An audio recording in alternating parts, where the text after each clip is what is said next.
Ezra. Chapter 1.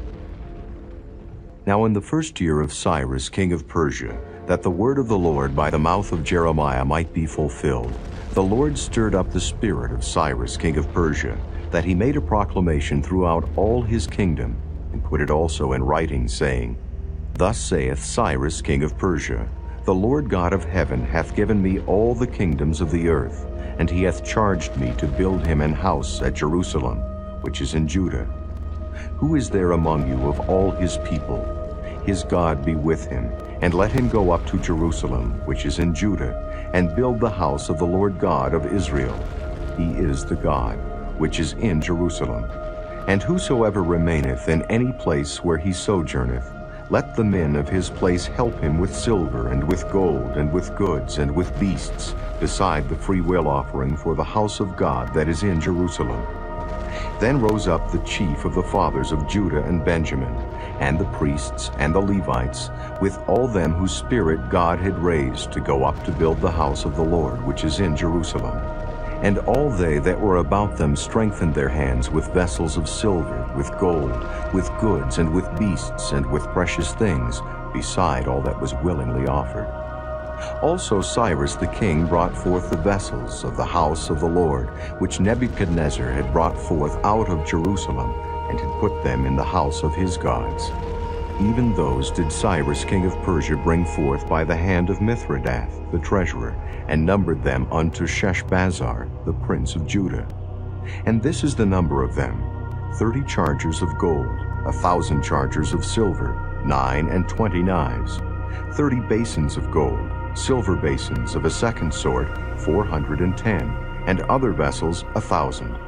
All the vessels of gold and of silver were 5,400. All these did Sheshbazzar bring up with them of the captivity that were brought up from Babylon unto Jerusalem. Chapter 2. Now these are the children of the province that went up out of the captivity, of those which had been carried away, whom Nebuchadnezzar the king of Babylon had carried away unto Babylon, and came again unto Jerusalem and Judah, every one unto his city, which came with Zerubbabel, Jeshua, Nehemiah, Sariah, Reelaiah, Mordecai, Bilshan, Mizpar, Bigvai, Rehum, Baanah.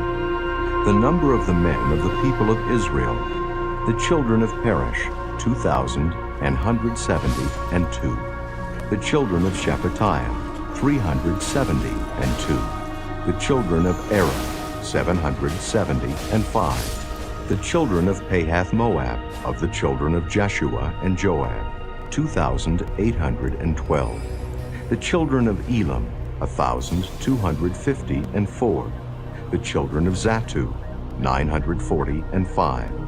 The children of Zaccai, 703 score. The children of Bani, 642. The children of Bebai, 623. The children of Azgad, 1,222. The children of Adonikam, 666. The children of Bigvai, 2,056. The children of Aden, 454. The children of Ater of Hezekiah, 98. The children of Bezai, 323. The children of Jorah, 112. The children of Hashem, 223. The children of Gibbar, 95. The children of Bethlehem, 123. The men of Netophah, 56. The men of Anathoth, 128. The children of Azmaveth, 42. The children of Kirjath-aram, Kephirah, and Beeroth, 743. The children of Ramah and Geba, 621.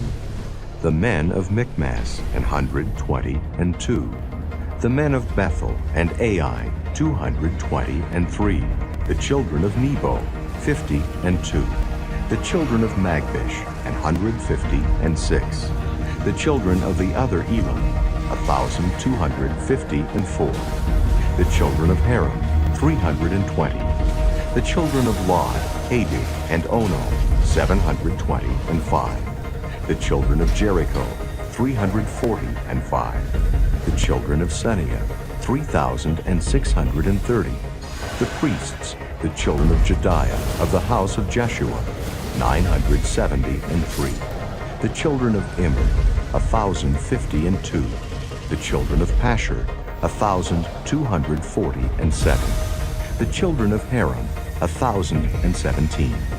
The Levites, the children of Jeshua and Kadmiel of the children of Hodaviah, 70. The singers, the children of Asaph, 128. The children of the porters, the children of Shallum, the children of Ater, the children of Talmon, the children of Akab, the children of Hittite, the children of Shobai, in all 139.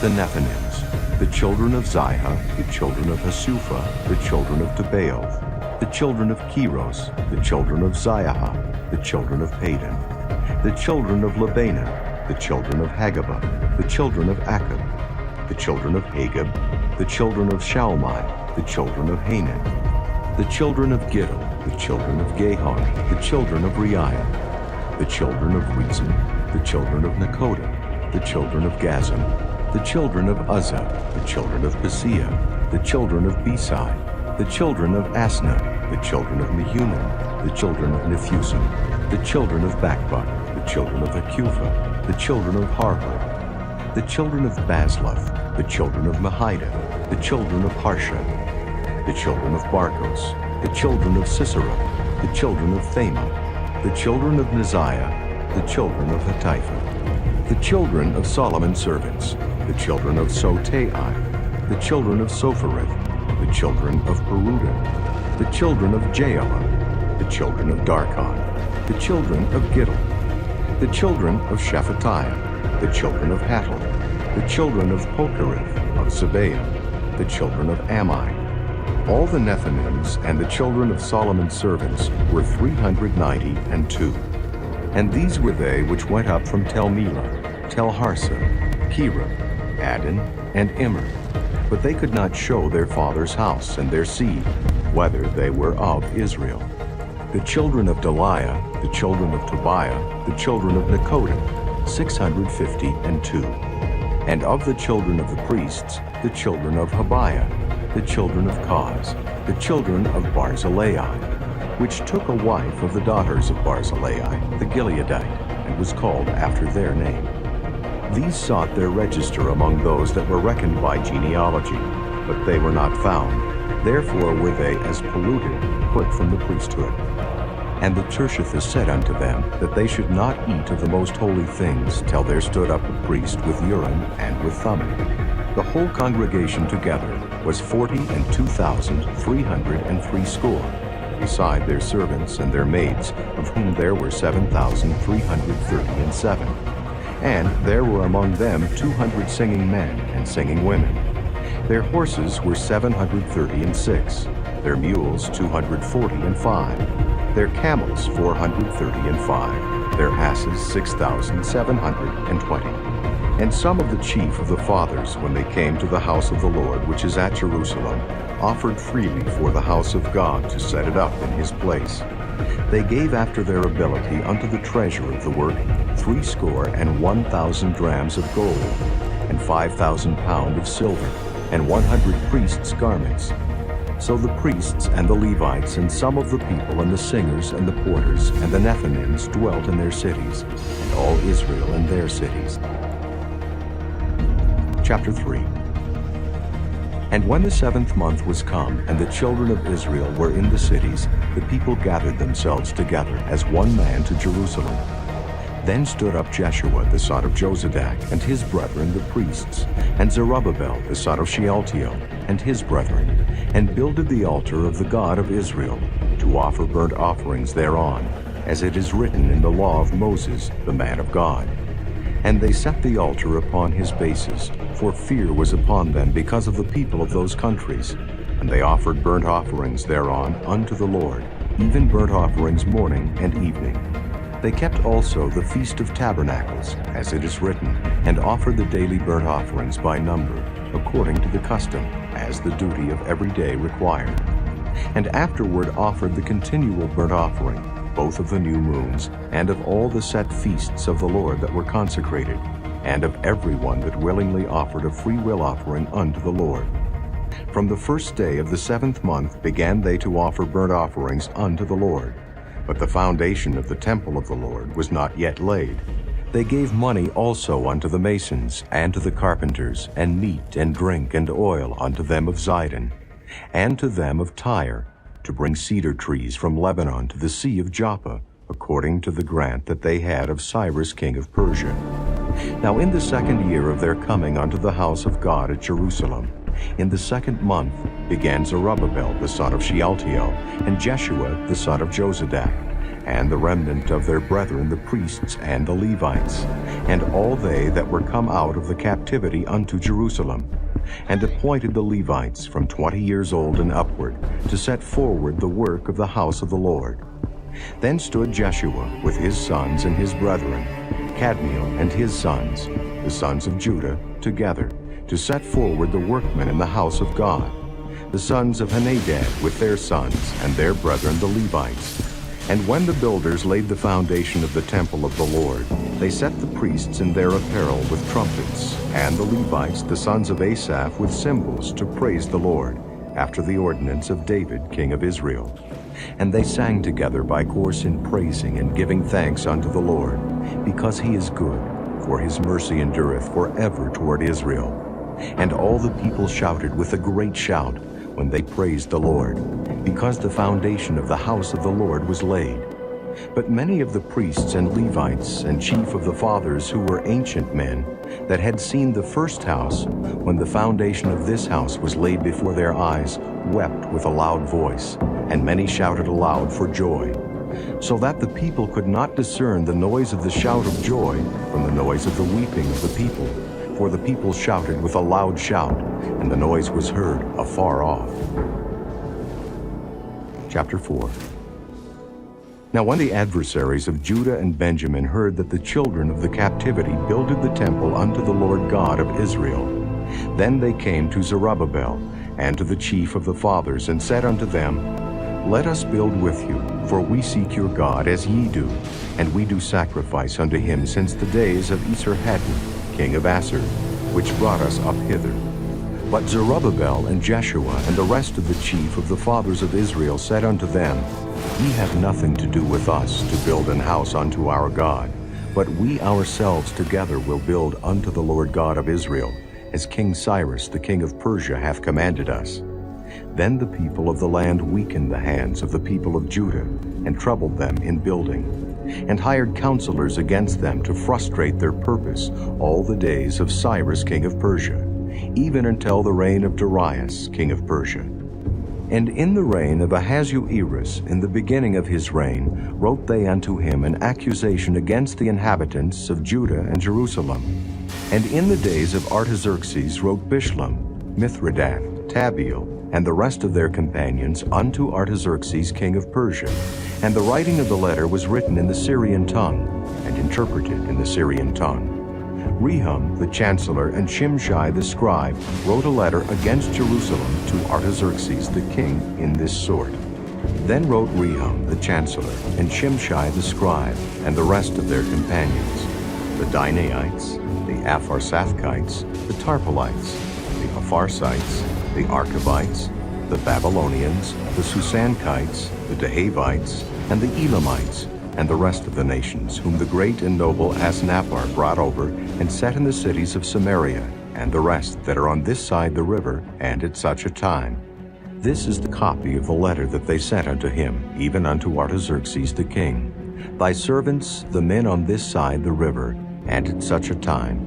Be it known unto the king that the Jews which came up from thee to us are come unto Jerusalem, building the rebellious and the bad city, and have set up the walls thereof, and joined the foundations. Be it known now unto the king that if this city be builded, and the walls set up again, then will they not pay toll, tribute, and custom, and so thou shalt endamage the revenue of the kings. Now because we have maintenance from the king's palace, and it was not meet for us to see the king's dishonor, Therefore have we sent and certified the king, that search may be made in the book of the records of thy fathers. So shalt thou find in the book of the records, and know that this city is a rebellious city, and hurtful unto kings and provinces, and that they have moved sedition within the same of old time, for which cause was this city destroyed. We certify the king that if this city be builded again, and the walls thereof set up, by this means thou shalt have no portion on this side the river. Then sent the king an answer unto Rehum the chancellor, and to Shimshai the scribe, and to the rest of their companions that dwell in Samaria, and unto the rest beyond the river, peace, and at such a time. The letter which he sent unto us hath been plainly read before me, and I commanded, and search hath been made, and it is found that this city of old time hath made insurrection against kings, and that rebellion and sedition have been made therein. There have been mighty kings also over Jerusalem, which have ruled over all countries beyond the river, and toll, tribute, and custom was paid unto them. Give ye now commandment to cause these men to cease, and that this city be not builded, until another commandment shall be given from me. Take heed now that ye fail not to do this. Why should damage grow to the hurt of the kings? Now when the copy of King Artaxerxes' letter was read before Rehum and Shimshai the scribe and their companions, they went up in haste to Jerusalem unto the Jews, and made them to cease by force and power. Then ceased the work of the house of God, which is at Jerusalem. So it ceased unto the 2nd year of the reign of Darius, king of Persia. Chapter 5. Then the prophets, Haggai the prophet, and Zechariah the son of Iddo, prophesied unto the Jews that were in Judah and Jerusalem, in the name of the God of Israel, even unto them. Then rose up Zerubbabel the son of Shealtiel, and Jeshua the son of Jozadak, and began to build the house of God which is at Jerusalem. And with them were the prophets of God helping them. At the same time came to them Tatnai, governor on this side the river, and Shethar-Boznai, and their companions, and said thus unto them, Who hath commanded you to build this house, and to make up this wall? Then said we unto them after this manner, What are the names of the men that make this building? But the eye of their God was upon the elders of the Jews, that they could not cause them to cease, till the matter came to Darius. And then they returned answer by letter concerning this matter. The copy of the letter that Tatnai, governor on this side the river, and Shethar-Boznai and his companions, the Apharsachites, which were on this side the river, sent unto Darius the king. They sent a letter unto him, wherein was written thus, Unto Darius the king, all peace. Be it known unto the king that we went into the province of Judea, to the house of the great God, which is builded with great stones, and timber is laid in the walls, and this work goeth fast on, and prospereth in their hands. Then asked we those elders, and said unto them thus, Who commanded you to build this house, and to make up these walls? We asked their names also, to certify thee, that we might write the names of the men that were the chief of them. And thus they returned us answer, saying, We are the servants of the God of heaven and earth, and build the house that was builded these many years ago, which a great king of Israel builded and set up.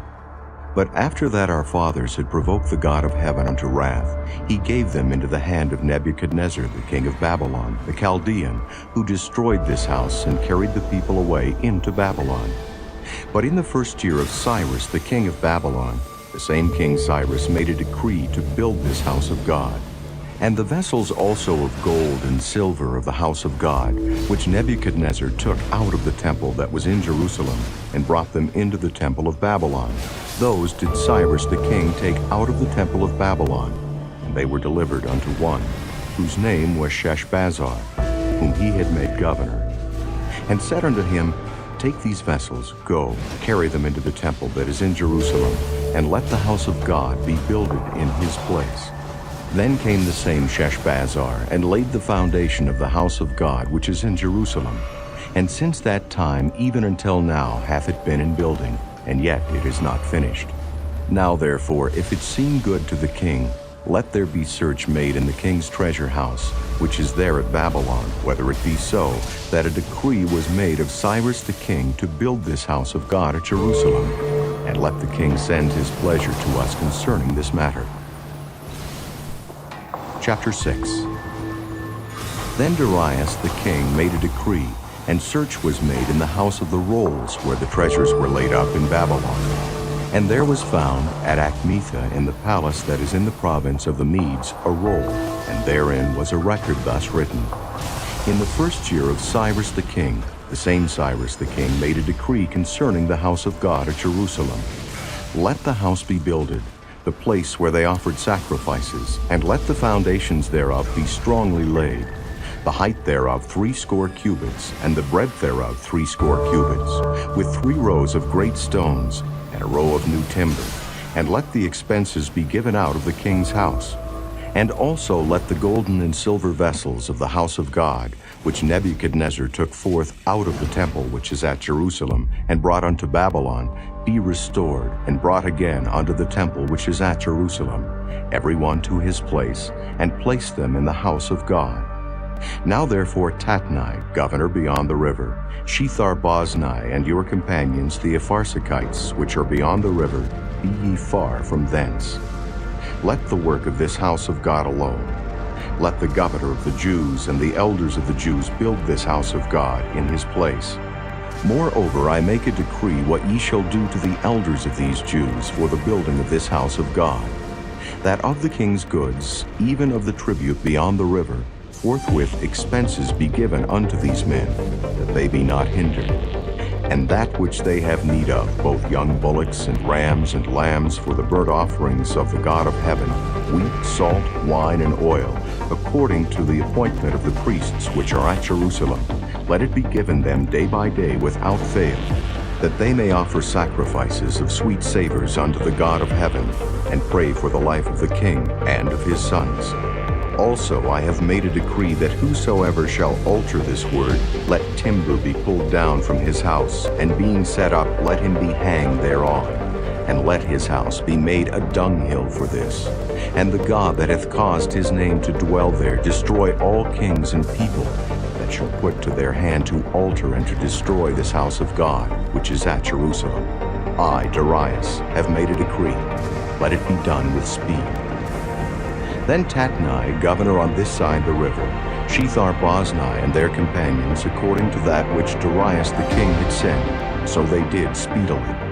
And the elders of the Jews builded, and they prospered through the prophesying of Haggai the prophet, and Zechariah the son of Iddo.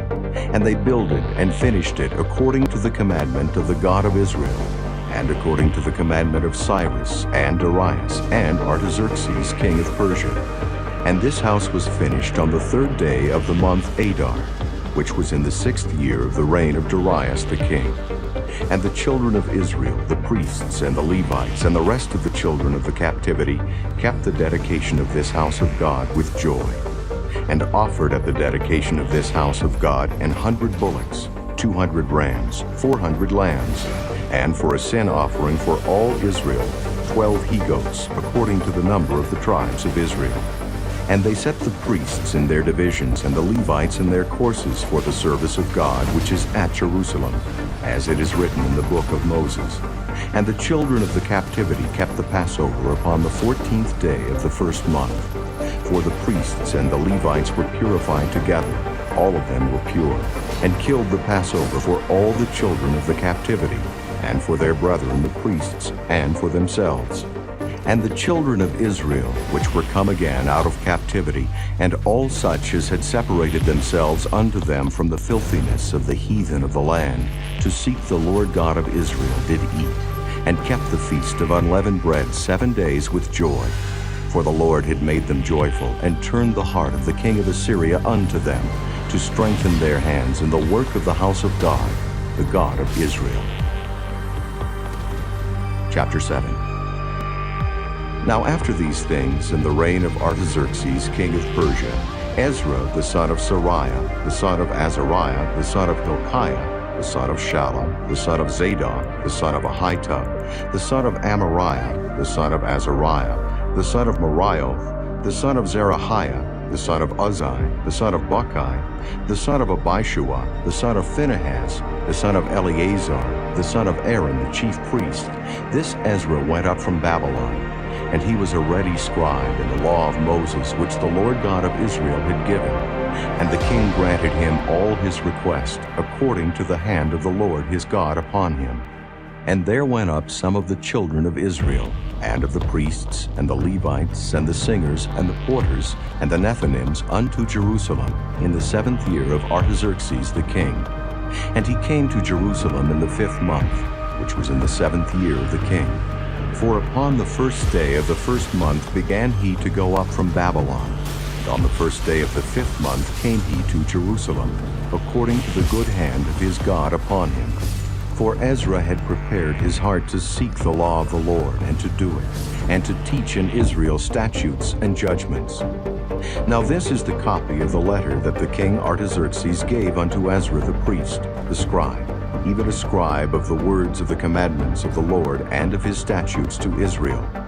Artaxerxes, king of kings, unto Ezra the priest, a scribe of the law of the God of heaven, perfect peace. And at such a time I made a decree that all they of the people of Israel, and of his priests and Levites in my realm, which are minded of their own free will to go up to Jerusalem, go with thee. For as much as thou art sent of the king and of his 7 counselors to inquire concerning Judah and Jerusalem, according to the law of thy God which is in thine hand, and to carry the silver and gold, which the king and his counselors have freely offered unto the God of Israel, whose habitation is in Jerusalem, and all the silver and gold that thou canst find in all the province of Babylon, with the free will offering of the people and of the priests, offering willingly for the house of their God which is in Jerusalem, that thou mayest buy speedily with this money bullocks, rams, lambs, with their meat offerings and their drink offerings,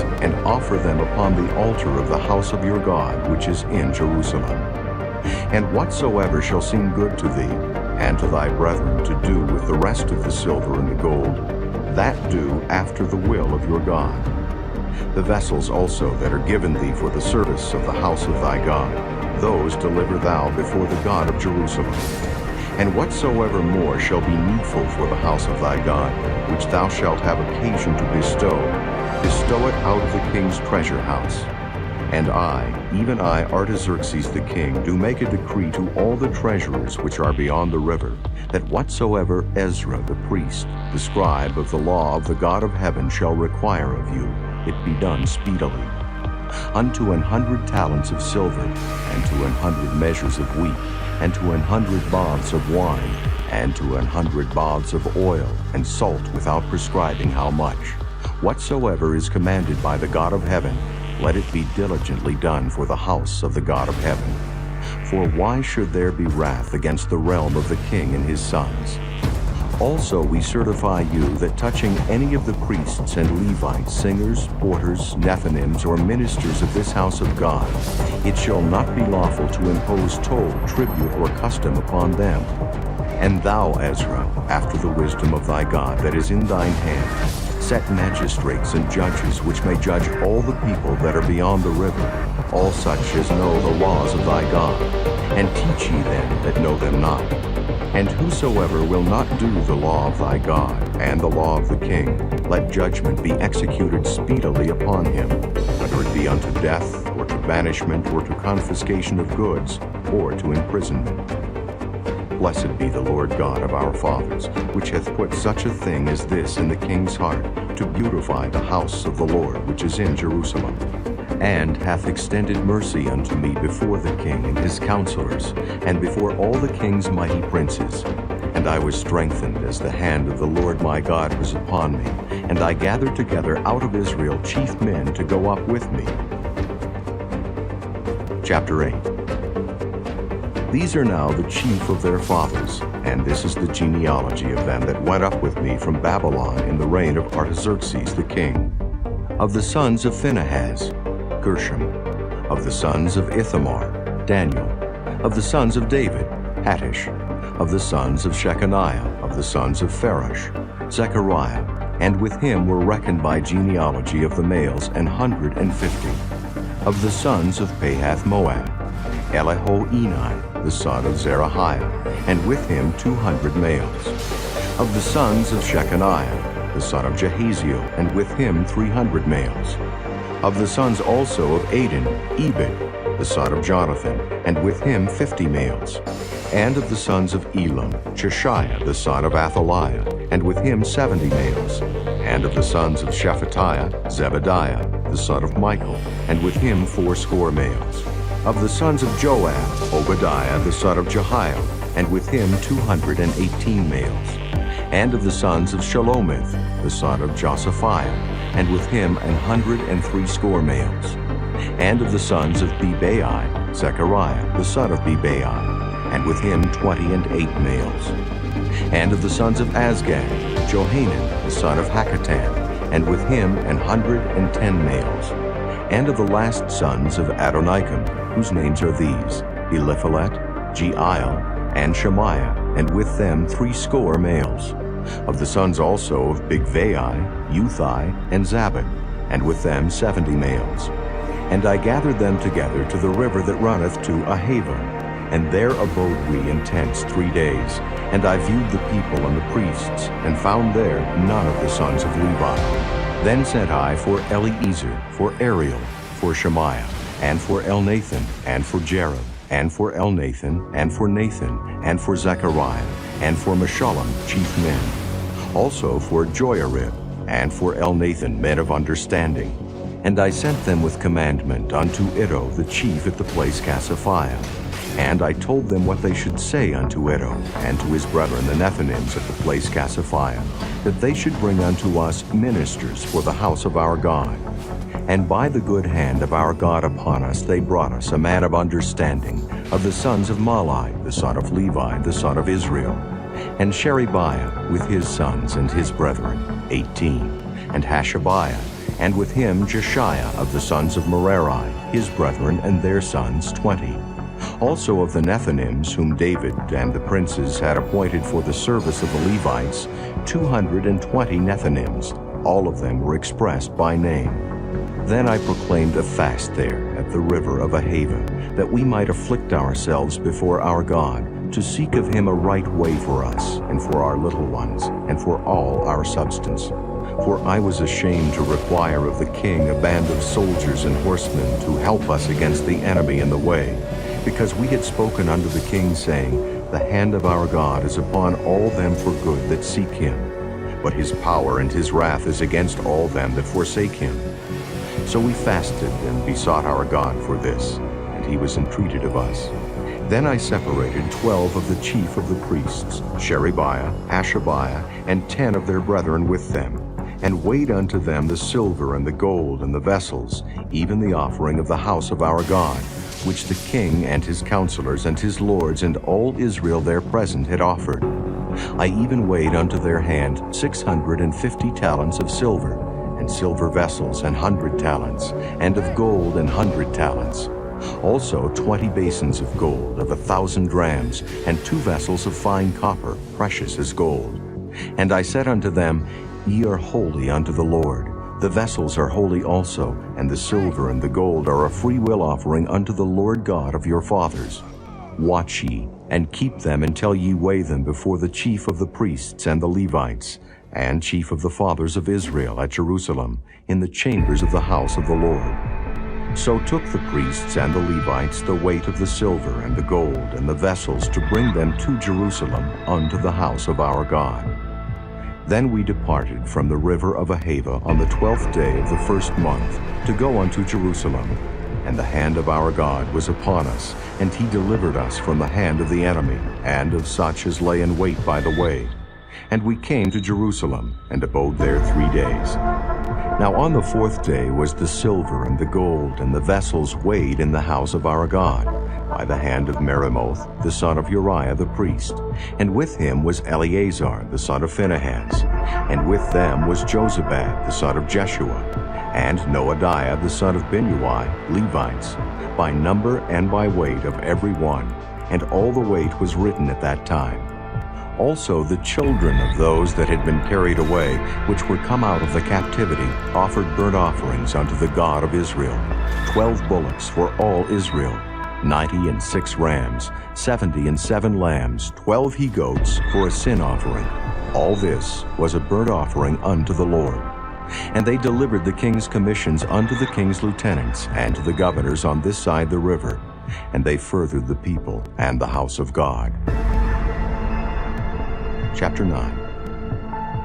Now when these things were done, the princes came to me, saying, The people of Israel and the priests and the Levites have not separated themselves from the people of the lands, doing according to their abominations, even of the Canaanites, the Hittites, the Perizzites, the Jebusites, the Ammonites, the Moabites, the Egyptians, and the Amorites.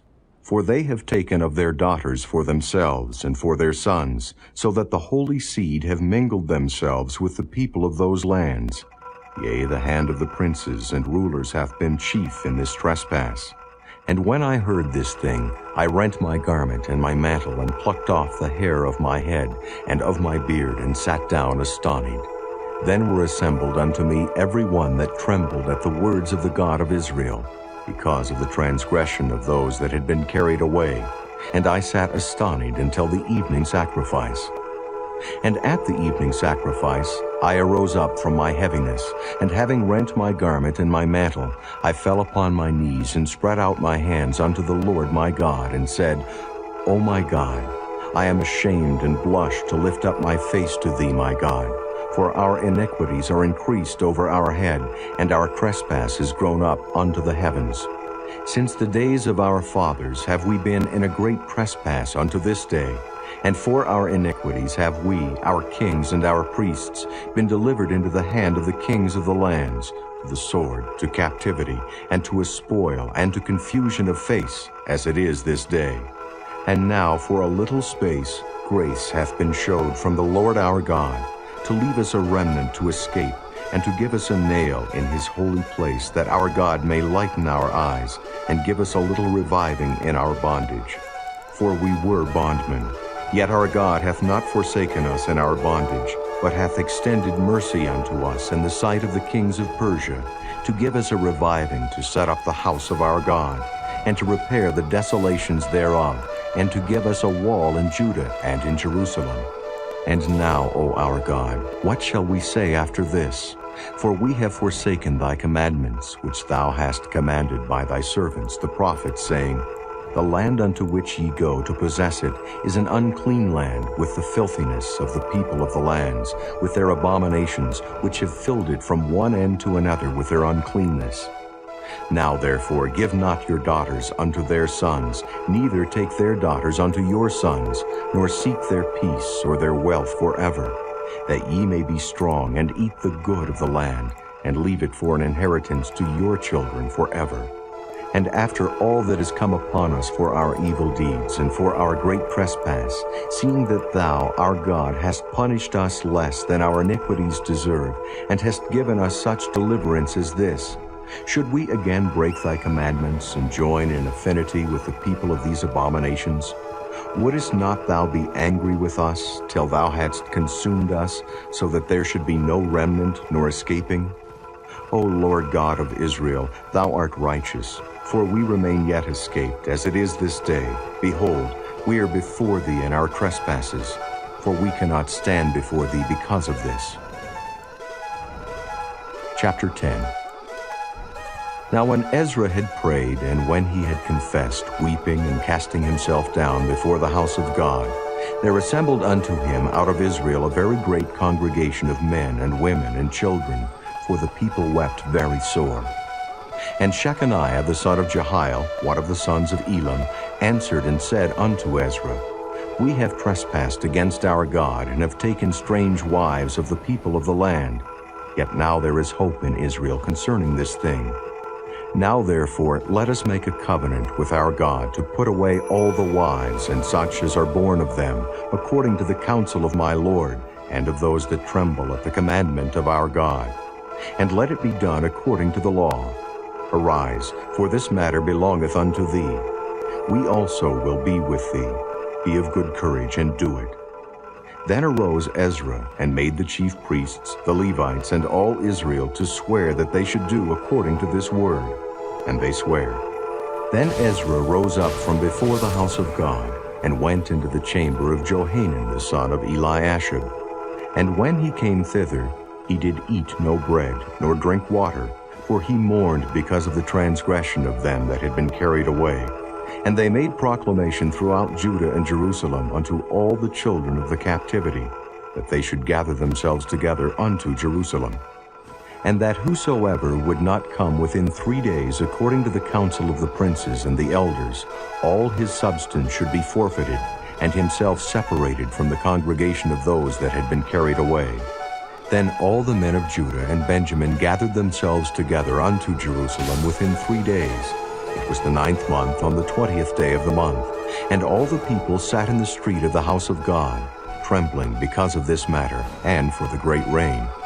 And Ezra the priest stood up and said unto them, Ye have transgressed, and have taken strange wives to increase the trespass of Israel.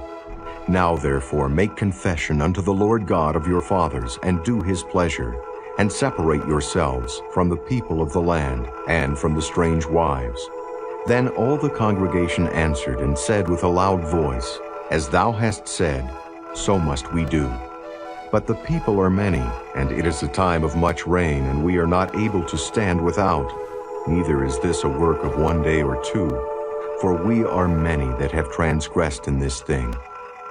Let now our rulers of all the congregation stand, and let all them which have taken strange wives in our cities come at appointed times, and with them the elders of every city and the judges thereof, until the fierce wrath of our God for this matter be turned from us. Only Jonathan the son of Asahel and Jahaziah the son of Tikva were employed about this matter, and Meshullam and Shabbathai the Levite helped them. And the children of the captivity did so. And Ezra the priest, with certain chief of the fathers, after the house of their fathers, and all of them by their names were separated, and sat down on the 1st day of the 10th month to examine the matter. And they made an end with all the men that had taken strange wives by the 1st day of the 1st month. And among the sons of the priests there were found that had taken strange wives, namely of the sons of Jeshua the son of Jozadak and his brethren, Maaseiah and Eliezer, and Jerub and Gedaliah. And they gave their hands that they would put away their wives, and being guilty, they offered a ram of the flock for their trespass. And of the sons of Immer, Hanani and Zebadiah. And of the sons of Haram, Maaseiah and Elijah and Shemaiah and Jehiel and Uzziah. And of the sons of Pashur, Elioenai, Maaseiah, Ishmael, Nethaneel, Jozabad, and Elasa. Also of the Levites, Jozabad and Shimei, and Kaliah, the same as Kelita, Pethahiah, Judah, and Eliezer. Of the singers also, Eliashib, and of the porters, Shallum, and Telem, and Uri. Moreover of Israel, of the sons of Parash, Ramiah, and Josiah, and Malchiah, and Miamin, and Eleazar, and Malchijah, and Benaiah. And of the sons of Elam, Mattaniah, Zechariah, and Jehiel, and Abdi, and Jeremoth, and Eliah. And of the sons of Zatu, Elioenai, Eliashib, Mattaniah, and Jeremoth, and Zabad, and Aziza. Of the sons also of Bebai, Jehohanan, Hananiah, Sabai, and Athlai. And of the sons of Bani, Meshullam, Malach, and Adiah, Jashub, and Sheol, and Ramah. And of the sons of Pahath Moab, Adnah, and Kilo, Benaiah, Maaseiah, Mattaniah, Bezaleel, and Binui, and Manasseh. And of the sons of Haram, Eliezer, Ishijah, Malchiah, Shemaiah, Shimeon, Benjamin, Malach, and Shemariah. Of the sons of Hashem, Mattenai, Mattatha, Zabad, Eliphalet, Jeremiah, Manasseh, and Shimei.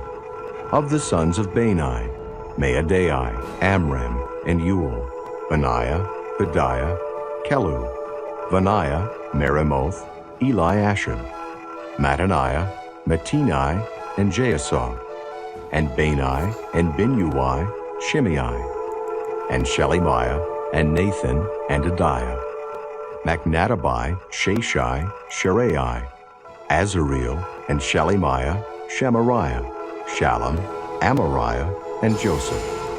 Of the sons of Nebo, Jeiel, Mattathiah, Zabad, Sabina, Jadah, and Joel, Benaiah. All these had taken strange wives, and some of them had wives by whom they had children.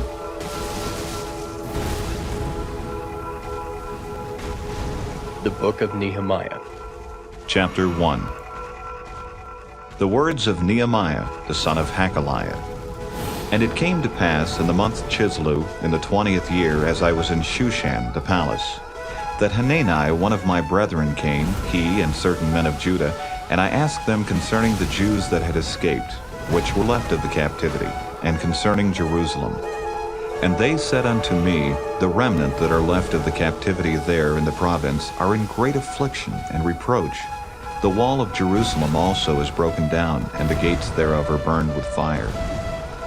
And it came to pass, when I heard these words, that I sat down and wept, and mourned certain days, and fasted, and prayed before the God of heaven, and said, I beseech thee, O Lord God of heaven, the great and terrible God that keepeth covenant and mercy for them that love him, and observe his commandments.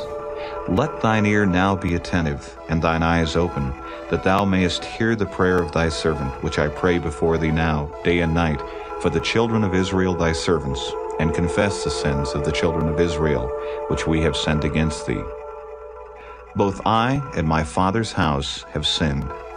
We have dealt very corruptly against thee, and have not kept the commandments, nor the statutes, nor the judgments which thou commandest thy servant Moses.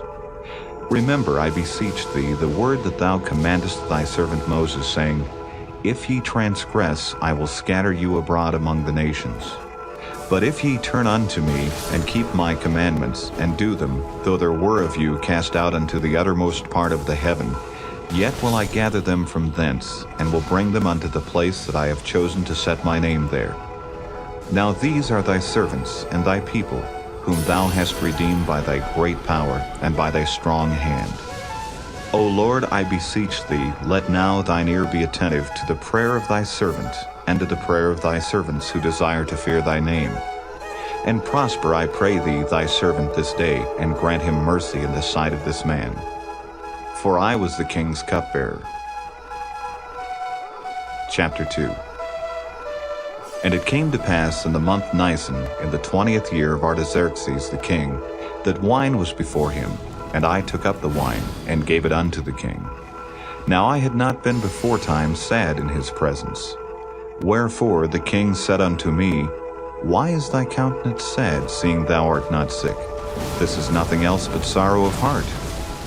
Then I was very sore afraid, and said unto the king, Let the king live forever. Why should not my countenance be sad, when the city, the place of my father's sepulchres, lieth waste, and the gates thereof are consumed with fire? Then the king said unto me, For what dost thou make request? So I prayed to the God of heaven, and I said unto the king, If it please the king, and if thy servant have found favor in thy sight, that thou wouldest send me unto Judah, unto the city of my father's sepulchres, that I may build it.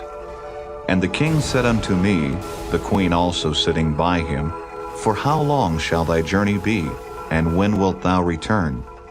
So it pleased the king to send me, and I set him a time. Moreover I said unto the king, If it please the king, let letters be given me to the governors beyond the river, that they may convey me over till I come into Judah. And a letter unto Asaph, the keeper of the king's forest, that he may give me timber to make beams for the gates of the palace which appertain to the house, and for the wall of the city, and for the house that I shall enter into. And the king granted me, according to the good hand of my God upon me. Then I came to the governors beyond the river, and gave them the king's letters. Now the king had sent captains of the army, and horsemen with me. When Sanballat the Horonite and Tobiah the servant, the Ammonite, heard of it, it grieved them exceedingly that there was come a man to seek the welfare of the children of Israel. So I came to Jerusalem, and was there 3 days. And I arose in the night, I and some few men with me. Neither told I any man what my God had put in my heart to do at Jerusalem. Neither was there any beast with me, save the beast that I rode upon. And I went out by night by the gate of the valley, even before the dragon well, and to the dung port, and viewed the walls of Jerusalem, which were broken down, and the gates thereof were consumed with fire. Then I went on to the gate of the fountain and to the king's pool, but there was no place for the beast that was under me to pass. Then went I up in the night by the brook, and viewed the wall, and turned back, and entered by the gate of the valley, and so returned. And the rulers knew not whither I went, or what I did, neither had I as yet told it to the Jews, nor to the priests, nor to the nobles, nor to the rulers, nor to the rest that did the work. Then said I unto them, Ye see the distress that we are in, how Jerusalem lieth waste, and the gates thereof are burned with fire. Come, and let us build up the wall of Jerusalem, that we be no more a reproach. Then I told them of the hand of my God which was good upon me, as also the king's words that he had spoken unto me. And they said, Let us rise up and build. So they strengthened their hands for this good work. But when Sanballat the Horonite, and Tobiah the servant, the Ammonite, and Geshem the Arabian heard it, they laughed us to scorn, and despised us, and said, What is this thing that ye do? Will ye rebel against the king? Then answered I them, and said unto them, The God of heaven, he will prosper us. Therefore we his servants will arise and build, but ye have no portion, nor right, nor memorial in Jerusalem. Chapter 3. Then Eliashib the high priest rose up with his brethren the priests, and they builded the sheep gate. They sanctified it, and set up the doors of it. Even unto the tower of Meah they sanctified it, unto the tower of Hananiel. And next unto him builded the men of Jericho, and next to them builded Zachar the son of Imri. But the fish gate did the sons of Hassenaah build, who also laid the beams thereof, and set up the doors thereof, the locks thereof, and the bars thereof. And next unto them repaired Meremoth the son of Urijah the son of Koz. And next unto them repaired Meshullam the son of Berechiah the son of Meshezabeel. And next unto them repaired Zadok the son of Baana. And next unto them the Tekoites repaired, but their nobles put not their necks to the work of their Lord. Moreover, the old gate repaired Jehoiada the son of Paseah, and Meshullam the son of Besodiah. They laid the beams thereof, and set up the doors thereof, and the locks thereof, and the bars thereof. And next unto them repaired Melatiah the Gibeonite, and Jadon the Meronothite, the men of Gibeon and of Mizpah, unto the throne of the governor on this side the river. Next unto him repaired Uzziel the son of Harhiah of the goldsmiths. Next unto him also repaired Hananiah the son of one of the apothecaries, and they fortified Jerusalem unto the broad wall. And next unto them repaired Rephaiah the son of Hur, the ruler of the half part of Jerusalem. And next unto them repaired Jediah the son of Harumath, even over against his house. And next unto him repaired Haddish the son of Hashabniah. Malchijah the son of Haram, and Hashab the son of Pahath Moab, repaired the other piece, and the tower of the furnaces. And next unto him repaired Shallum the son of Halohesh, the ruler of the half part of Jerusalem, he and his daughters. The valley gate repaired Hanan and the inhabitants of Zanoah. They built it, and set up the doors thereof, the locks thereof, and the bars thereof, and 1,000 cubits on the wall unto the dung gate. But the dung gate repaired Malchiah the son of Rechab, the ruler of part of Beth-Hakram. He built it, and set up the doors thereof, the locks thereof, and the bars thereof. But the gate of the fountain repaired Shallum the son of Calhozi, the ruler of part of Mizpah. He built it, and covered it, and set up the doors thereof, the locks thereof, and the bars thereof, and the wall of the pool of Siloah by the king's garden, and unto the stairs that go down from the city of David. After him repaired Nehemiah the son of Azbuk, the ruler of the half part of Beth-zur, unto the place over against the sepulchres of David, and to the pool that was made, and unto the house of the mighty. After him repaired the Levites, Rehum the son of Bani. Next unto him repaired Hashabiah, the ruler of the half part of Keilah, in his part. After him repaired their brethren, Bavai the son of Henadad, the ruler of the half part of Keilah.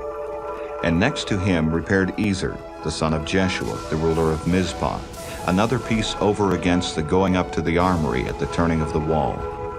After him Baruch, the son of Zabbai, earnestly repaired the other piece, from the turning of the wall unto the door of the house of Eliashib the high priest. After him repaired Meremoth, the son of Urijah, the son of Koz, another piece, from the door of the house of Eliashib, even to the end of the house of Eliashib.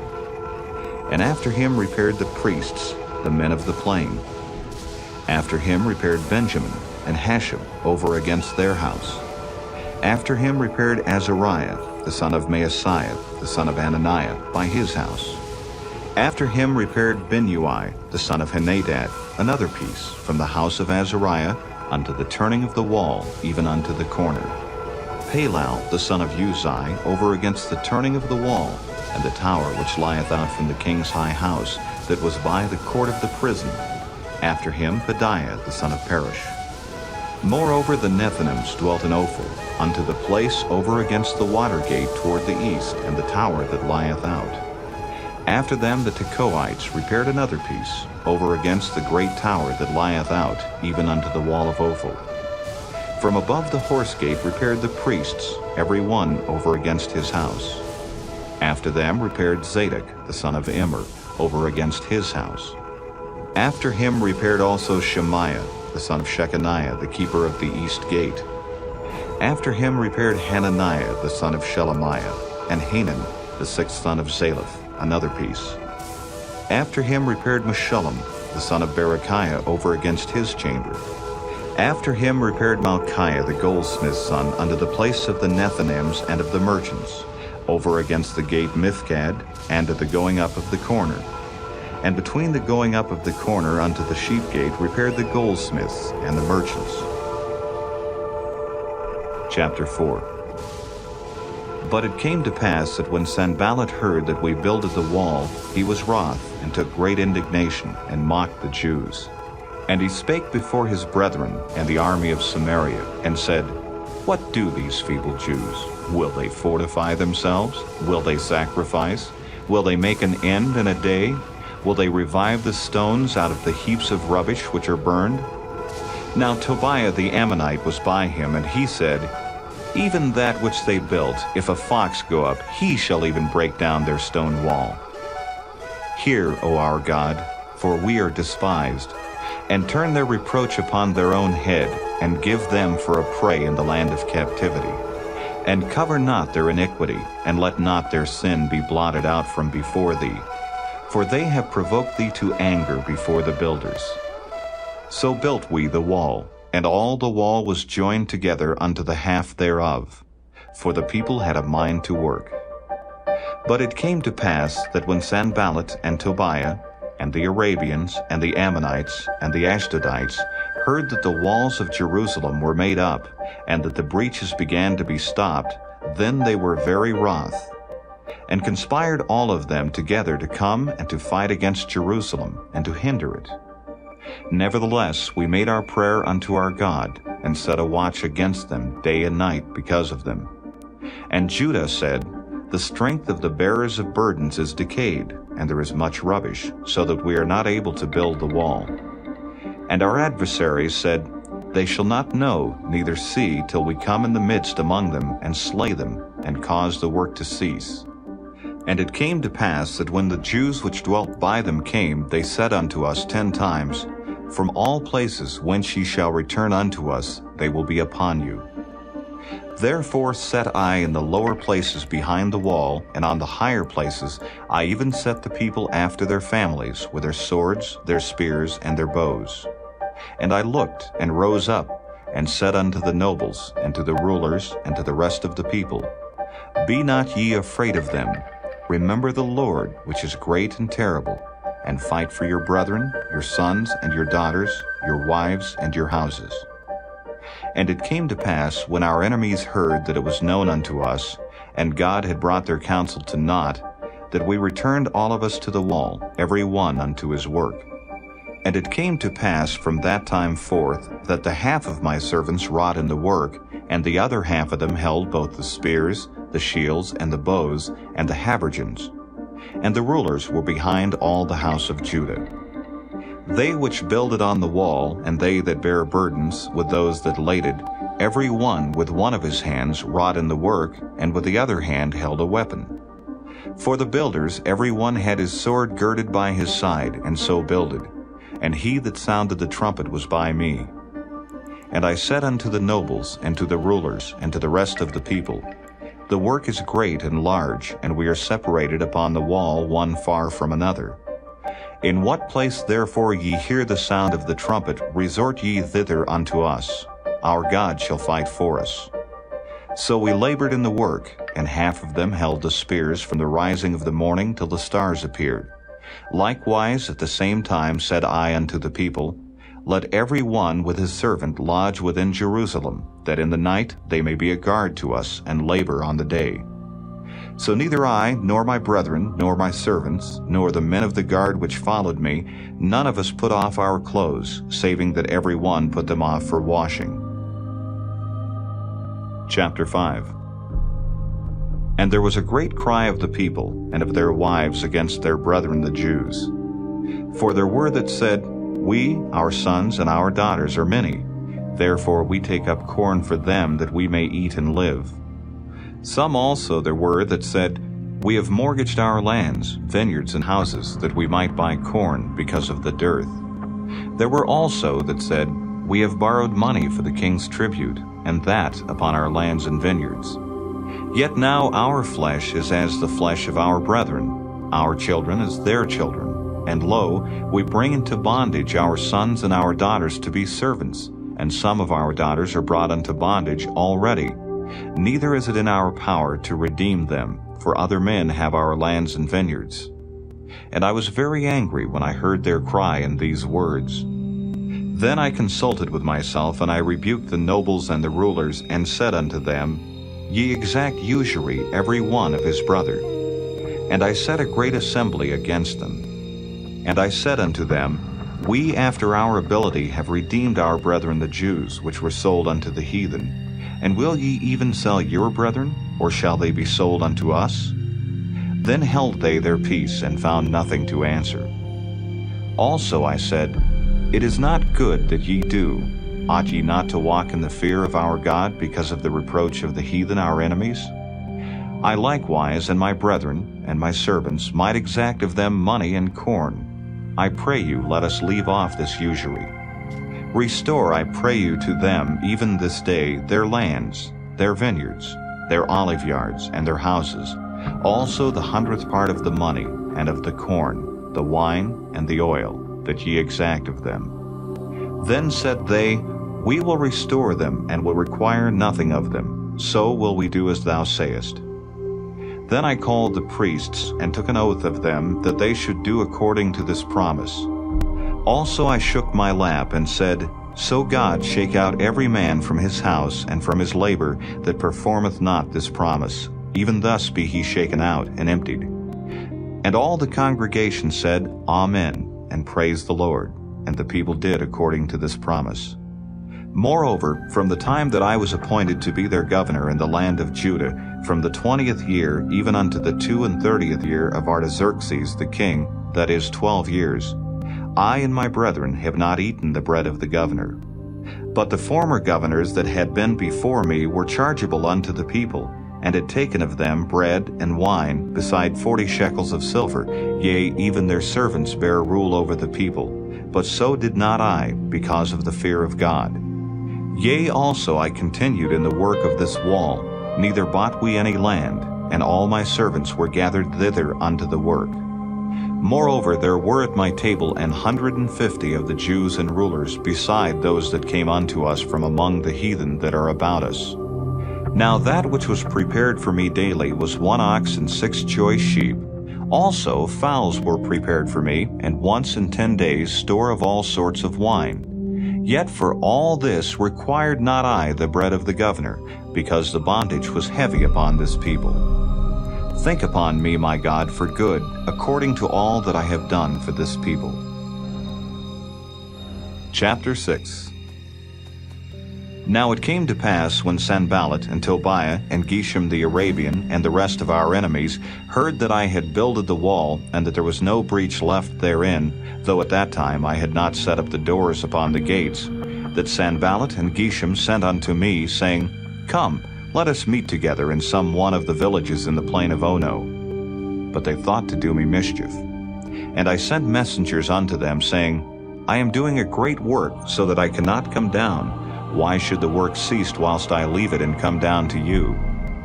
Yet they sent unto me 4 times after this sort, and I answered them after the same manner. Then sent Sanballat his servant unto me in like manner the 5th time, with an open letter in his hand, wherein was written, It is reported among the heathen, and Gashmu saith it, that thou and the Jews think to rebel, for which cause thou buildest the wall, that thou mayest be their king, according to these words. And thou hast also appointed prophets to preach of thee at Jerusalem, saying, There is a king in Judah. And now shall it be reported to the king according to these words. Come now, therefore, and let us take counsel together. Then I sent unto him, saying, There are no such things done as thou sayest, but thou feignest them out of thine own heart. For they all made us afraid, saying, Their hands shall be weakened from the work, that it be not done. Now therefore, O God, strengthen my hands. Afterward I came unto the house of Shemaiah, the son of Delaiah, the son of Mehetabeel, who was shut up, and he said, Let us meet together in the house of God within the temple, and let us shut the doors of the temple, for they will come to slay thee, yea, in the night will they come to slay thee. And I said, Should such a man as I flee? And who is there that, being as I am, would go into the temple to save his life? I will not go in. And lo, I perceived that God had not sent him, but that he pronounced this prophecy against me. For Tobiah and Sanballat had hired him. Therefore was he hired, that I should be afraid, and do so, and sin, and that they might have matter for an evil report, that they might reproach me. My God, think thou upon Tobiah and Sanballat according to these their works, and on the prophetess Noadiah and the rest of the prophets that would have put me in fear. So the wall was finished in the 25th day of the month Elul, in 52 days. And it came to pass that when all our enemies heard thereof, and all the heathen that were about us saw these things, they were much cast down in their own eyes, for they perceived that this work was wrought of our God. Moreover, in those days the nobles of Judah sent many letters unto Tobiah, and the letters of Tobiah came unto them. For there were many in Judah sworn unto him, because he was the son-in-law of Shechaniah the son of Era, and his son Johanan had taken the daughter of Meshullam the son of Berechiah. Also they reported his good deeds before me, and uttered my words to him. And Tobiah sent letters to put me in fear. Chapter 7. Now it came to pass, when the wall was built, and I had set up the doors, and the porters and the singers and the Levites were appointed, that I gave my brother Hanani and Hananiah, the ruler of the palace, charge over Jerusalem. For he was a faithful man, and feared God above many. And I said unto them, Let not the gates of Jerusalem be opened until the sun be hot, and while they stand by, let them shut the doors and bar them, and appoint watches of the inhabitants of Jerusalem, every one in his watch, and every one to be over against his house. Now the city was large and great, but the people were few therein, and the houses were not builded. And my God put into mine heart to gather together the nobles, and the rulers, and the people, that they might be reckoned by genealogy. And I found a register of the genealogy of them which came up at the first, and found written therein, These are the children of the province that went up out of the captivity, of those that had been carried away, whom Nebuchadnezzar the king of Babylon had carried away, and came again to Jerusalem and to Judah, every one unto his city. Who came with Zerubbabel, Jeshua, Nehemiah, Azariah, Rehemiah, Nahamani, Mordecai, Bilshan, Mispereth, Bigvai, Nehum, Baanah. The number, I say, of the men of the people of Israel was this: the children of Perish, 2,172. The children of Shephatiah, 372. The children of Era, 652. The children of Pahath Moab, of the children of Jeshua and Joab, 2,818. The children of Elam, 1,254. The children of Zatu, 845. The children of Zacchaei, 760.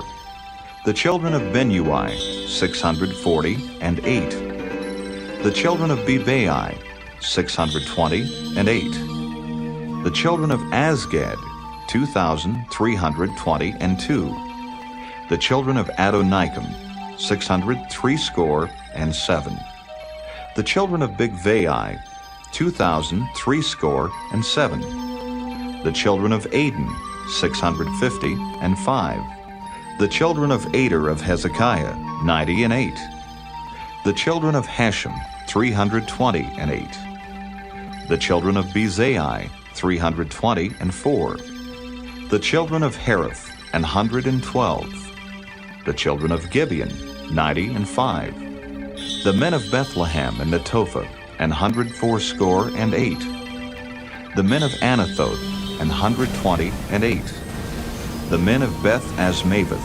42 The men of Kirjath Jearim, Kephirah, and Beeroth, 743 The men of Ramah and Geba, 621 The men of Michmas, 122 The men of Bethel and Ai, 123 The men of the other Nebo, 52 The children of the other Elam, 1,254 The children of Hiram, 320 The children of Jericho, 345 The children of Lod, Hadid, and Ono, 721 The children of Senia, 3,930 The priests, the children of Jediah of the house of Jeshua, 973 The children of Immer, 1,052 The children of Pashur, 1,247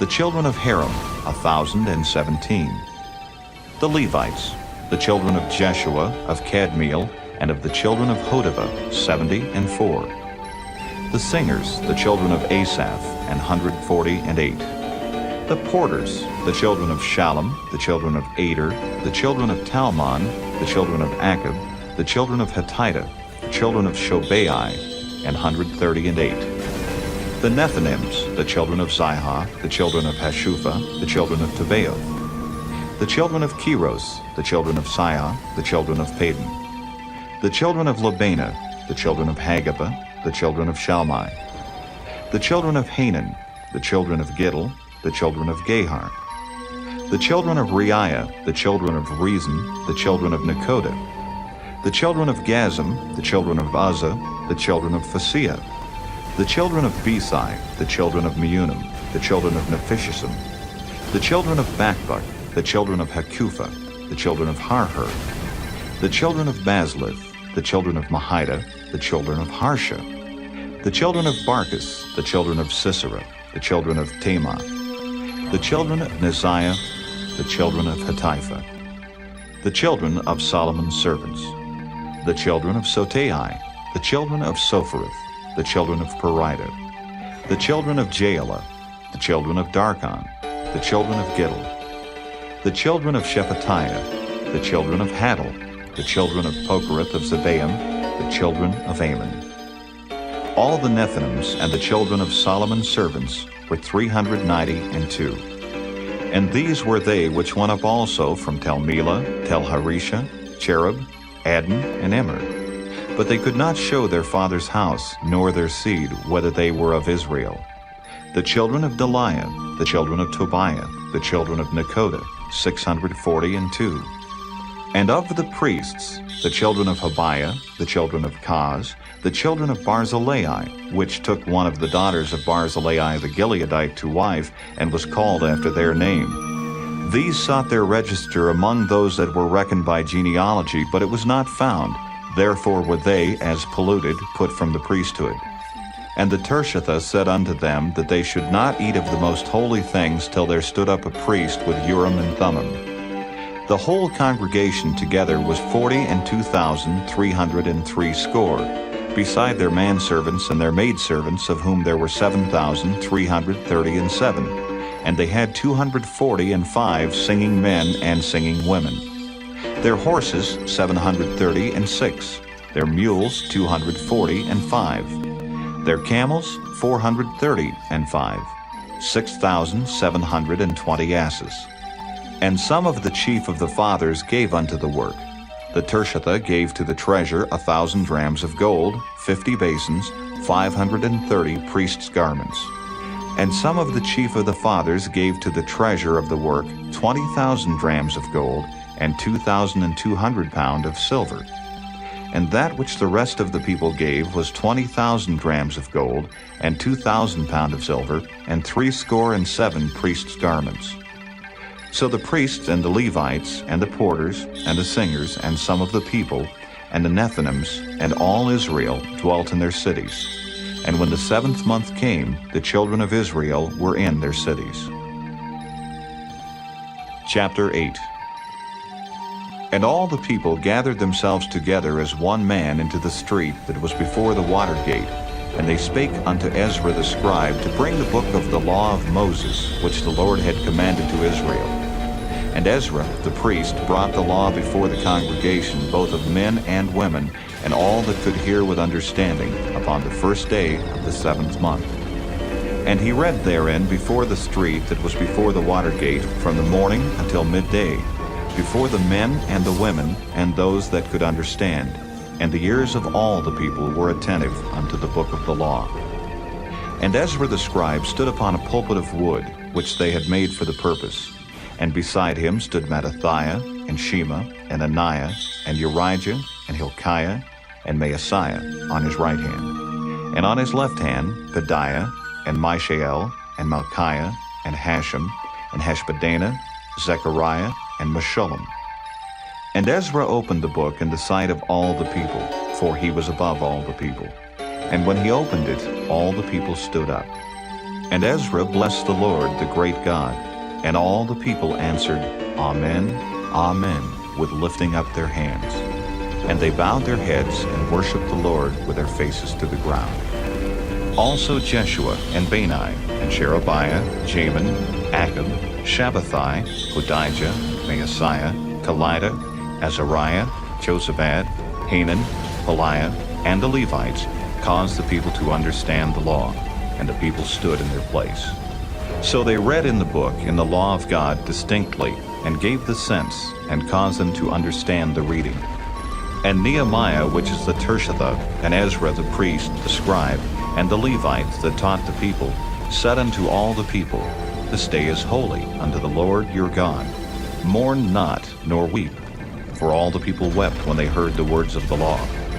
Then he said unto them, Go your way, eat the fat, and drink the sweet, and send portions unto them for whom nothing is prepared. For this day is holy unto our Lord.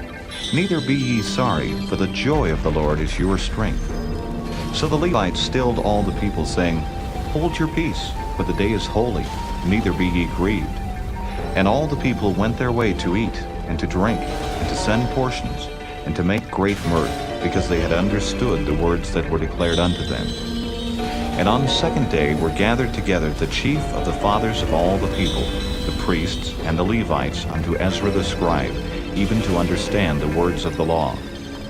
And they found written in the law, which the Lord had commanded by Moses, that the children of Israel should dwell in booths in the feast of the 7th month, and that they should publish and proclaim in all their cities and in Jerusalem, saying, Go forth unto the mount, and fetch olive branches, and pine branches, and myrtle branches, and palm branches, and branches of thick trees to make booths, as it is written. So the people went forth and brought them, and made themselves booths, every one upon the roof of his house, and in their courts, and in the courts of the house of God, and in the street of the water gate, and in the street of the gate of Ephraim. And all the congregation of them that were come again out of the captivity made booths, and sat under the booths. For since the days of Jeshua the son of Nun unto that day had not the children of Israel done so, and there was very great gladness. Also day by day, from the first day unto the last day, he read in the book of the law of God. And they kept the feast 7 days. And on the 8th day was a solemn assembly according unto the manner.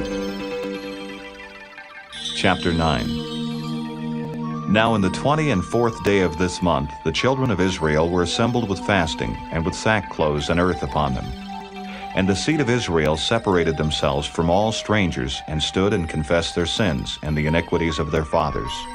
And they stood up in their place and read in the book of the law of the Lord their God 1/4 part of the day, and another 4th part they confessed and worshipped the Lord their God. Then stood up upon the stairs of the Levites Jeshua and Bani, Kadmiel, Shebaniah, Bunni, Sherebiah, Bani, and Canaani, and cried with a loud voice unto the Lord their God. Then the Levites, Jeshua and Kadmiel, Bani, Hashabniah, Sherebiah, Hodijah, Shebaniah, and Pethahiah said, Stand up and bless the Lord your God forever and ever. And blessed be thy glorious name, which is exalted above all blessing and praise. Thou, even thou, art Lord alone.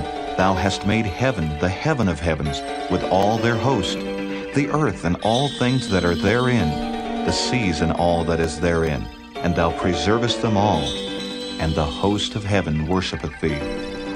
Thou art the Lord the God, who didst choose Abram, and broughtest him forth out of Ur of the Chaldees, and gavest him the name of Abraham, and foundest his heart faithful before thee, and madest a covenant with him to give the land of the Canaanites, the Hittites, the Amorites, and the Perizzites, and the Jebusites, and the Girgashites, to give it, I say, to his seed, and hast performed thy words, for thou art righteous. And didst see the affliction of our fathers in Egypt, and heardest their cry by the Red Sea, and showedst signs and wonders upon Pharaoh, and on all his servants, and on all the people of his land. For thou knewest that they dealt proudly against them. So didst thou get thee a name, as it is this day. And thou didst divide the sea before them, so that they went through the midst of the sea on the dry land. And their persecutors thou threwest into the deeps, as a stone into the mighty waters. Moreover, thou leddest them in the day by a cloudy pillar, and in the night by a pillar of fire, to give them light in the way wherein they should go. Thou camest down also upon Mount Sinai, and spakest with them from heaven, and gavest them right judgments, and true laws, good statutes and commandments, and madest known unto them thy holy Sabbath, and commandest them precepts, statutes, and laws by the hand of Moses thy servant, and gavest them bread from heaven for their hunger, and broughtest forth water for them out of the rock for their thirst, and promised them that they should go in to possess the land which thou hadst sworn to give them. But they and our fathers dealt proudly, and hardened their necks, and hearkened not to thy commandments, and refused to obey, neither were mindful of thy wonders that thou didst among them, but hardened their necks, and in their rebellion appointed a captain to return to their bondage. But thou art a God ready to pardon, gracious and merciful, slow to anger, and of great kindness, and forsookest them not. Yea, when they had made them a molten calf, and said, This is thy God that brought thee up out of Egypt, and had wrought great provocations. Yet thou, in thy manifold mercies, forsookest them not in the wilderness. The pillar of cloud departed not from them by day to lead them in the way, neither the pillar of fire by night to show them the light, and the way wherein they should go. Thou gavest also thy good Spirit to instruct them, and withheldest not thy manna from their mouth, and gavest them water for their thirst. Yea, 40 years didst thou sustain them in the wilderness, so that they lacked nothing. Their clothes waxed not old, and their feet swelled not. Moreover, thou gavest them kingdoms and nations, and didst divide them into corners, so they possessed the land of Sihon, and the land of the king of Heshbon, and the land of Og king of Bashan. Their children also multipliedst thou as the stars of heaven, and broughtest them into the land concerning which thou hadst promised to their fathers, that they should go in to possess it. So the children went in and possessed the land, and thou subduedst before them the inhabitants of the land, the Canaanites, and gavest them into their hands with their kings and the people of the land, that they might do with them as they would. And they took strong cities and a fat land, and possessed houses full of all goods, wells digged, vineyards and olive yards, and fruit trees in abundance. So they did eat, and were filled, and became fat, and delighted themselves in thy great goodness. Nevertheless, they were disobedient, and rebelled against thee, and cast thy law behind their backs, and slew thy prophets, which testified against them, to turn them to thee, and they wrought great provocations. Therefore thou deliveredst them into the hand of their enemies, who vexed them. and in the time of their trouble, when they cried unto thee, thou heardest them from heaven. And according to thy manifold mercies, thou gavest them saviors, who saved them out of the hand of their enemies. But after they had rest, they did evil again before thee. Therefore leftest thou them in the hand of their enemies, so that they had the dominion over them. Yet when they returned and cried unto thee, thou heardest them from heaven, and many times didst thou deliver them according to thy mercies, and testifiedst against them that thou mightest bring them again unto thy law. Yet they dealt proudly, and hearkened not unto thy commandments, but sinned against thy judgments, which if a man do, he shall live in them, and withdrew the shoulder, and hardened their neck, and would not hear. Yet many years didst thou forbear them, and testifiedst against them by the Spirit in thy prophets. Yet would they not give ear. Therefore gavest thou them into the hand of the people of the lands. Nevertheless, for thy great mercy's sake, thou didst not utterly consume them, nor forsake them, for thou art a gracious and merciful God. Now, therefore, our God, the great, the mighty, and the terrible God, who keepest covenant and mercy, let not all the trouble seem little before thee that hath come upon us, on our kings, on our princes, and on our priests, and on our prophets, and on our fathers, and on all thy people, since the time of the kings of Assyria unto this day. Howbeit thou art just in all that is brought upon us, for thou hast done right, but we have done wickedly. Neither have our kings, our princes, our priests, nor our fathers kept thy law, nor hearkened unto thy commandments and thy testimonies, wherewith thou didst testify against them. For they have not served thee in their kingdom, and in thy great goodness that thou gavest them, and in the large and fat land which thou gavest before them, neither turned they from their wicked works. Behold, we are servants this day, and for the land that thou gavest unto our fathers to eat the fruit thereof, and the good thereof, behold, we are servants in it. And it yieldeth much increase unto the kings whom thou hast set over us because of our sins. Also they have dominion over our bodies, and over our cattle, at their pleasure, and we are in great distress. And because of all this, we make a sure covenant, and write it, and our princes, Levites, and priests seal unto it. Chapter 10.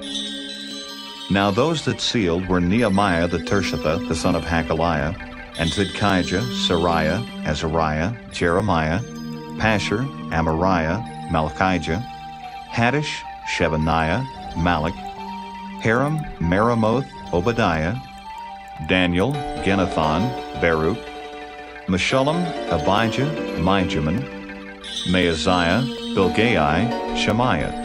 These were the priests. And the Levites, both Jeshua the son of Azaniah, Benui of the sons of Henadad, Kadmiel, and their brethren, Shebaniah, Hodijah, Kelida, Peliah, Hanan, Micah, Rehab, Hashabiah, Zachar, Sherebiah, Shebaniah, Hodijah, Bani, Beninu. The chief of the people, Parosh, Pahath Moab, Elam, Zatu, Bani, Bani, Asgad, Bebai, Adonijah, Bigvai, Aden, Ader, Hizkijah, Azar, Hodijah, Hashem, Bezai, Hariph, Anathoth, Nebai, Magpiash, Meshullam, Hezer, Meshezabeel, Zadok, Jaddua, Pelatiah, Hanan, Anaiah, Hoshea, Hananiah, Hashab, Halohesh, Pilahah, Shobek, Rehum, Hashabnah, Maaseiah, and Ahijah, Hanan, Anan, Malach, Haram, Baanah. And the rest of the people, the priests, the Levites, the porters, the singers, the Nethinims, and all they that had separated themselves from the people of the lands unto the law of God, their wives, their sons, and their daughters, every one having knowledge and having understanding. They clave to their brethren, their nobles, and entered into a curse and into an oath, to walk in God's law which was given by Moses, the servant of God, and to observe and do all the commandments of the Lord our Lord, and his judgments and his statutes. And that we would not give our daughters unto the people of the land, nor take their daughters for our sons. And if the people of the land bring ware or any victuals on the Sabbath day to sell, that we would not buy it of them on the Sabbath, or on the holy day, and that we would leave the 7th year and the exaction of every debt. Also we made ordinances for us to charge ourselves yearly with a third part of a shekel for the service of the house of our God, for the showbread, and for the continual meat offering, and for the continual burnt offering, of the Sabbaths, of the new moons, for the set feasts, and for the holy things, and for the sin offerings, to make an atonement for Israel, and for all the work of the house of our God. And we cast the lots among the priests, the Levites, and the people for the wood offering, to bring it into the house of our God after the houses of our fathers, at times appointed year by year, to burn upon the altar of the Lord our God, as it is written in the law. And to bring the firstfruits of our ground, and the firstfruits of all fruit of all trees, year by year, unto the house of the Lord. Also the firstborn of our sons and of our cattle, as it is written in the law, and the firstlings of our herds and of our flocks, to bring to the house of our God unto the priests that minister in the house of our God. And that we should bring the firstfruits of our dough, and our offerings, and the fruit of all manner of trees, of wine and of oil, unto the priests, to the chambers of the house of our God, and the tithes of our ground unto the Levites, that the same Levites might have the tithes in all the cities of our tillage. And the priest, the son of Aaron, shall be with the Levites when the Levites take tithes. And the Levites shall bring up the tithe of the tithes unto the house of our God, to the chambers into the treasure house. For the children of Israel and the children of Levi shall bring the offering of the corn, of the new wine, and the oil unto the chambers, where are the vessels of the sanctuary, and the priests that minister, and the porters, and the singers. And we will not forsake the house of our God. Chapter 11. And the rulers of the people dwelt at Jerusalem. The rest of the people also cast lots to bring 1 of 10 to dwell in Jerusalem, the holy city, and 9 parts to dwell in other cities. And the people blessed all the men that willingly offered themselves to dwell at Jerusalem. Now these are the chief of the province that dwelt in Jerusalem. But in the cities of Judah dwelt every one in his possession in their cities, to wit, Israel, the priests, and the Levites, and the Nethinims, and the children of Solomon's servants. And at Jerusalem dwelt certain of the children of Judah, and of the children of Benjamin. Of the children of Judah, Athiah, the son of Uzziah, the son of Zechariah, the son of Amariah, the son of Shephatiah, the son of Mahalaleel, of the children of Perez. And Maaseiah, the son of Baruch, the son of Calhozi, the son of Haziah, the son of Adiah, the son of Joiarib, the son of Zechariah, the son of Shiloni. All the sons of Perez that dwelt at Jerusalem were 468 valiant men. And these are the sons of Benjamin: Sallu, the son of Meshullam, the son of Joed, the son of Pedaiah, the son of Koliah, the son of Maaseiah, the son of Ithiel, the son of Jesiah. And after him Gabai, Salai, 928. And Joel the son of Zichri was their overseer, and Judah the son of Senua was second over the city. Of the priests, Jediah the son of Joiarib, Jachin, Sariah the son of Hilkiah, the son of Meshullam, the son of Zadok, the son of Meraioth, the son of Ahitub, was the ruler of the house of God. And their brethren that did the work of the house were 822. And Adiah the son of Jeroham, the son of Belaliah, the son of Amzi, the son of Zechariah, the son of Pashur, the son of Malchiah, and his brethren, chief of the fathers, 242. And Amashai the son of Azareel, the son of Ahasai, the son of Meshillemoth, the son of Immer, and their brethren, mighty men of valor, 128. And their overseer was Zabdiel, the son of one of the great men. Also of the Levites, Shemaiah, the son of Hashab, the son of Azrikam, the son of Hashabiah, the son of Bunai. And Shabbathai and Jozabad of the chief of the Levites had the oversight of the outward business of the house of God. And Mattaniah, the son of Micah, the son of Zabdi, the son of Asaph, was the principal to begin the thanksgiving and prayer. And Bakbukiah the second among his brethren. And Abda, the son of Shammua, the son of Galal, the son of Jeduthun. All the Levites in the holy city were 284.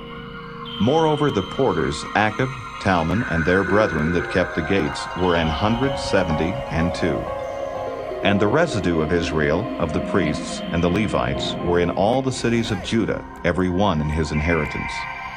But the Nethinims dwelt in Ophel, and Zihah and Gizpah were over the Nethinims.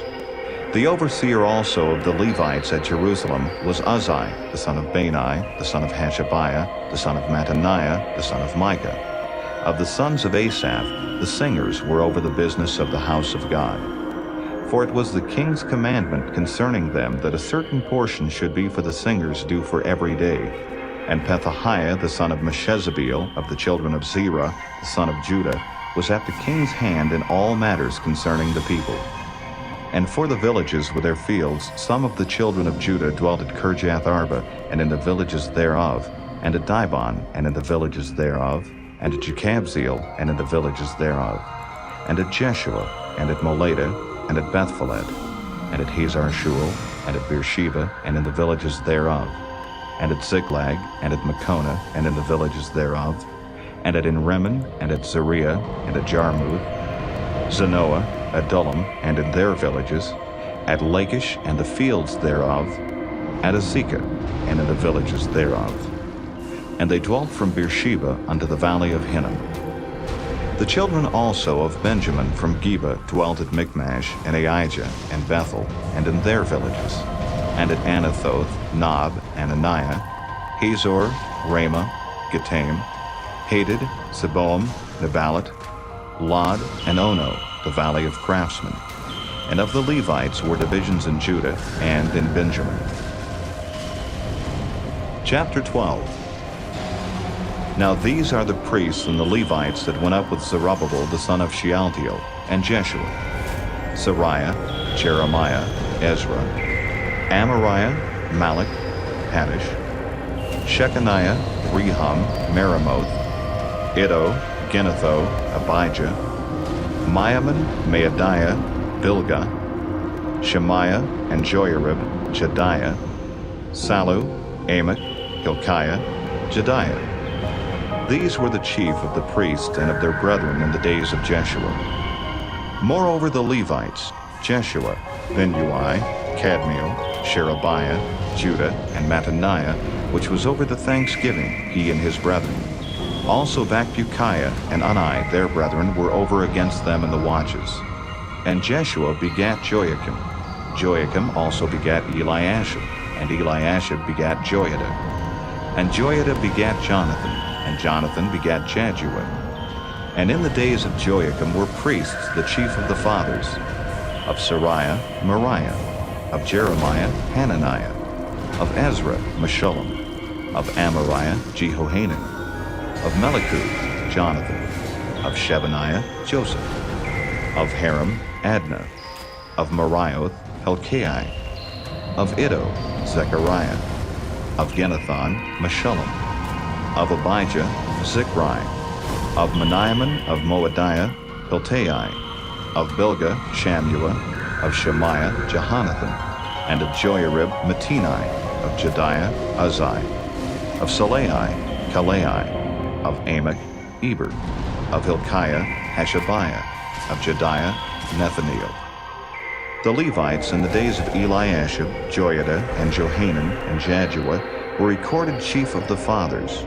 Also the priests to the reign of Darius the Persian. The sons of Levi, the chief of the fathers, were written in the book of the Chronicles, even until the days of Johanan the son of Eliashib. And the chief of the Levites, Hashabiah, Sherebiah, and Jeshua the son of Kadmiel, with their brethren over against them, to praise and to give thanks according to the commandment of David, the man of God, ward over against ward. Mattaniah and Bakbukiah, Obadiah, Meshullam, Talmon, Akab, were porters keeping the ward at the thresholds of the gates. These were in the days of Joachim, the son of Jeshua, the son of Jozadak, and in the days of Nehemiah the governor, and of Ezra the priest, the scribe. And at the dedication of the wall of Jerusalem, they sought the Levites out of all their places to bring them to Jerusalem, to keep the dedication with gladness, both with thanksgivings and with singing, with cymbals, psalteries, and with harps. And the sons of the singers gathered themselves together both out of the plain country round about Jerusalem, and from the villages of Netophathi, also from the house of Gilgal, and out of the fields of Geba and Asmaveth, for the singers had builded them villages round about Jerusalem. And the priests and the Levites purified themselves, and purified the people, and the gates, and the wall. Then I brought up the princes of Judah upon the wall, and appointed 2 great companies of them that gave thanks, whereof one went on the right hand upon the wall toward the dung gate, and after them went Hoshea and half of the princes of Judah, and Azariah, Ezra, and Meshullam, Judah and Benjamin, and Shemaiah and Jeremiah, and certain of the priests' sons with trumpets, namely Zechariah, the son of Jonathan, the son of Shemaiah, the son of Mattaniah, the son of Micaiah, the son of Zachar, the son of Asaph, and his brethren Shemaiah and Azareel, Milalai, Gilalai, Maai, Nethaneel, and Judah, Hanani with the musical instruments of David the man of God, and Ezra the scribe before them. And at the fountain gate which was over against them, they went up by the stairs of the city of David at the going up of the wall, above the house of David, even unto the water gate eastward. And the other company of them that gave thanks went over against them, and I after them, and the half of the people upon the wall, from beyond the tower of the furnaces even unto the broad wall, and from above the gate of Ephraim, and above the old gate, and above the fish gate, and the tower of Hananiel, and the tower of Meah, even unto the sheep gate, and they stood still in the prison gate. So stood the 2 companies of them that gave thanks in the house of God, and I and the half of the rulers with me. And the priests, Eliakim, Maaseiah, Meniamin, Micaiah, Elioenai, Zechariah, and Hananiah with trumpets, and Maaseiah, and Shemaiah, and Eleazar, and Uzzi, and Jehohanan, and Malchijah, and Elam, and Ezer. And the singers sang loud with Jezrahiah their overseer. Also that day they offered great sacrifices and rejoiced, for God had made them rejoice with great joy. The wives also and the children rejoiced, so that the joy of Jerusalem was heard even afar off. And at that time were some appointed over the chambers, for the treasures, for the offerings, for the firstfruits, and for the tithes, to gather into them out of the fields of the cities the portions of the law for the priests and Levites. For Judah rejoiced for the priests, and for the Levites that waited. And both the singers and the porters kept the word of their God, and the word of the purification, according to the commandment of David, and of Solomon his son. For in the days of David and Asaph of old, there were chief of the singers, and songs of praise and thanksgiving unto God. And all Israel in the days of Zerubbabel, and in the days of Nehemiah, gave the portions of the singers and the porters, every day his portion. And they sanctified holy things unto the Levites, and the Levites sanctified them unto the children of Aaron. Chapter 13. On that day they read in the book of Moses in the audience of the people, and therein was found written that the Ammonite and the Moabite should not come into the congregation of God forever, because they met not the children of Israel with bread and with water, but hired Balaam against them, that he should curse them, howbeit our God turned the curse into a blessing. Now it came to pass, when they had heard the law, that they separated from Israel all the mixed multitude. And before this, Eliashib the priest, having the oversight of the chamber of the house of our God, was allied unto Tobiah.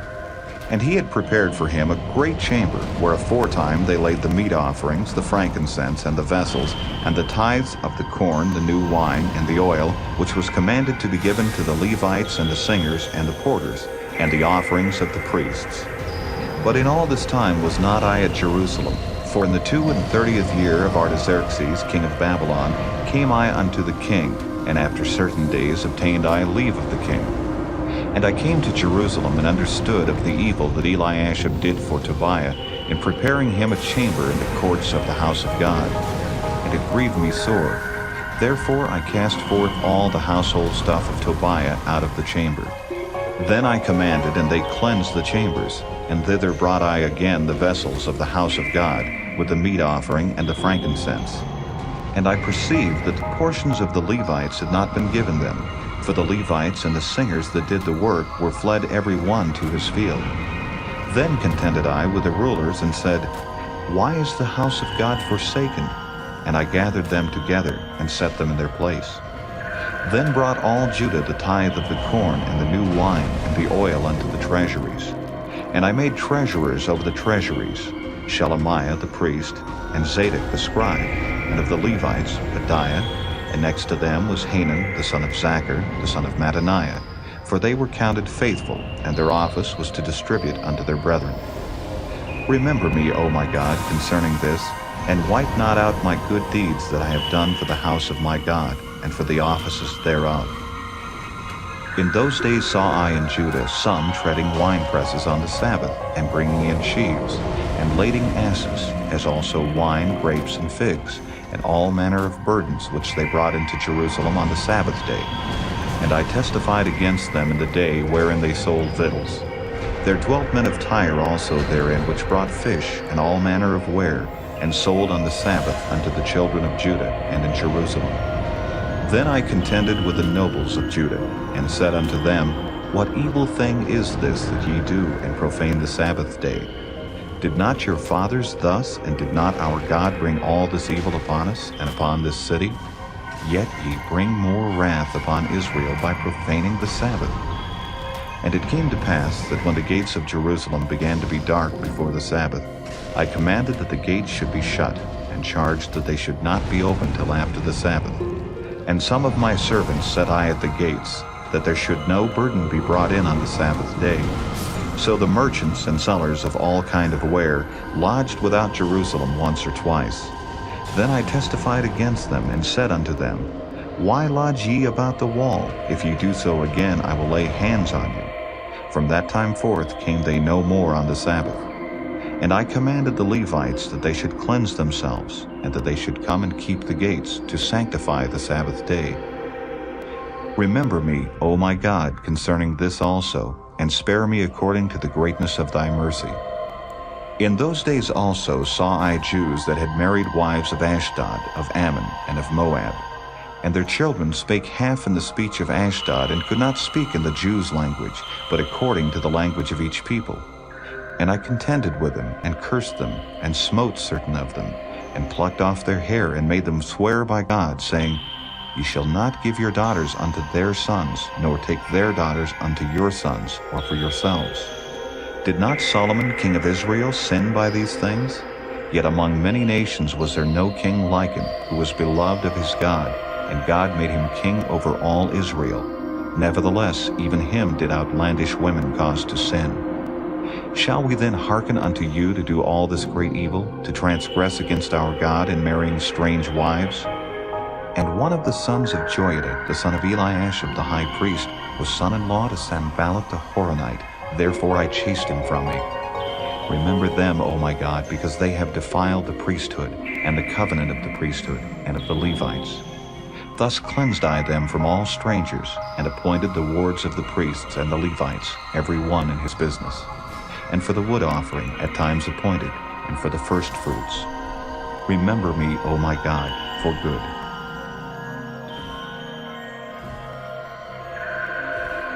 The Book of Esther. Chapter 1. Now it came to pass in the days of Ahasuerus, this is Ahasuerus which reigned from India even unto Ethiopia, over 127 provinces, that in those days when the king Ahasuerus sat on the throne of his kingdom, which was in Shushan the palace, in the 3rd year of his reign, he made a feast unto all his princes and his servants, the power of Persia and Media, the nobles and princes of the provinces being before him, when he showed the riches of his glorious kingdom, and the honor of his excellent majesty many days, even 180 days.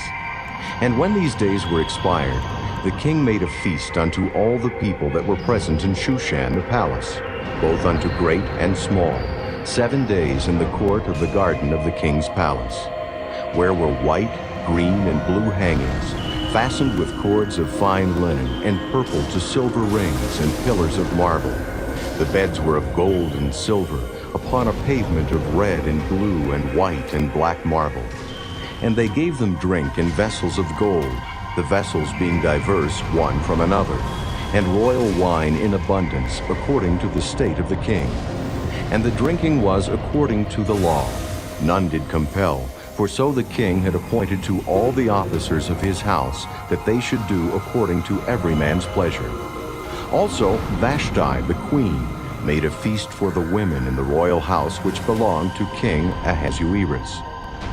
On the 7th day, when the heart of the king was merry with wine, he commanded Nehemiah, Biztha, Harbona, Bigtha, and Abagtha, Zethar, and Carcas, the 7 chamberlains that served in the presence of Ahasuerus the king, to bring Vashti the queen before the king with the crown royal, to show the people and the princes her beauty, for she was fair to look on.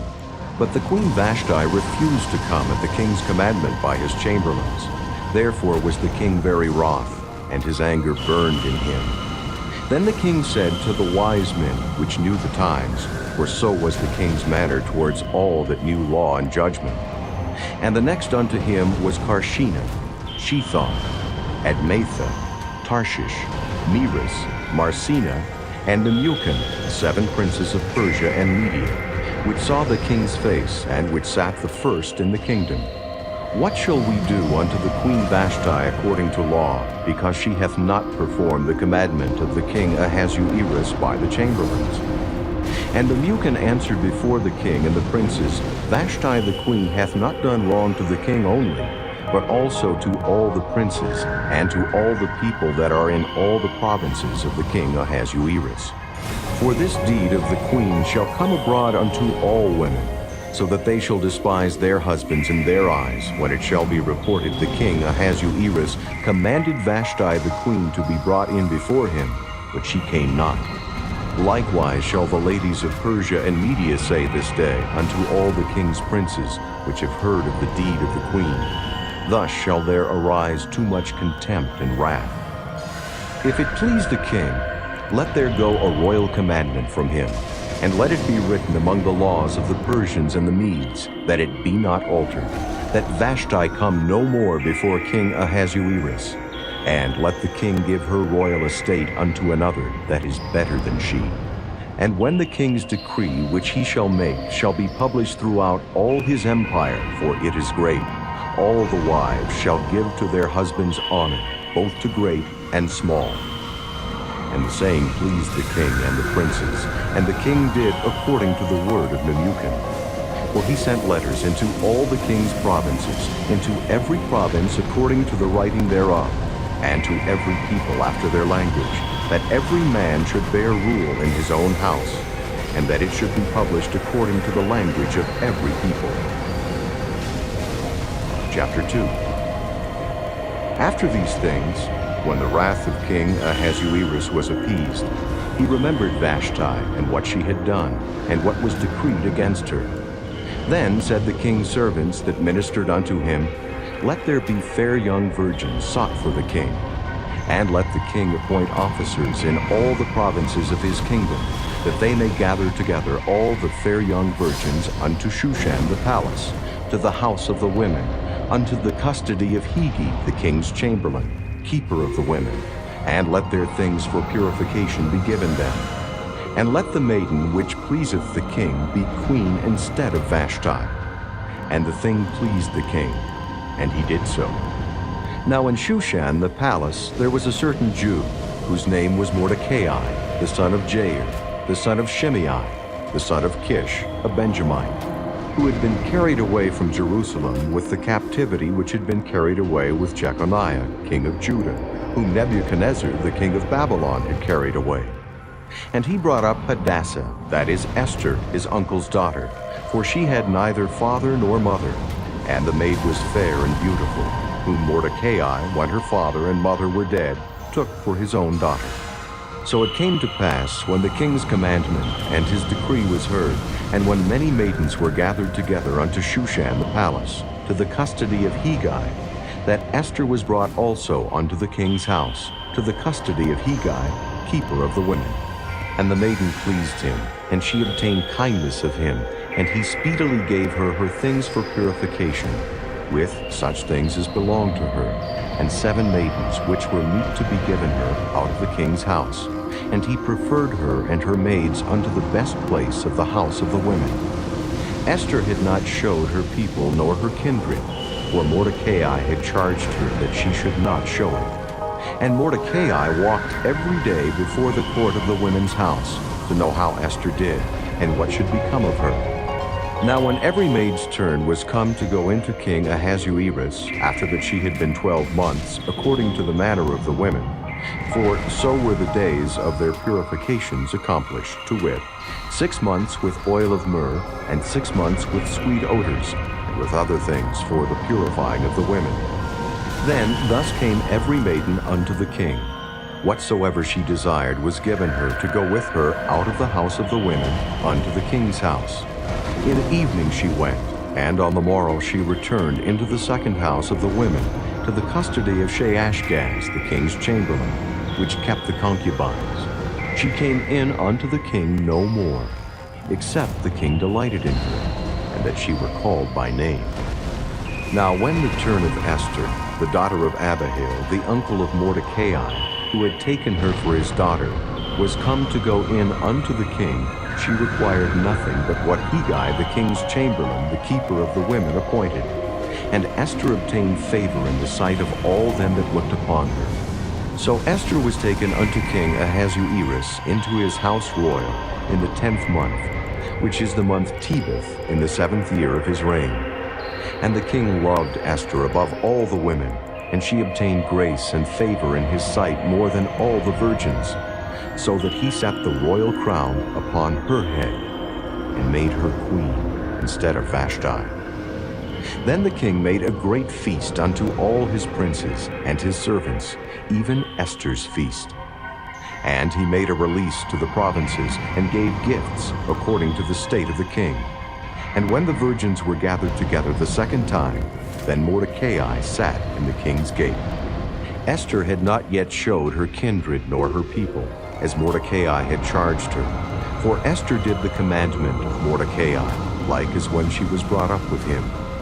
In those days, while Mordecai sat in the king's gate, 2 of the king's chamberlains, Bigthan and Teresh, of those which kept the door, were wroth, and sought to lay hand on the king Ahasuerus.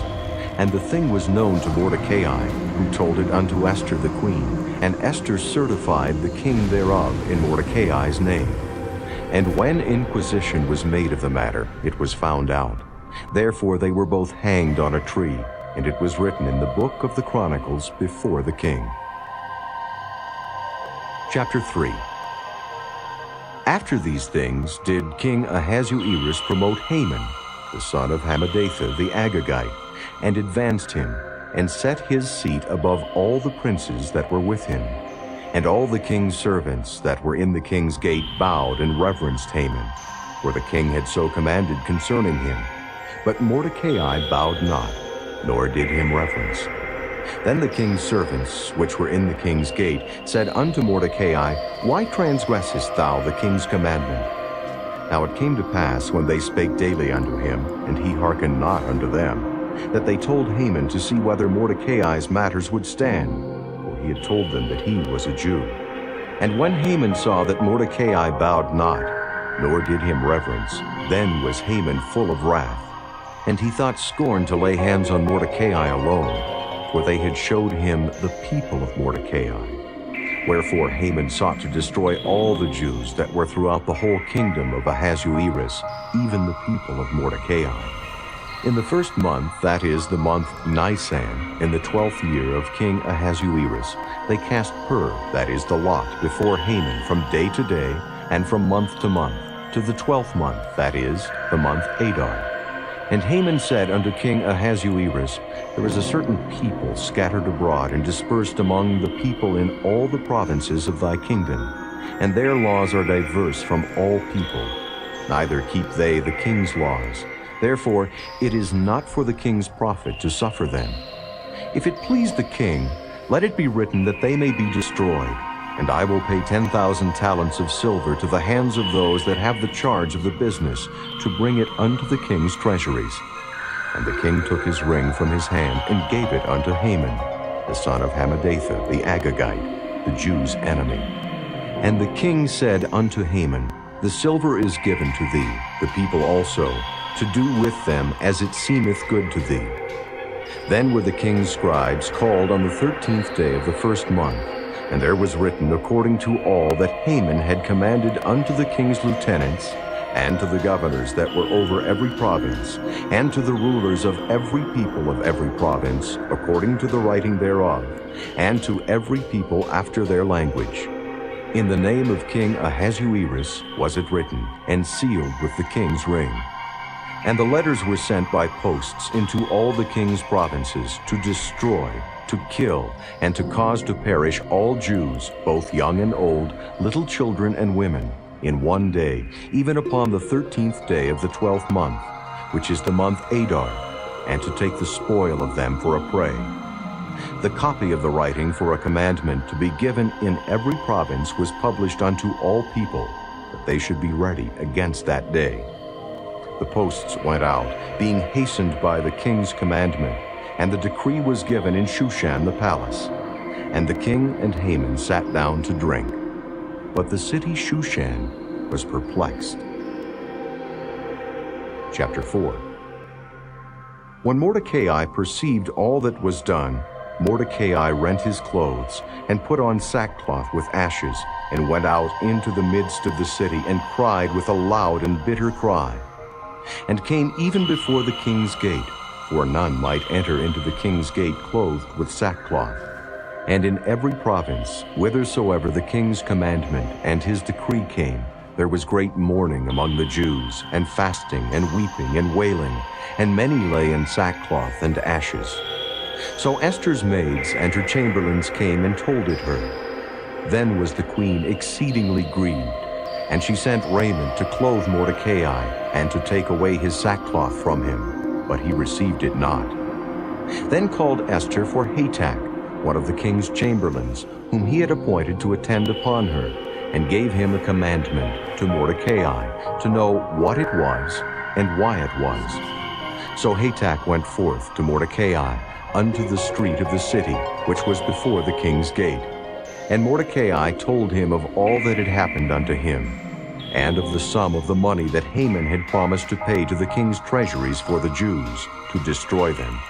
Also he gave him the copy of the writing of the decree that was given at Shushan to destroy them, to show it unto Esther, and to declare it unto her, and to charge her that she should go in unto the king to make supplication unto him, and to make request before him for her people. And Hatach came and told Esther the words of Mordecai. Again Esther spake unto Hatach, and gave him commandment unto Mordecai.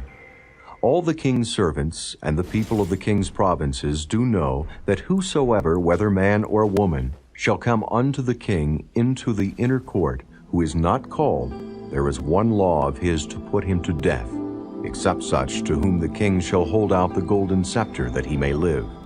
But I have not been called to come in unto the king these 30 days. And they told to Mordecai Esther's words. Then Mordecai commanded to answer Esther, Think not with thyself that thou shalt escape in the king's house more than all the Jews. For if thou altogether holdest thy peace at this time, then shall their enlargement and deliverance arise to the Jews from another place, that thou and thy father's house shall be destroyed. And who knoweth whether thou art come to the kingdom for such a time as this? Then Esther bade them return Mordecai this answer, Go, gather together all the Jews that are present in Shushan, and fast ye for me, and neither eat nor drink 3 days, night or day. I also and my maidens will fast likewise.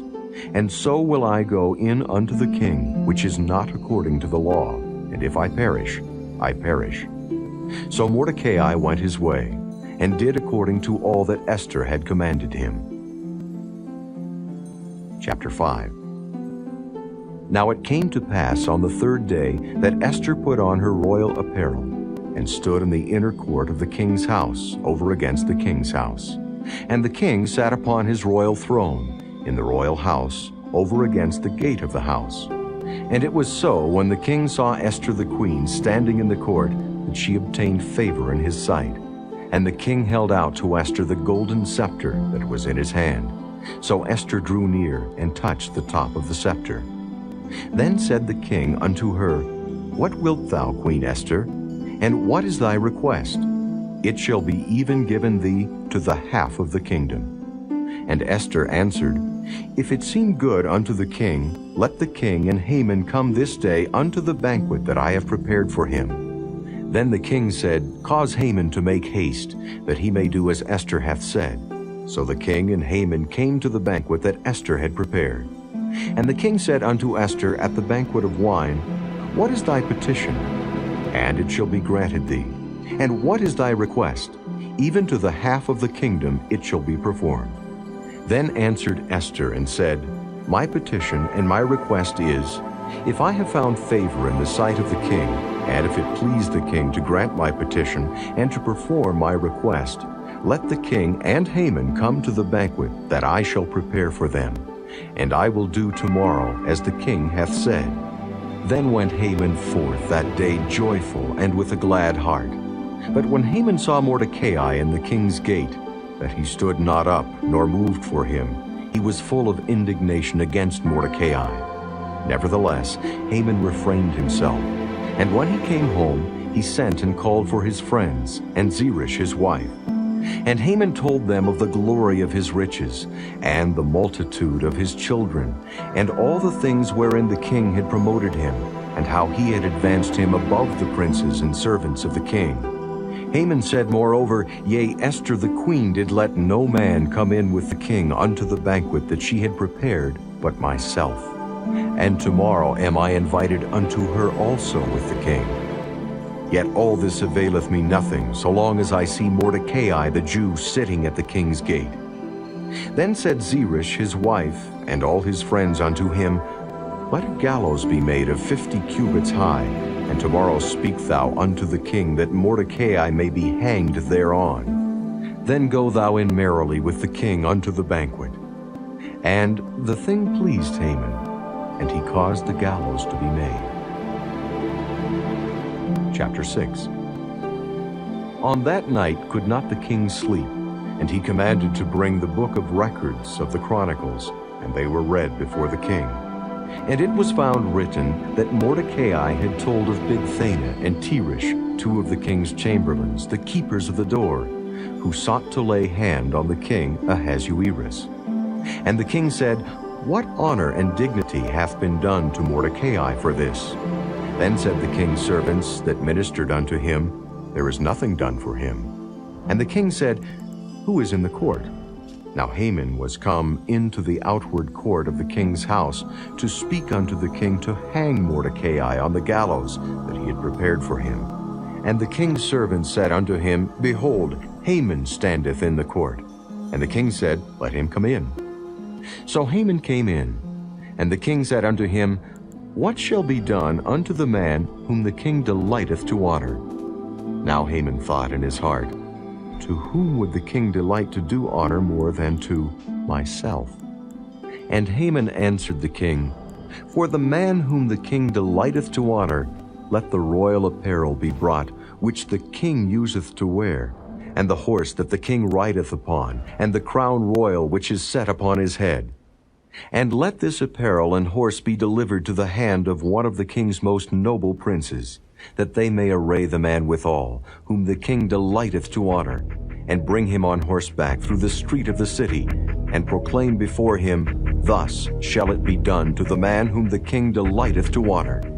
Then the king said to Haman, Make haste, and take the apparel and the horse, as thou hast said, and do even so to Mordecai the Jew, that sitteth at the king's gate. Let nothing fail of all that thou hast spoken.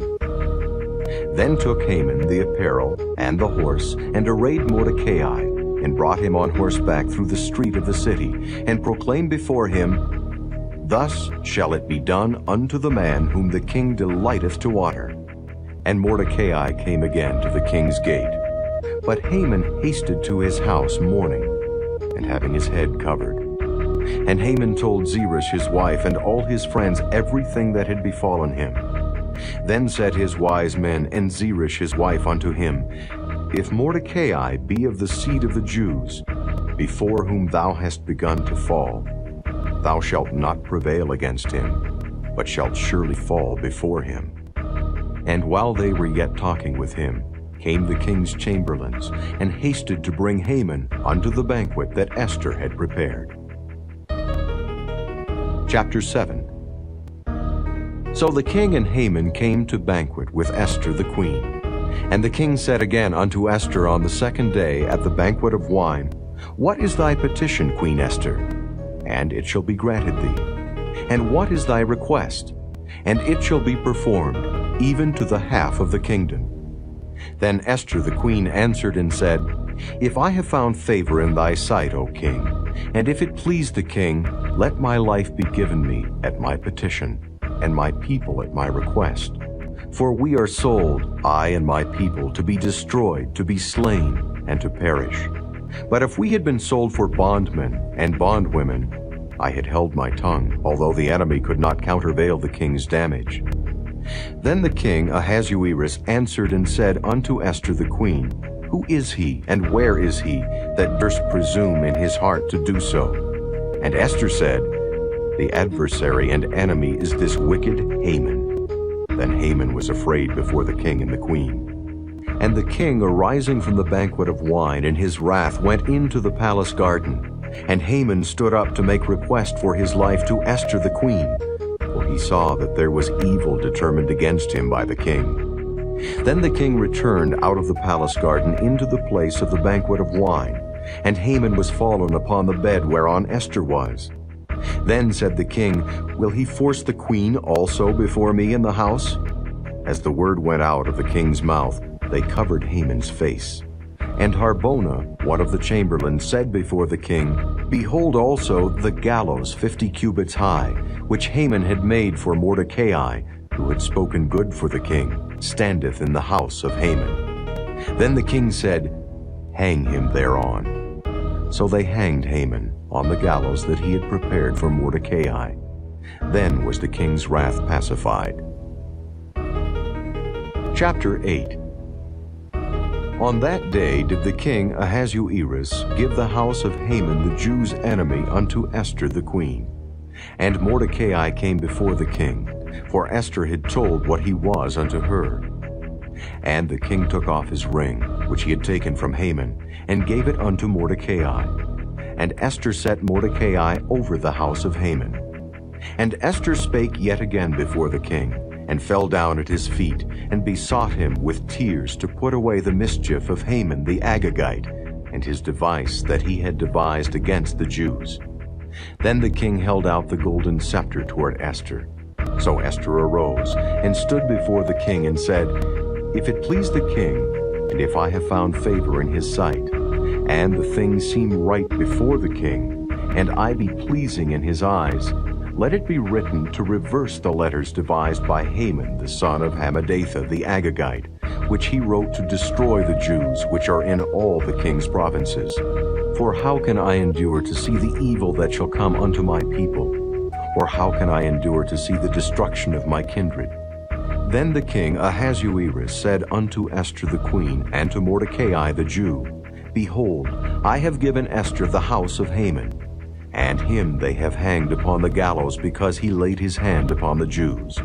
Write ye also for the Jews, as it liketh you, in the king's name, and seal it with the king's ring. For the writing which is written in the king's name and sealed with the king's ring may no man reverse." Then were the king's scribes called at that time in the 3rd month, that is the month Sivan, on the 23 day thereof. And it was written according to all that Mordecai commanded unto the Jews, and to the lieutenants, and the deputies, and rulers of the provinces which are from India unto Ethiopia, and 127 provinces, unto every province according to the writing thereof, and unto every people after their language, and to the Jews according to their writing, and according to their language. And he wrote in the king Ahasuerus' name, and sealed it with the king's ring, and sent letters by posts on horseback, and riders on mules, camels, and young dromedaries, wherein the king granted the Jews which were in every city to gather themselves together, and to stand for their life, to destroy, to slay, and to cause to perish all the power of the people and province that would assault them, both little ones and women, and to take the spoil of them for a prey, upon one day in all the provinces of King Ahasuerus, namely, upon the 13th day of the 12th month, which is the month Adar. The copy of the writing for a commandment to be given in every province was published unto all people, and that the Jews should be ready against that day to avenge themselves on their enemies. So the posts that rode upon mules and camels went out, being hastened and pressed on by the king's commandment. And the decree was given at Shushan the palace.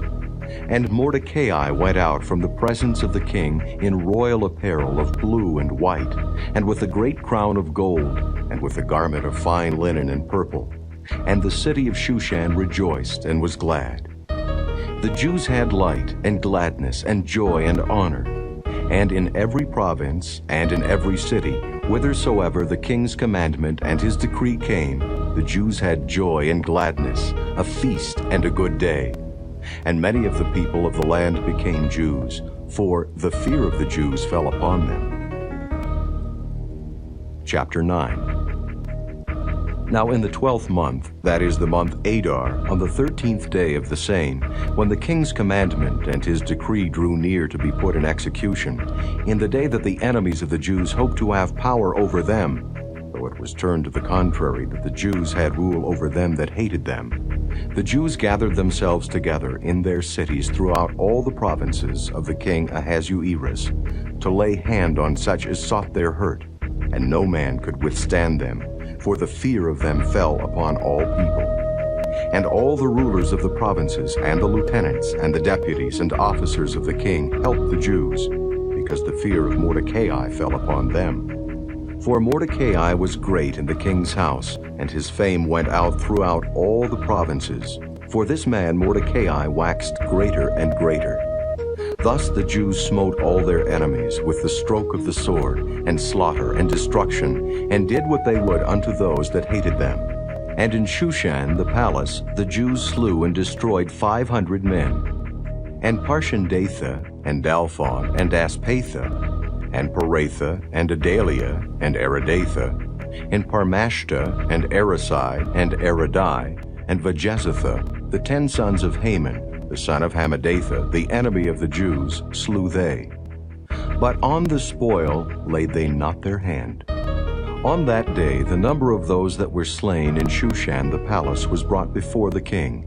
And the king said unto Esther the queen, The Jews have slain and destroyed 500 men in Shushan the palace, and the 10 sons of Haman.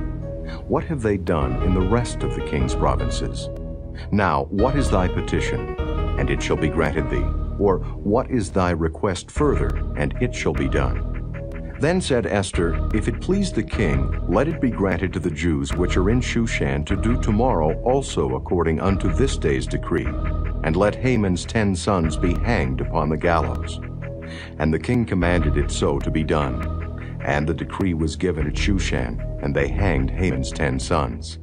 For the Jews that were in Shushan gathered themselves together on the 14th day also of the month Adar, and slew 300 men at Shushan. But on the prey they laid not their hand. But the other Jews that were in the king's provinces gathered themselves together, and stood for their lives, and had rest from their enemies, and slew of their foes 75,000. But they laid not their hands on the prey, on the 13th day of the month Adar. And on the 14th day of the same rested they, and made it a day of feasting and gladness. But the Jews that were at Shushan assembled together on the 13th day thereof, and on the 14th thereof. And on the 15th day of the same they rested, and made it a day of feasting and gladness. Therefore the Jews of the villages that dwelt in the unwalled towns made the 14th day of the month Adar a day of gladness and feasting, and a good day, and of sending portions one to another. And Mordecai wrote these things, and sent letters unto all the Jews that were in all the provinces of the king Ahasuerus, both nigh and far, to establish this among them, that they should keep the 14th day of the month Adar, and the 15th day of the same yearly, as the days wherein the Jews rested from their enemies, and the month which was turned unto them from sorrow to joy, and from mourning into a good day, that they should make them days of feasting and joy, and of sending portions one to another and gifts to the poor. And the Jews undertook to do as they had begun, and as Mordecai had written unto them. Because Haman, the son of Hammedatha the Agagite, the enemy of all the Jews, had devised against the Jews to destroy them, and had cast pur, that is, the lot, to consume them and to destroy them. But when Esther came before the king, he commanded by letters that his wicked device, which he devised against the Jews, should return upon his own head, and that he and his son should be hanged on the gallows. Wherefore they called these days Purim, after the name of Pur. Therefore, for all the words of this letter, and of that which they had seen concerning this matter, and which had come unto them, the Jews ordained and took upon them, and upon their seed, and upon all such as joined themselves unto them, so as it should not fail that they would keep these 2 days according to their writing, and according to their appointed time every year. And that these days should be remembered and kept throughout every generation, every family, every province, and every city. And that these days of Purim should not fail from among the Jews, nor the memorial of them perish from their seed. Then Esther the queen, the daughter of Abihail, and Mordecai the Jew, wrote with all authority to confirm this second letter of Purim. And he sent the letters unto all the Jews, to the 127 provinces of the kingdom of Ahasuerus, with words of peace and truth, to confirm these days of Purim in their times appointed, according as Mordecai the Jew and Esther the queen had enjoined them, and as they had decreed for themselves and for their seed the matters of the fastings and their cry. And the decree of Esther confirmed these matters of Purim, and it was written in the book. Chapter 10. And the king, Ahasuerus, laid a tribute upon the land, and upon the isles of the sea, and all the acts of his power and of his might, and the declaration of the greatness of Mordecai, whereunto the king advanced him, are they not written in the book of the chronicles of the kings of Media and Persia? For Mordecai the Jew was next unto King Ahasuerus, and great among the Jews, and accepted of the multitude of his brethren, seeking the wealth of his people, and speaking peace to all his seed.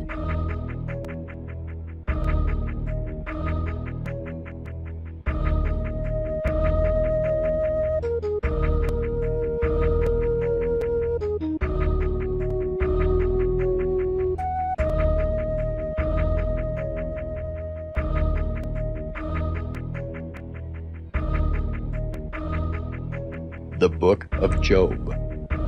Chapter 1.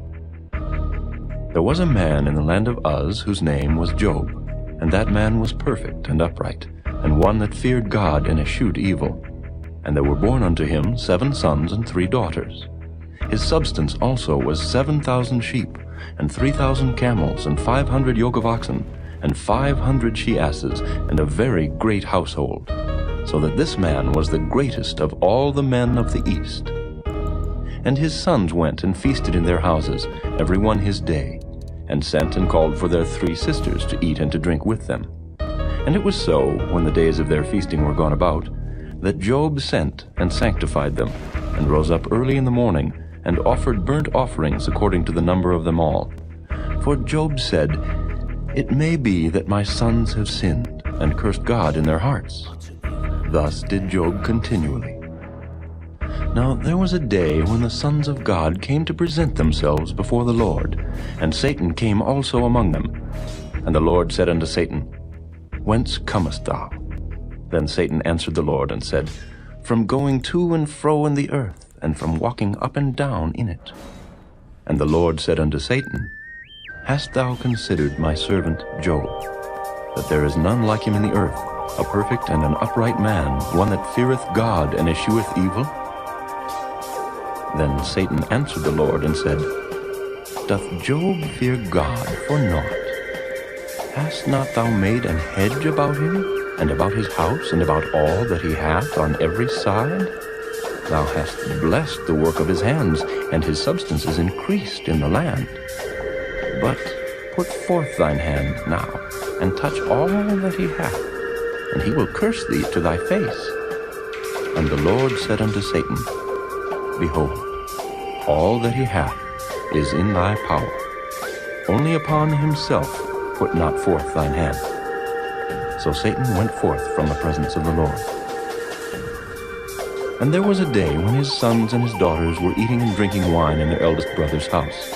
And there came a messenger unto Job, and said, The oxen were plowing, and the asses feeding beside them, and the Sabaeans fell upon them and took them away. Yea, they have slain the servants with the edge of the sword, and I only am escaped alone to tell thee. While he was yet speaking, there came also another, and said, The fire of God is fallen from heaven, and hath burned up the sheep and the servants, and consumed them. And I only am escaped alone to tell thee. While he was yet speaking, there came also another, and said, The Chaldeans made out 3 bands, and fell upon the camels, and have carried them away, yea, and slain the servants with the edge of the sword, and I only am escaped alone to tell thee. While he was yet speaking, there came also another, and said, Thy sons and thy daughters were eating and drinking wine in their eldest brother's house.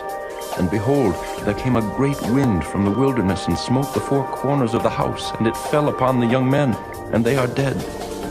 And I only am escaped alone to tell thee.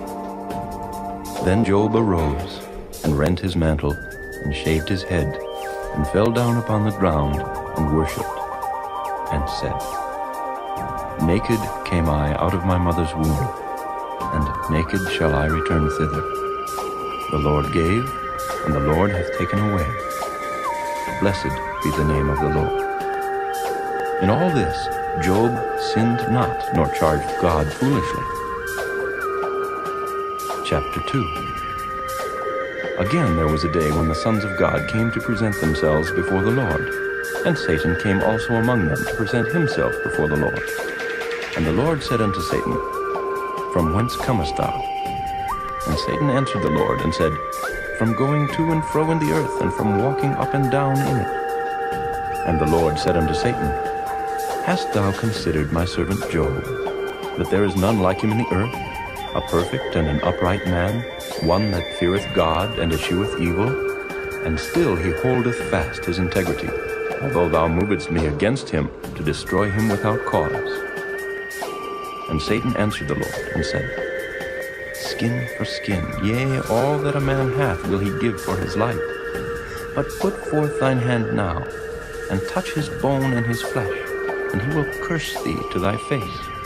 And the Lord said unto Satan, Behold, he is in thine hand, but save his life.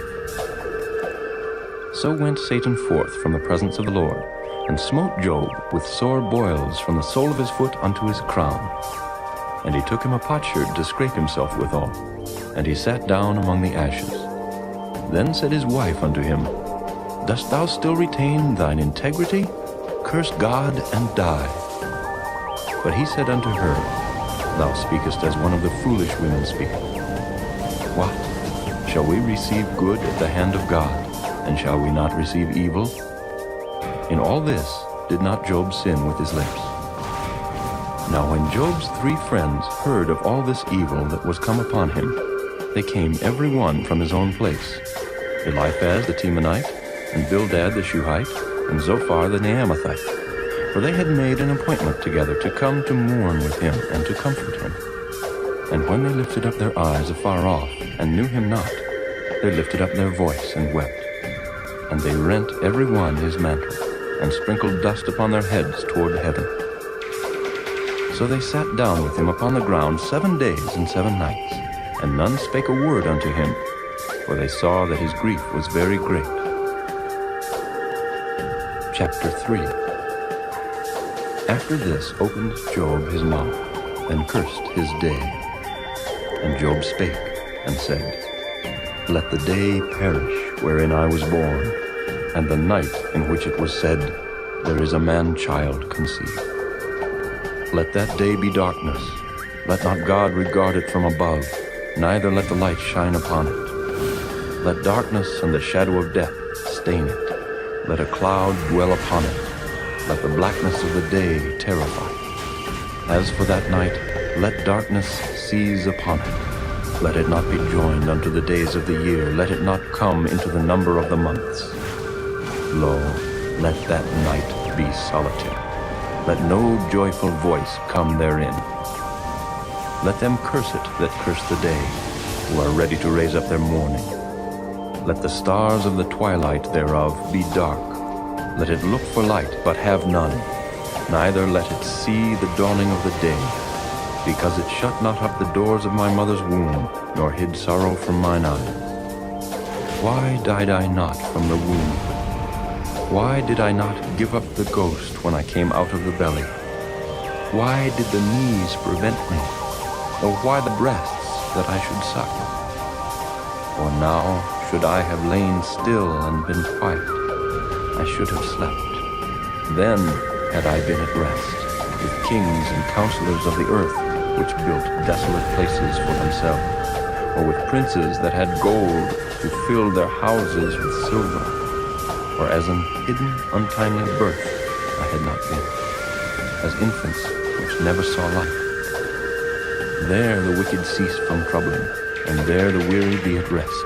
There the prisoners rest together. They hear not the voice of the oppressor.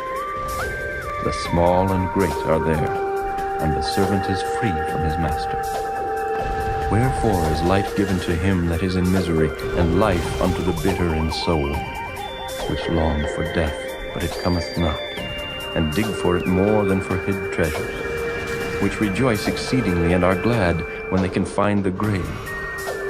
Why is light given to a man whose way is hid, and whom God hath hedged in? For my sighing cometh before I eat, and my roarings are poured out like the waters. For the thing which I greatly feared is come upon me, and that which I was afraid of is come unto me. I was not in safety, neither had I rest, neither was I quiet. Yet trouble came. Chapter 4. Then Eliphaz the Temanite answered and said, If we essay to commune with thee, wilt thou be grieved? But who can withhold himself from speaking? Behold, thou hast instructed many, and thou hast strengthened the weak hands. Thy words have upholden him that was falling, and thou hast strengthened the feeble knees. But now it is come upon thee, and thou faintest. It toucheth thee, and thou art troubled. Is not this thy fear, thy confidence, thy hope, and the uprightness of thy ways? Remember, I pray thee, who ever perished being innocent? Or where were the righteous cut off? Even as I have seen, they that plow iniquity and sow wickedness reap the same. By the blast of God they perish, and by the breath of his nostrils are they consumed. The roaring of the lion, and the voice of the fierce lion, and the teeth of the young lions are broken. The old lion perisheth for lack of prey, and the stout lion's whelps are scattered abroad. Now a thing was secretly brought to me, and mine ear received a little thereof. When thoughts from the visions of the night, when deep sleep falleth on men, fear came upon me, and trembling, which made all my bones to shake. Then a spirit passed before my face, the hair of my flesh stood up.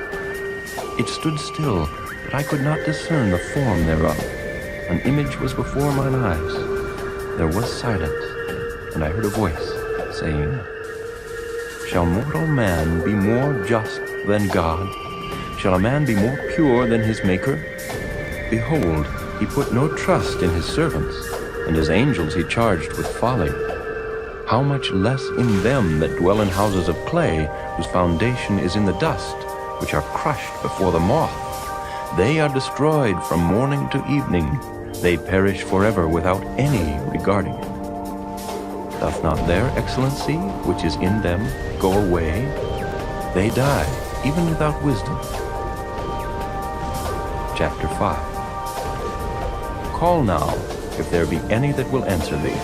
And to which of the saints wilt thou turn? For wrath killeth the foolish man, and envy slayeth the silly one. I have seen the foolish taking root, but suddenly I cursed his habitation. His children are far from safety, and they are crushed in the gate, neither is there any to deliver them. Whose harvest the hungry eateth up, and taketh it even out of the thorns, and the robber swalloweth up their substance. Although affliction cometh not forth of the dust, neither doth trouble spring out of the ground, yet man is born unto trouble, as the sparks fly upward. I would seek unto God, and unto God would I commit my cause, which doeth great things and unsearchable, marvelous things without number, who giveth rain upon the earth, and sendeth waters upon the fields, to set up on high those that be low, that those which mourn may be exalted to safety. He disappointeth the devices of the crafty, so that their hands cannot perform their enterprise. He taketh the wise in their own craftiness, and the counsel of the froward is carried headlong. They meet with darkness in the daytime, and grope in the noonday as in the night. But he saveth the poor from the sword, from their mouth, and from the hand of the mighty. So the poor hath hope, and iniquity stoppeth her mouth. Behold, happy is the man whom God correcteth. Therefore despise not thou the chastening of the Almighty, for he maketh sore and bindeth up. He woundeth, and his hands make whole. He shall deliver thee in 6 troubles. Yea, in 7 there shall no evil touch thee. In famine he shall redeem thee from death, and in war from the power of the sword. Thou shalt be hid from the scourge of the tongue, neither shalt thou be afraid of destruction when it cometh. At destruction and famine thou shalt laugh. Neither shalt thou be afraid of the beasts of the earth, for thou shalt be in league with the stones of the field, and the beasts of the field shall be at peace with thee. And thou shalt know that thy tabernacle shall be in peace, and thou shalt visit thy habitation, and shalt not sin. Thou shalt know also that thy seed shall be great, and thine offspring as the grass of the earth. Thou shalt come to thy grave in a full age, like as a shock of corn cometh in his season. Lo, this we have searched it, so it is. Hear it, and know thou it for thy good. Chapter 6. But Job answered and said, Oh, that my grief were truly weighed, and my calamity laid in the balances together, for now it would be heavier than the sand of the sea. Therefore my words are swallowed up. For the arrows of the Almighty are within me, the poison whereof drinketh up my spirit. The terrors of God do set themselves in array against me. Doth the wild ass bray when he hath grass, or loweth the ox over his fodder? Can that which is unsavory be eaten without salt, or is there any taste in the white of an egg? The things that my soul refused to touch are as my sorrowful meat. Oh, that I might have my request, and that God would grant me the thing that I long for, even that it would please God to destroy me, that he would let loose his hand and cut me off. Then should I yet have comfort, yea, I would harden myself in sorrow. Let him not spare, for I have not concealed the words of the Holy One. What is my strength that I should hope? And what is mine end that I should prolong my life? Is my strength the strength of stones, or is my flesh of brass? Is not my help in me, and is wisdom driven quite from me? To him that is afflicted pity should be showed from his friend, but he forsaketh the fear of the Almighty. My brethren have dealt deceitfully as a brook, and as the stream of brooks they pass away, which are brackish by reason of the ice, and wherein the snow is hid. What time they wax warm, they vanish. When it is hot, they are consumed out of their place. The paths of their way are turned aside. They go to nothing, and perish. The troops of Tema looked. The companies of Sheba waited for them. They were confounded because they had hoped. They came thither and were ashamed. For now ye are nothing. Ye see my casting down and are afraid. Did I say, Bring unto me, or give a reward for me of your substance, or deliver me from the enemy's hand, or redeem me from the hand of the mighty?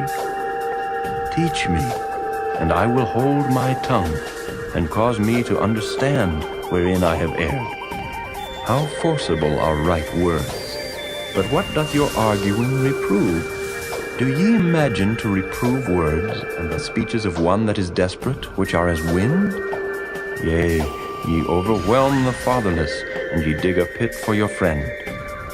Now therefore be content, look upon me, for it is evident unto you if I lie. Return, I pray you, let it not be iniquity. Yea, return again, my righteousness is in it. Is there iniquity in my tongue? Cannot my taste discern perverse things? Chapter 7. Is there not an appointed time to man upon earth? Are not his days also like the days of an hireling? As the servant earnestly desireth the shadow, and as an hireling looketh for the reward of his work, so am I made to possess months of vanity, and wearisome nights are appointed to me. When I lie down, I say, when shall I arise, and the night be gone? And I am full of tossings to and fro unto the dawning of the day. My flesh is clothed with worms and clods of dust. My skin is broken and become loathsome. My days are swifter than a weaver's shuttle, and are spent without hope. Oh, remember that my life is wind. Mine eye shall no more see good. The eye of him that hath seen me shall see me no more. Thine eyes are upon me, and I am not. As the cloud is consumed and vanisheth away, so he that goeth down to the grave shall come up no more. He shall return no more to his house, neither shall his place know him any more. Therefore I will not refrain my mouth. I will speak in the anguish of my spirit. I will complain in the bitterness of my soul. Am I a sea or a whale that thou settest a watch over me? When I say, my bed shall comfort me, my couch shall ease my complaint. Then thou scarest me with dreams, and terrifiest me through visions, so that my soul chooseth strangling and death rather than my life. I loathe it. I would not live alway. Let me alone, for my days are vanity. What is man that thou shouldest magnify him, and that thou shouldest set thine heart upon him, and that thou shouldest visit him every morning, and try him every moment? How long wilt thou not depart from me, nor let me alone till I swallow down my spittle? I have sinned. What shall I do unto thee, O thou preserver of men? Why hast thou set me as a mark against thee, so that I am a burden to myself?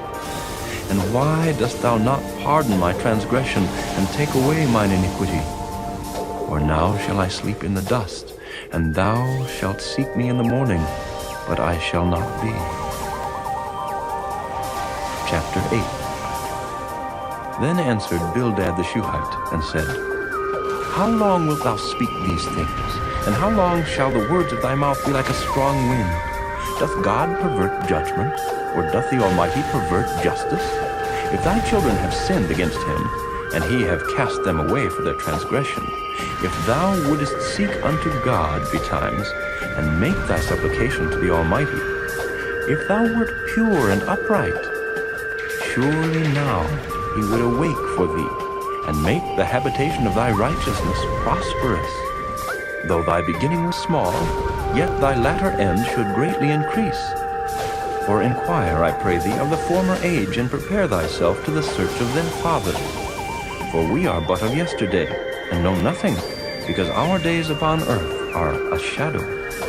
Shall not they teach thee, and tell thee, and utter words out of their heart? Can the rush grow up without mire? Can the flag grow without water?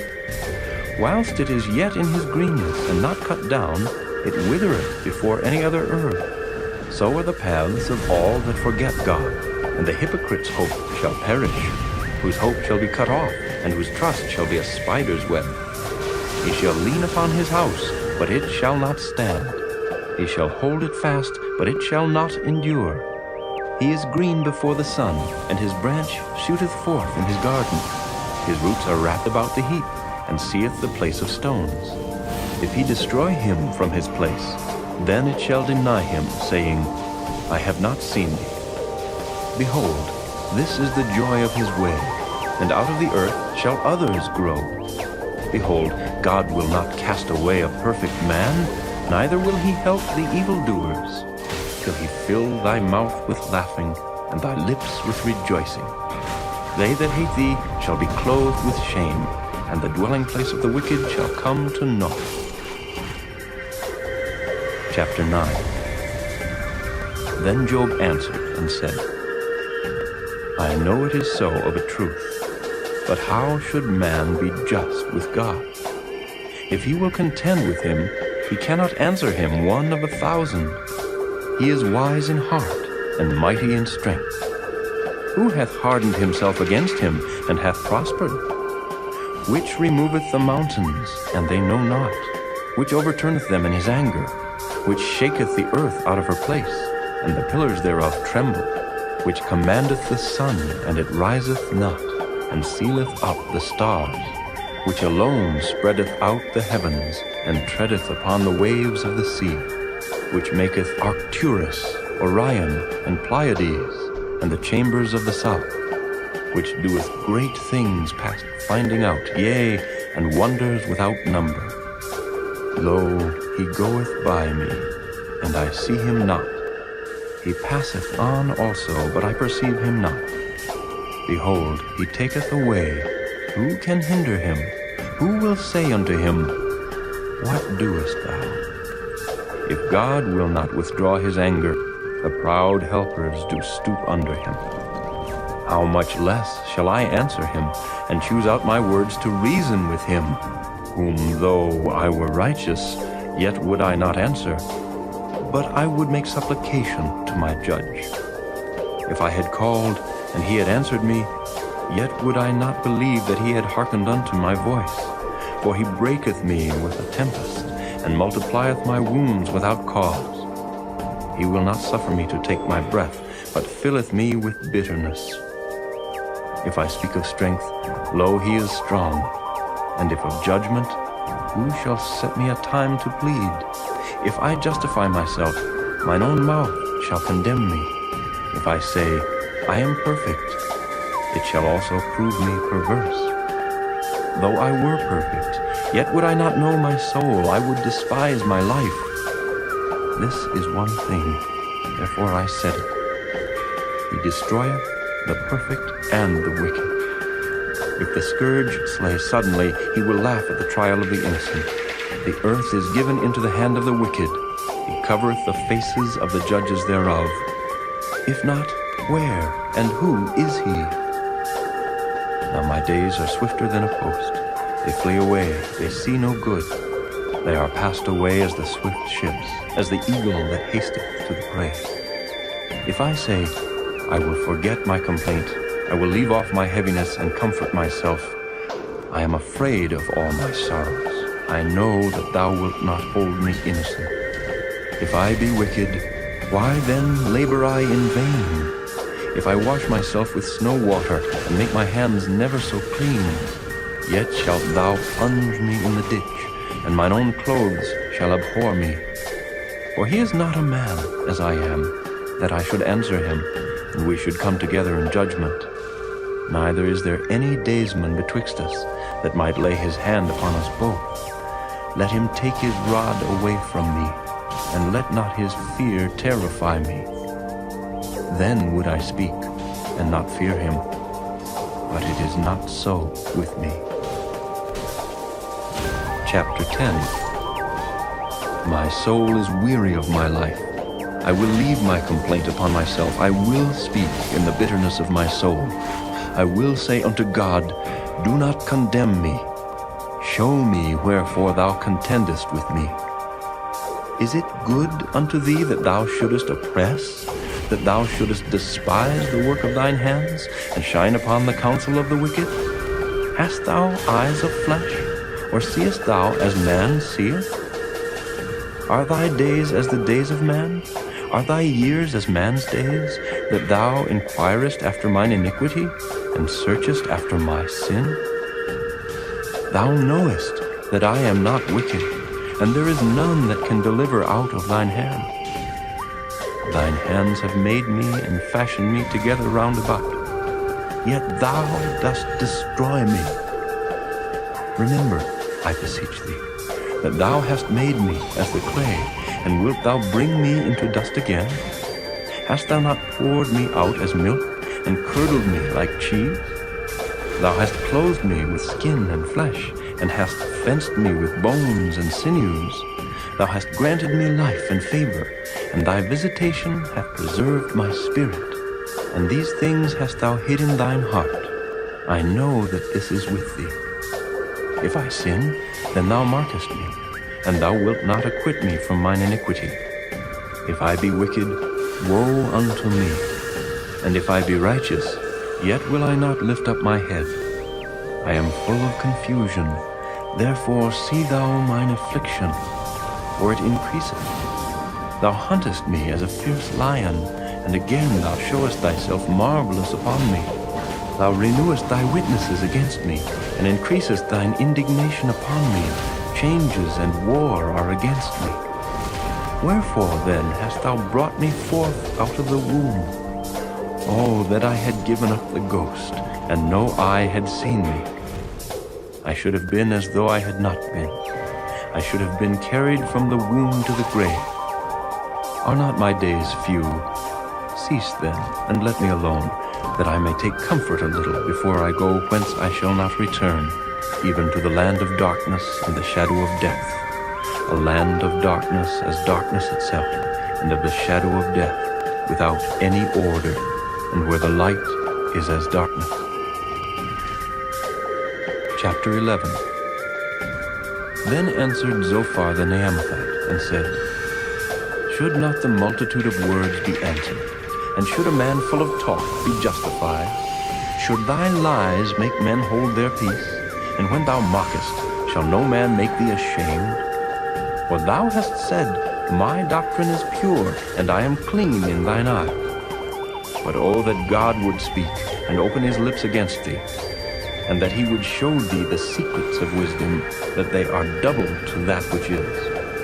Know therefore that God exacteth of thee less than thine iniquity deserveth. Canst thou by searching find out God?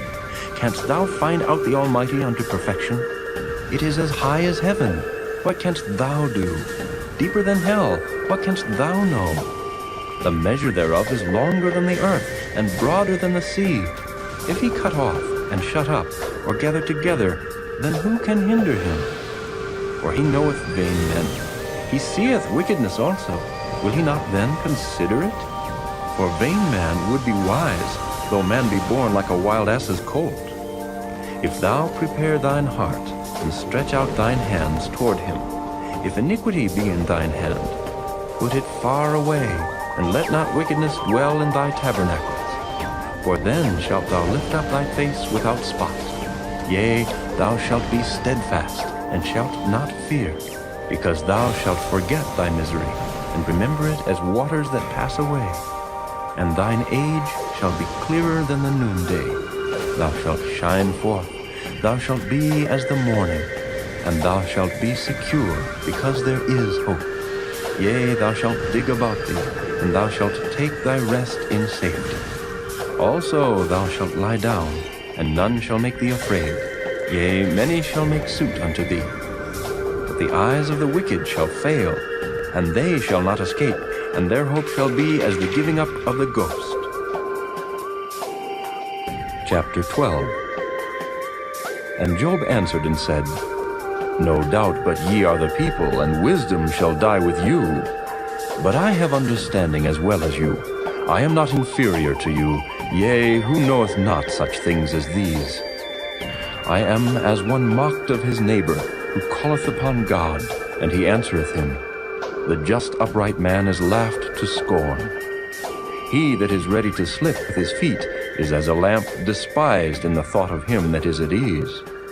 The tabernacles of robbers prosper, and they that provoke God are secure, into whose hand God bringeth abundantly. But ask now the beasts, and they shall teach thee, and the fowls of the air, and they shall tell thee. Or speak to the earth, and it shall teach thee, and the fishes of the sea shall declare unto thee.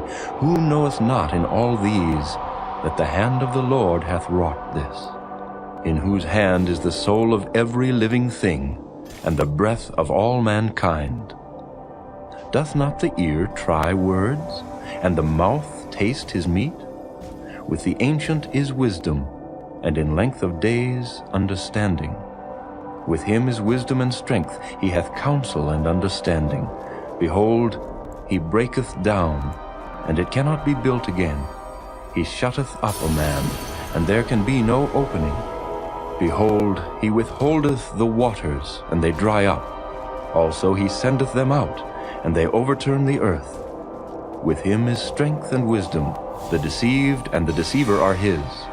He leadeth counselors away, spoiled, and maketh the judges fools.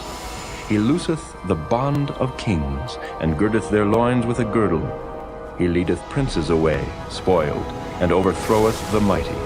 He removeth away the speech of the trusty, and taketh away the understanding of the aged.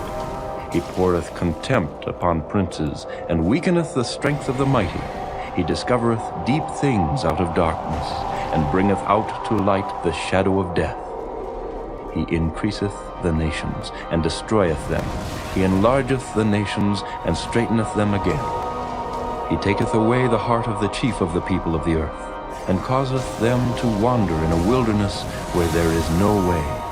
They grope in the dark without light, and he maketh them to stagger like a drunken man. Chapter 13. Lo, mine eye hath seen all this, mine ear hath heard and understood it. What ye know, the same do I know also. I am not inferior unto you. Surely I would speak to the Almighty, and I desire to reason with God. But ye are forgers of lies, ye are all physicians of no value. Oh, that ye would altogether hold your peace, and it should be your wisdom. Hear now my reasoning, and hearken to the pleadings of my lips. Will ye speak wickedly for God, and talk deceitfully for him? Will ye accept his person? Will ye contend for God? Is it good that he should search you out? Or as one man mocketh another, do ye so mock him? He will surely reprove you if ye do secretly accept persons. Shall not his excellency make you afraid, and his dread fall upon you? Your remembrances are like unto ashes, your bodies to bodies of clay. Hold your peace. Let me alone, that I may speak, and let come on me what will. Wherefore do I take my flesh in my teeth, and put my life in mine hand? Though he slay me, yet will I trust in him. But I will maintain mine own ways before him. He also shall be my salvation, for an hypocrite shall not come before him. Hear diligently my speech, and my declaration with your ears. Behold now, I have ordered my cause. I know that I shall be justified. Who is he that will plead with me? For now, if I hold my tongue, I shall give up the ghost. Only do not two things unto me, then will I not hide myself from thee. Withdraw thine hand far from me, and let not thy dread make me afraid. Then call thou, and I will answer, or let me speak, and answer thou me. How many are mine iniquities and sins? Make me to know my transgression and my sin. Wherefore hidest thou thy face, and holdest me for thine enemy? Wilt thou break a leaf driven to and fro? And wilt thou pursue the dry stubble? For thou writest bitter things against me, and makest me to possess the iniquities of my youth. Thou puttest my feet also in the stocks, and lookest narrowly unto all my paths. Thou settest a print upon the heels of my feet. And he, as a rotten thing, consumeth, as a garment that is moth-eaten. Chapter 14. Man that is born of a woman is of few days, and full of trouble. He cometh forth like a flower, and is cut down. He fleeth also as a shadow, and continueth not. And dost thou open thine eyes upon such an one, and bringest me into judgment with thee? Who can bring a clean thing out of an unclean? Not one. Seeing his days are determined, the number of his months are with thee, Thou hast appointed his bounds, that he cannot pass. Turn from him, that he may rest, till he shall accomplish, as an hireling, his day. For there is hope of a tree, if it be cut down, that it will sprout again, and that the tender branch thereof will not cease. Though the root thereof wax old in the earth, and the stock thereof die in the ground, yet through the scent of water it will bud, and bring forth boughs like a plant. But man dieth, and wasteth away. Yea, man giveth up the ghost, and where is he? As the waters fail from the sea, and the flood decayeth and drieth up, so man lieth down, and riseth not. Till the heavens be no more, they shall not awake, nor be raised out of their sleep. Oh, that thou wouldest hide me in the grave, that thou wouldest keep me secret, until thy wrath be past, that thou wouldest appoint me a set time, and remember me. If a man die, shall he live again? All the days of my appointed time will I wait, till my change come. Thou shalt call, and I will answer thee. Thou wilt have a desire to the work of thine hands. For now thou numberest my steps. Dost thou not watch over my sin? My transgression is sealed up in a bag, and thou sewest up mine iniquity. And surely the mountain falling cometh to naught, and the rock is removed out of his place. The waters wear the stones. Thou washest away the things which grow out of the dust of the earth, and thou destroyest the hope of man. Thou prevailest forever against him, and he passeth. Thou changest his countenance, and sendest him away. His sons come to honor, and he knoweth it not, and they are brought low, but he perceiveth it not of them. But his flesh upon him shall have pain, and his soul within him shall mourn. Chapter 15. Then answered Eliphaz the Temanite, and said, Should a wise man utter vain knowledge, and fill his belly with the east wind? Should he reason with unprofitable talk, or with speeches wherewith he can do no good? Yea, thou casteth off fear, and restrainest prayer before God. For thy mouth uttereth thine iniquity, and thou choosest the tongue of the crafty. Thine own mouth condemneth thee, and not I. Yea, thine own lips testify against thee. Art thou the first man that was born? Or wast thou made before the hills? Hast thou heard the secret of God? And dost thou restrain wisdom to thyself? What knowest thou that we know not? What understandest thou which is not in us? With us are both the gray-headed and very aged men, much elder than thy father. Are the consolations of God small with thee? Is there any secret thing with thee?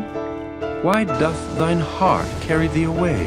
And what do thy eyes wink at, that thou turnest thy spirit against God, and lettest such words go out of thy mouth?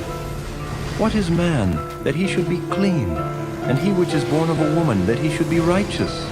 Behold, he putteth no trust in his saints. Yea, the heavens are not clean in his sight. How much more abominable and filthy is man, which drinketh iniquity like water? I will show thee, hear me, and that which I have seen I will declare, which wise men have told from their fathers, and have not hid it. Unto whom alone the earth was given, and no stranger passed among them. The wicked man travaileth with pain all his days, and the number of years is hidden to the oppressor. A dreadful sound is in his ears. In prosperity the destroyer shall come upon him. He believeth not that he shall return out of darkness, and he is waited for of the sword. He wandereth abroad for bread, saying, Where is it? He knoweth that the day of darkness is ready at his hand. Trouble and anguish shall make him afraid. They shall prevail against him, as a king ready to the battle. For he stretcheth out his hand against God, and strengtheneth himself against the Almighty. He runneth upon him, even on his neck, upon the thick bosses of his bucklers, because he covereth his face with his fatness, and maketh collops of fat on his flanks. and he dwelleth in desolate cities, and in houses which no man inhabiteth, which are ready to become heaps.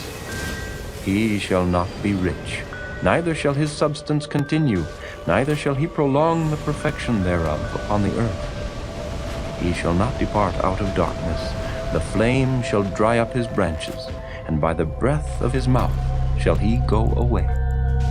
Let not him that is deceived trust in vanity, for vanity shall be his recompense.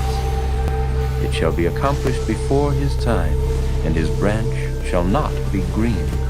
He shall shake off his unripe grape as the vine, and shall cast off his flower as the olive.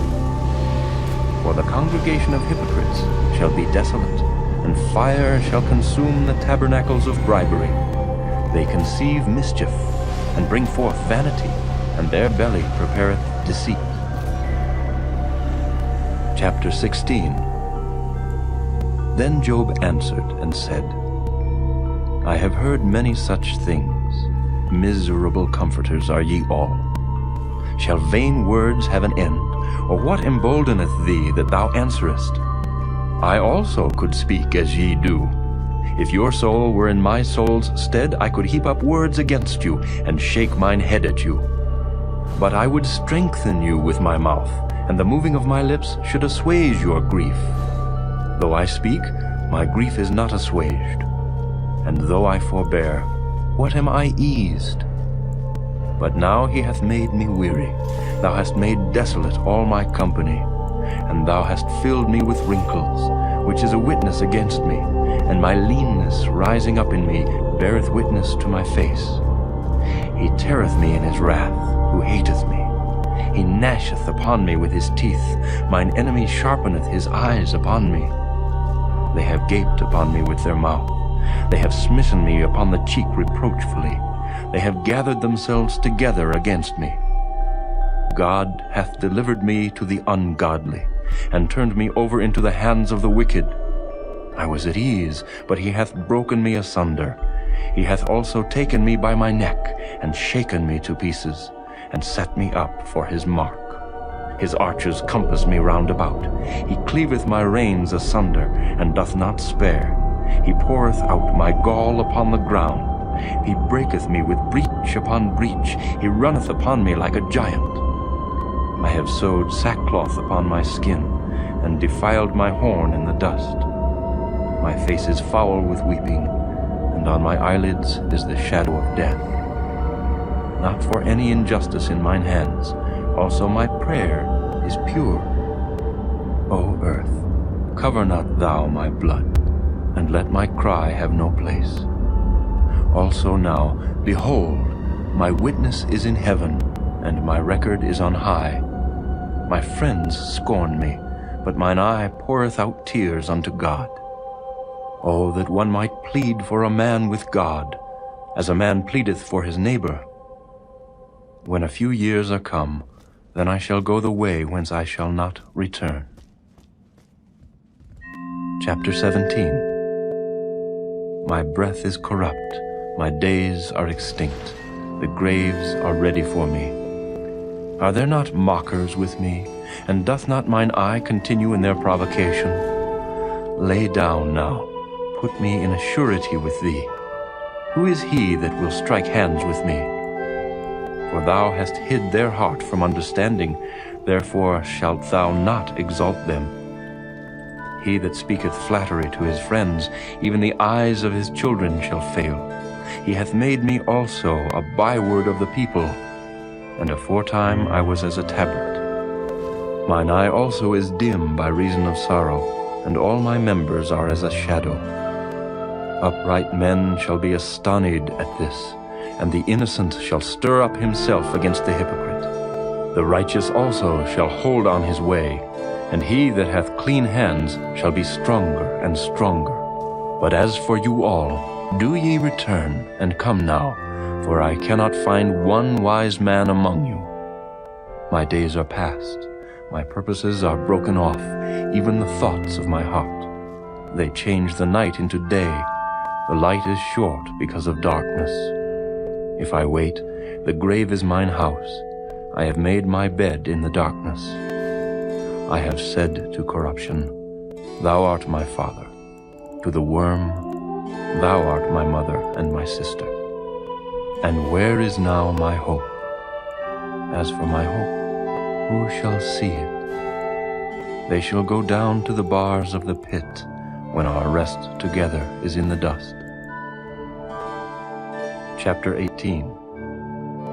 Then answered Bildad the Shuhite, and said, How long will it be ere ye make an end of words? Mark, and afterwards we will speak. Wherefore are we counted as beasts, and reputed vile in your sight?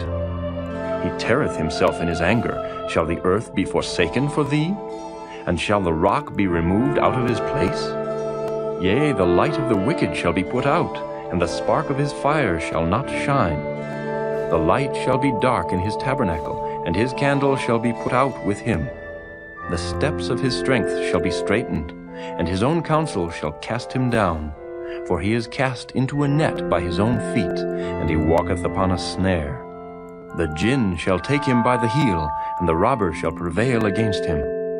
The snare is laid for him in the ground, and a trap for him in the way. Terrors shall make him afraid on every side, and shall drive him to his feet. His strength shall be hunger-bitten, and destruction shall be ready at his side. It shall devour the strength of his skin. Even the firstborn of death shall devour his strength. His confidence shall be rooted out of his tabernacle, and it shall bring him to the king of terrors. It shall dwell in his tabernacle, because it is none of his. Brimstone shall be scattered upon his habitation. His roots shall be dried up beneath, and above shall his branch be cut off. His remembrance shall perish from the earth, and he shall have no name in the street. He shall be driven from light into darkness, and chased out of the world. He shall neither have son nor nephew among his people, nor any remaining in his dwellings. They that come after him shall be astonished at his day, as they that went before were affrighted. Surely such are the dwellings of the wicked, and this is the place of him that knoweth not God. Chapter 19. Then Job answered and said, How long will ye vex my soul, and break me in pieces with words? These 10 times have ye reproached me. Ye are not ashamed that ye make yourselves strange to me. And be it indeed that I have erred, mine error remaineth with myself. If indeed ye will magnify yourselves against me, and plead against me my reproach, know now that God hath overthrown me, and hath compassed me with his net. Behold, I cry out of wrong, but I am not heard. I cry aloud, but there is no judgment. He hath fenced up my way that I cannot pass, and he hath set darkness in my paths. He hath stripped me of my glory, and taken the crown from my head.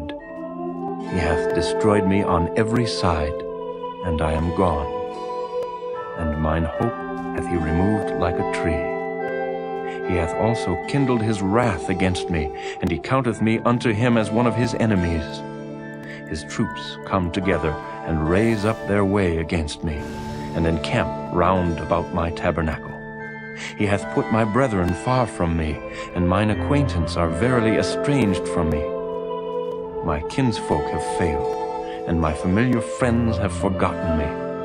They that dwell in mine house, and my maids, count me for a stranger. I am an alien in their sight. I called my servant, and he gave me no answer. I entreated him with my mouth. My breath is strange to my wife, though I entreated for the children's sake of mine own body. Yea, young children despised me. I arose, and they spake against me. All my inward friends abhorred me, and they whom I loved are turned against me. My bone cleaveth to my skin and to my flesh, and I am escaped with the skin of my teeth. Have pity upon me. Have pity upon me, O ye my friends, for the hand of God hath touched me. Why do ye persecute me as God, and are not satisfied with my flesh? Oh, that my words were now written! Oh, that they were printed in a book, that they were graven with an iron pen and lead in the rock forever. For I know that my Redeemer liveth, and that he shall stand at the latter day upon the earth. And though after my skin worms destroy this body, yet in my flesh shall I see God, whom I shall see for myself, and mine eyes shall behold, and not another, though my reins be consumed within me. But ye should say, Why persecute we him, seeing the root of the matter is found in me? Be ye afraid of the sword, for wrath bringeth the punishments of the sword, that ye may know there is a judgment. Chapter 20. Then answered Zophar the Naamathite, and said, Therefore do my thoughts cause me to answer, and for this I make haste. I have heard the check of my reproach, and the spirit of my understanding causeth me to answer. Knowest thou not this of old, since man was placed upon earth, that the triumphing of the wicked is short, and the joy of the hypocrite but for a moment? Though his excellency mount up to the heavens, and his head reach unto the clouds, yet he shall perish forever like his own dung. They which have seen him shall say, Where is he? He shall fly away as a dream, and shall not be found. Yea, he shall be chased away as a vision of the night. The eye also which saw him shall see him no more, neither shall his place any more behold him. His children shall seek to please the poor, and his hands shall restore their goods. His bones are full of the sin of his youth, which shall lie down with him in the dust.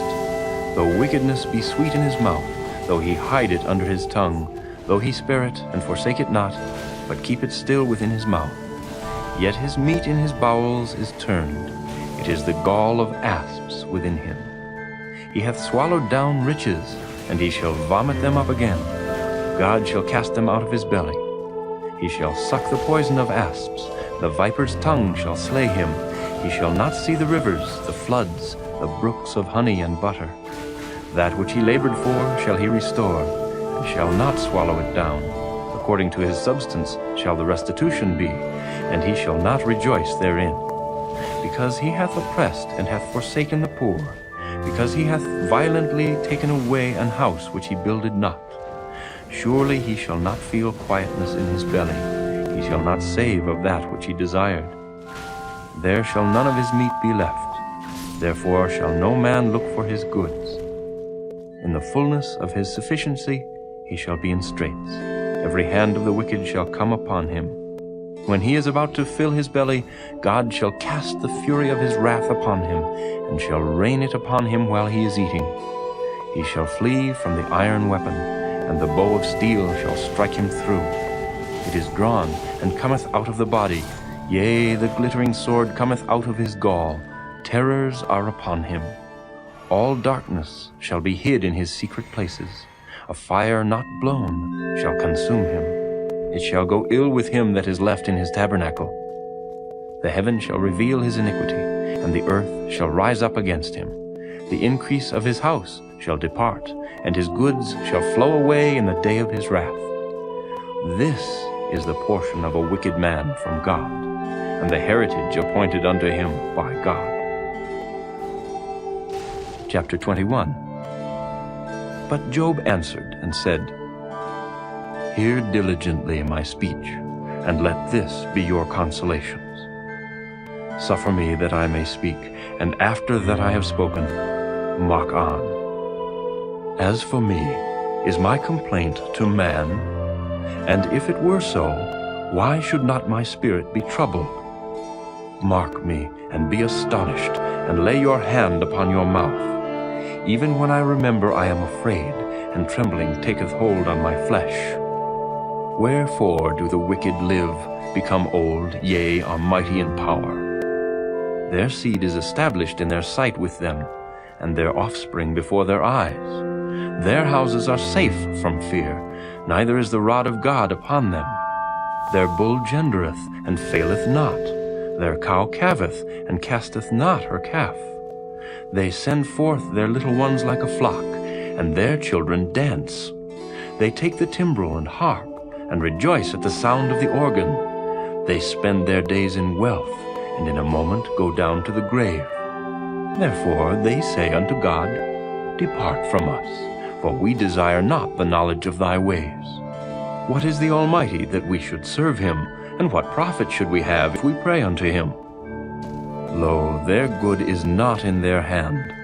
The counsel of the wicked is far from me. How oft is the candle of the wicked put out, and how oft cometh their destruction upon them? God distributeth sorrows in his anger. They are as stubble before the wind, and as chaff that the storm carrieth away. God layeth up his iniquity for his children.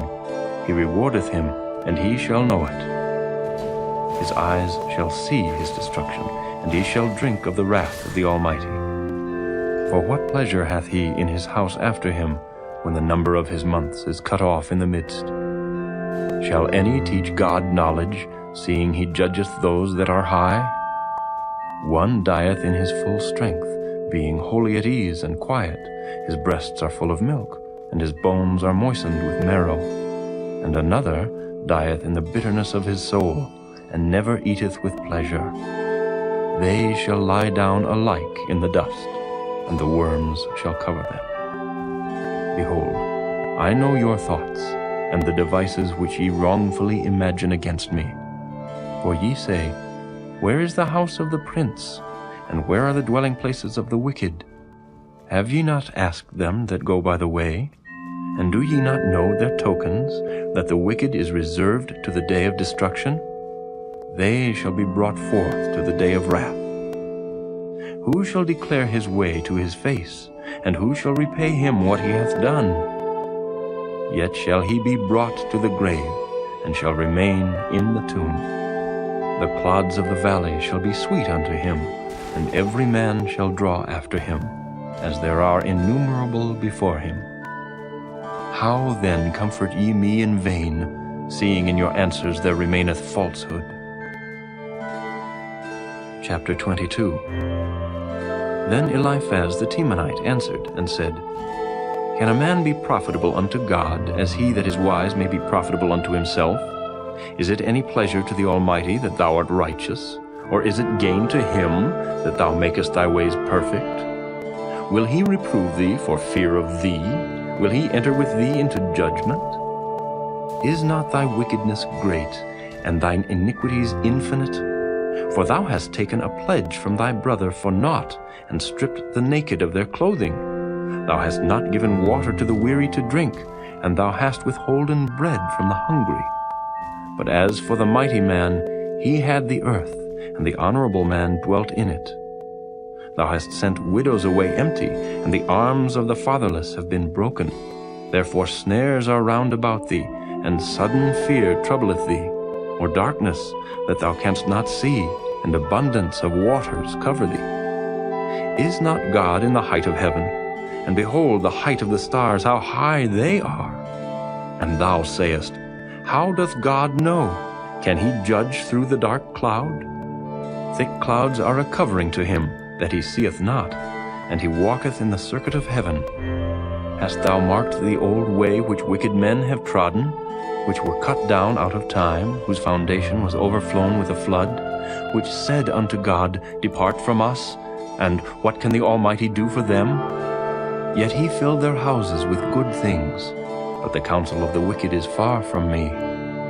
The righteous see it, and are glad, and the innocent laugh them to scorn. Whereas our substance is not cut down, but the remnant of them the fire consumeth. Acquaint now thyself with him, and be at peace. Thereby good shall come unto thee. Receive, I pray thee, the law from his mouth, and lay up his words in thine heart. If thou return to the Almighty, thou shalt be built up. Thou shalt put away iniquity far from thy tabernacles. Then shalt thou lay up gold as dust, and the gold of Ophir as the stones of the brooks. Yea, the Almighty shall be thy defense, and thou shalt have plenty of silver. For then shalt thou have thy delight in the Almighty, and shalt lift up thy face unto God.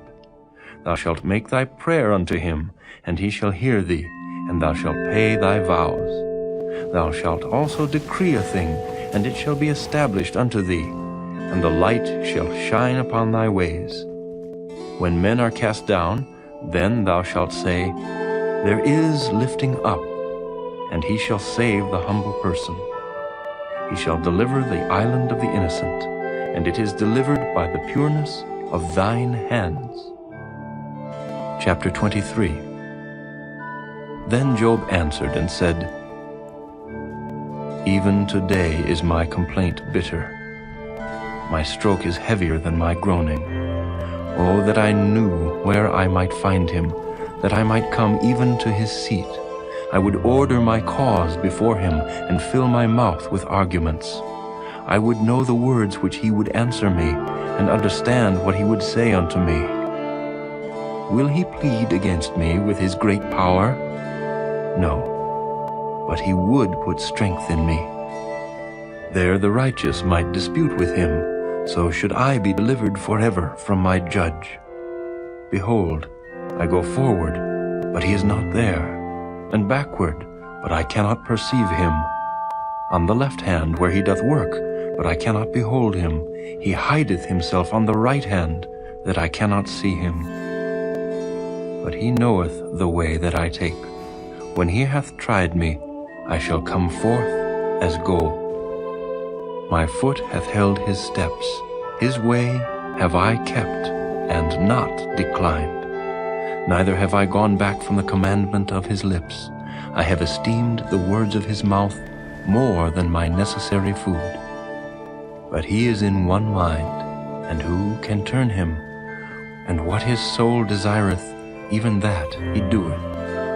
For he performeth the thing that is appointed for me, and many such things are with him. Therefore am I troubled at his presence.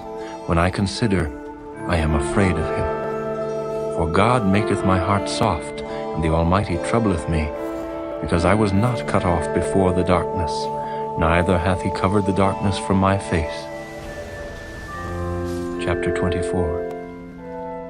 Why, seeing times are not hidden from the Almighty, do they that know him not see his days? Some remove the landmarks. They violently take away flocks and feed thereof. They drive away the ass of the fatherless. They take the widow's ox for a pledge. They turn the needy out of the way. The poor of the earth hide themselves together. Behold, as wild asses in the desert, go they forth to their work. Rising betimes for a prey, the wilderness yieldeth food for them and for their children. They reap every one his corn in the field, and they gather the vintage of the wicked. They cause the naked to lodge without clothing, that they have no covering in the cold. They are wet with the showers of the mountains, and embrace the rock for want of a shelter. They pluck the fatherless from the breast, and take a pledge of the poor. They cause him to go naked without clothing, and they take away the sheaf from the hungry, which make oil within their walls, and tread their winepresses, and suffer thirst. Men groan from out of the city, and the soul of the wounded crieth out, yet God layeth not folly to them. They are of those that rebel against the light. They know not the ways thereof, nor abide in the paths thereof. The murderer rising with the light killeth the poor and needy, and in the night is as a thief. The eye also of the adulterer waiteth for the twilight, saying, No eye shall see me, and disguiseth his face. In the dark they dig through houses, which they had marked for themselves in the daytime. They know not the light. For the morning is to them even as the shadow of death. If one know them, they are in the terrors of the shadow of death. He is swift as the waters, their portion is cursed in the earth. He beholdeth not the way of the vineyards. Drought and heat consume the snow waters, so doth the grave those which have sinned.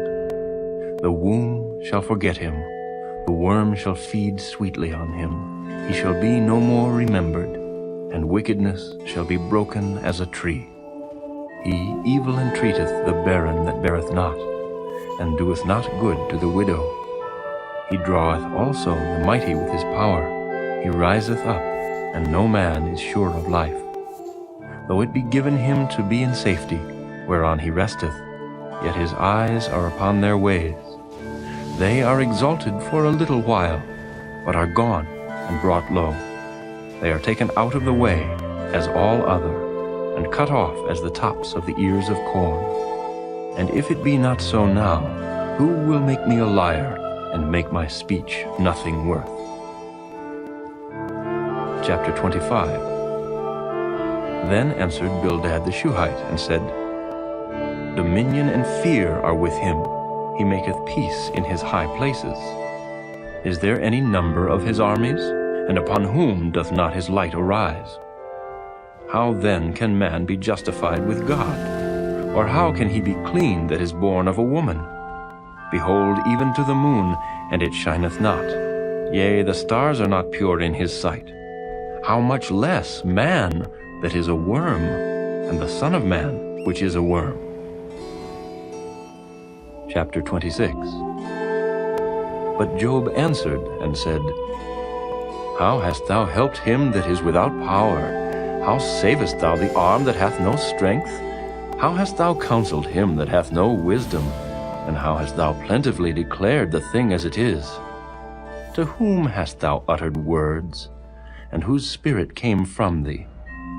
Dead things are formed from under the waters, and the inhabitants thereof. Hell is naked before him, and destruction hath no covering. He stretcheth out the north over the empty place, and hangeth the earth upon nothing. He bindeth up the waters in his thick clouds, and the cloud is not rent under them. He holdeth back the face of his throne, and spreadeth his cloud upon it. He hath compassed the waters with bounds, until the day and night come to an end. The pillars of heaven tremble and are astonished at his reproof. He divideth the sea with his power, and by his understanding he smiteth through the proud. By his spirit he hath garnished the heavens. His hand hath formed the crooked serpent. Lo, these are parts of his ways, but how little a portion is heard of him. But the thunder of his power, who can understand? Chapter 27. Moreover, Job continued his parable, and said, As God liveth, who hath taken away my judgment, and the Almighty, who hath vexed my soul, all the while my breath is in me, and the Spirit of God is in my nostrils. My lips shall not speak wickedness, nor my tongue utter deceit. God forbid that I should justify you. Till I die, I will not remove mine integrity from me. My righteousness I hold fast, and will not let it go. My heart shall not reproach me so long as I live. Let mine enemy be as the wicked, and he that riseth up against me as the unrighteous. For what is the hope of the hypocrite, though he hath gained, when God taketh away his soul? Will God hear his cry when trouble cometh upon him? Will he delight himself in the Almighty? Will he always call upon God? I will teach you by the hand of God. That which is with the Almighty will I not conceal. Behold, all ye yourselves have seen it. Why then are ye thus altogether vain? This is the portion of a wicked man with God, and the heritage of oppressors, which they shall receive of the Almighty. If his children be multiplied, it is for the sword, and his offspring shall not be satisfied with bread. Those that remain of him shall be buried in death, and his widows shall not weep. Though he heap up silver as the dust, and prepare raiment as the clay, he may prepare it, but the just shall put it on, and the innocent shall divide the silver. He buildeth his house as a moth, and as a booth that the keeper maketh. The rich man shall lie down, but he shall not be gathered. He openeth his eyes, and he is not. Terrors take hold on him as waters. A tempest stealeth him away in the night. The east wind carrieth him away, and he departeth, and as a storm hurleth him out of his place.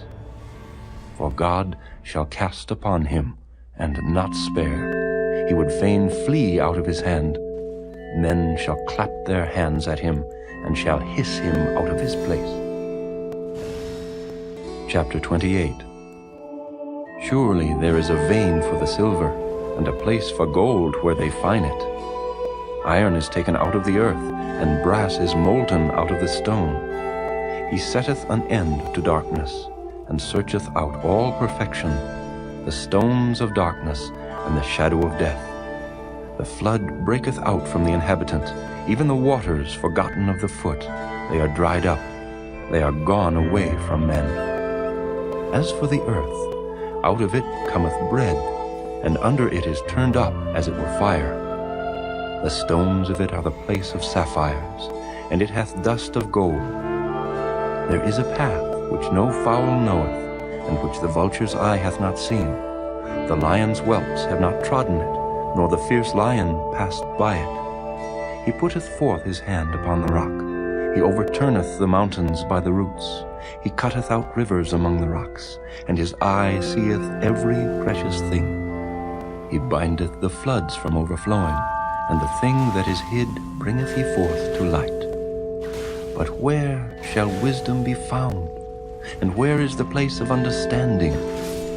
Man knoweth not the price thereof, neither is it found in the land of the living. The depth saith, It is not in me, and the sea saith, It is not with me.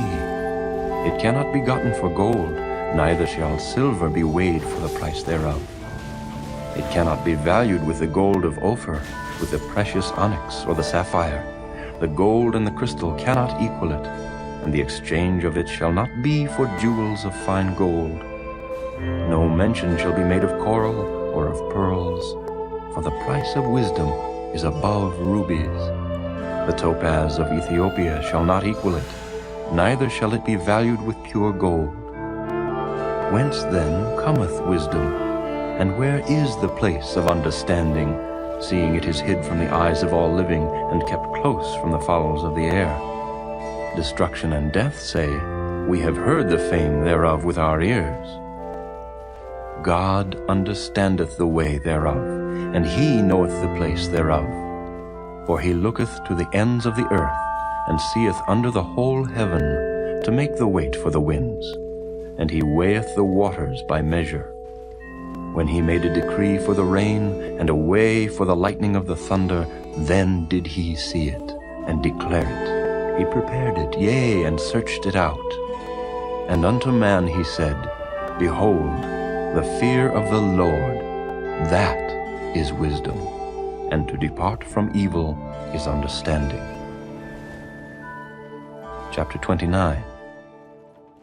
Moreover, Job continued his parable, and said, Oh, that I were as in months past, as in the days when God preserved me, when his candle shined upon my head, and when by his light I walked through darkness, as I was in the days of my youth, when the secret of God was upon my tabernacle, when the Almighty was yet with me, when my children were about me, when I washed my steps with butter, and the rock poured me out rivers of oil, when I went out to the gate through the city, when I prepared my seat in the street.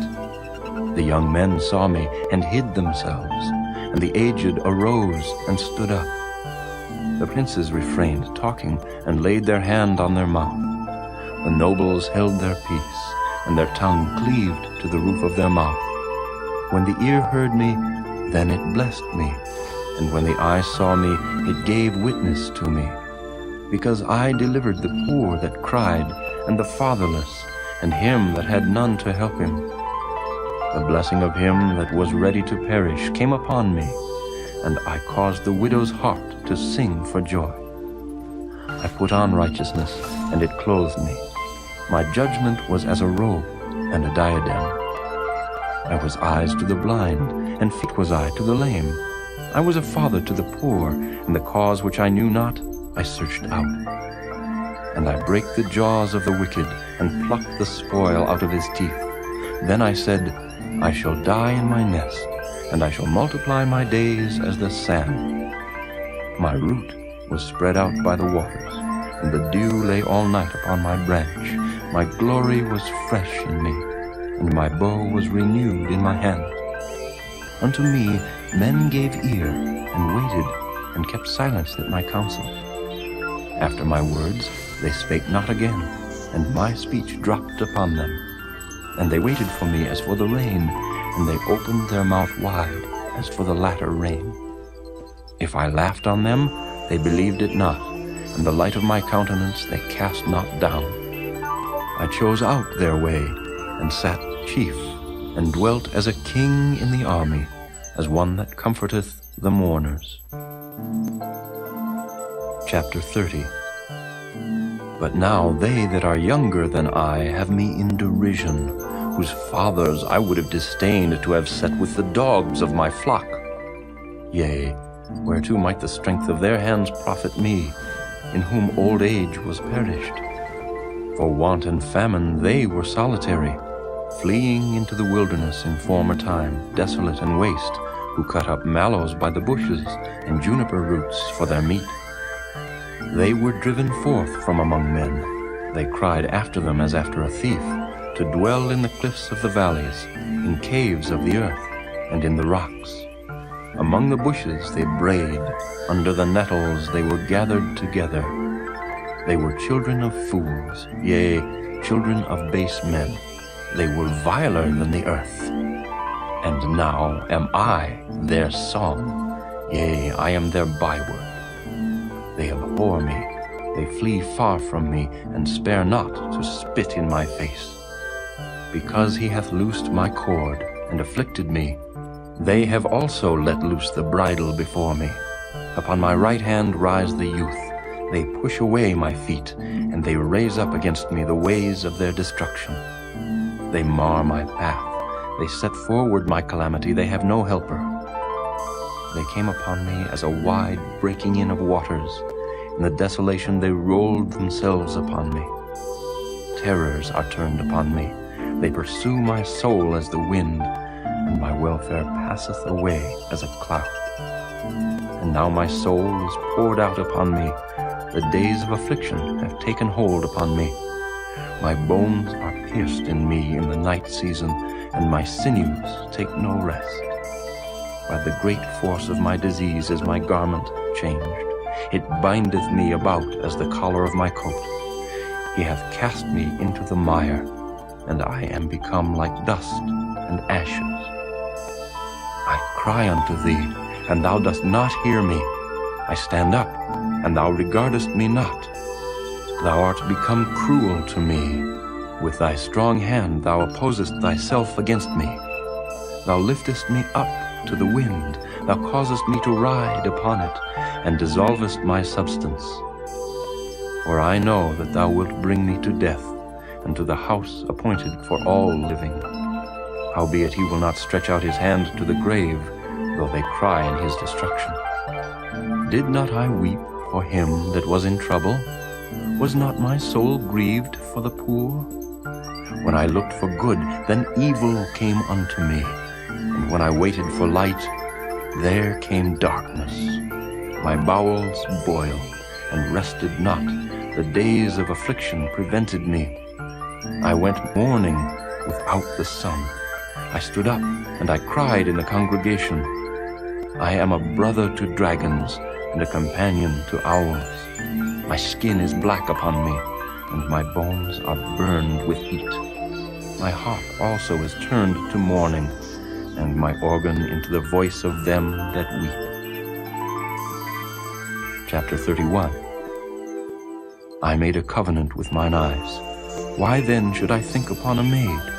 For what portion of God is there from above? And what inheritance of the Almighty from on high? Is not destruction to the wicked, and a strange punishment to the workers of iniquity? Doth not he see my ways, and count all my steps? If I have walked with vanity, or if my foot hath hasted to deceit, let me be weighed in an even balance, that God may know mine integrity. If my step hath turned out of the way, and mine heart walked after mine eyes, and if any blot hath cleaved to mine hands, then let me sow, and let another eat. Yea, let my offspring be rooted out. If mine heart have been deceived by a woman, or if I have laid wait at my neighbor's door, then let my wife grind unto another, and let others bow down upon her. For this is an heinous crime, yea, it is an iniquity to be punished by the judges. For it is a fire that consumeth to destruction, and would root out all mine increase. If I did despise the cause of my manservant or of my maidservant, when they contended with me. What then shall I do when God riseth up? And when he visiteth, what shall I answer him?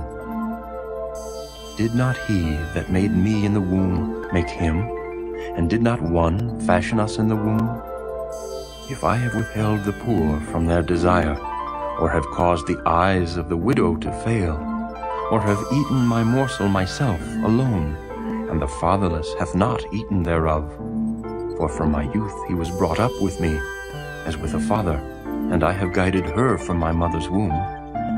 If I have seen any perish for want of clothing, or any poor without covering, if his loins have not blessed me, and if he were not warmed with the fleece of my sheep, if I have lifted up my hand against the fatherless when I saw my help in the gate, then let mine arm fall from my shoulder blade, and mine arm be broken from the bone.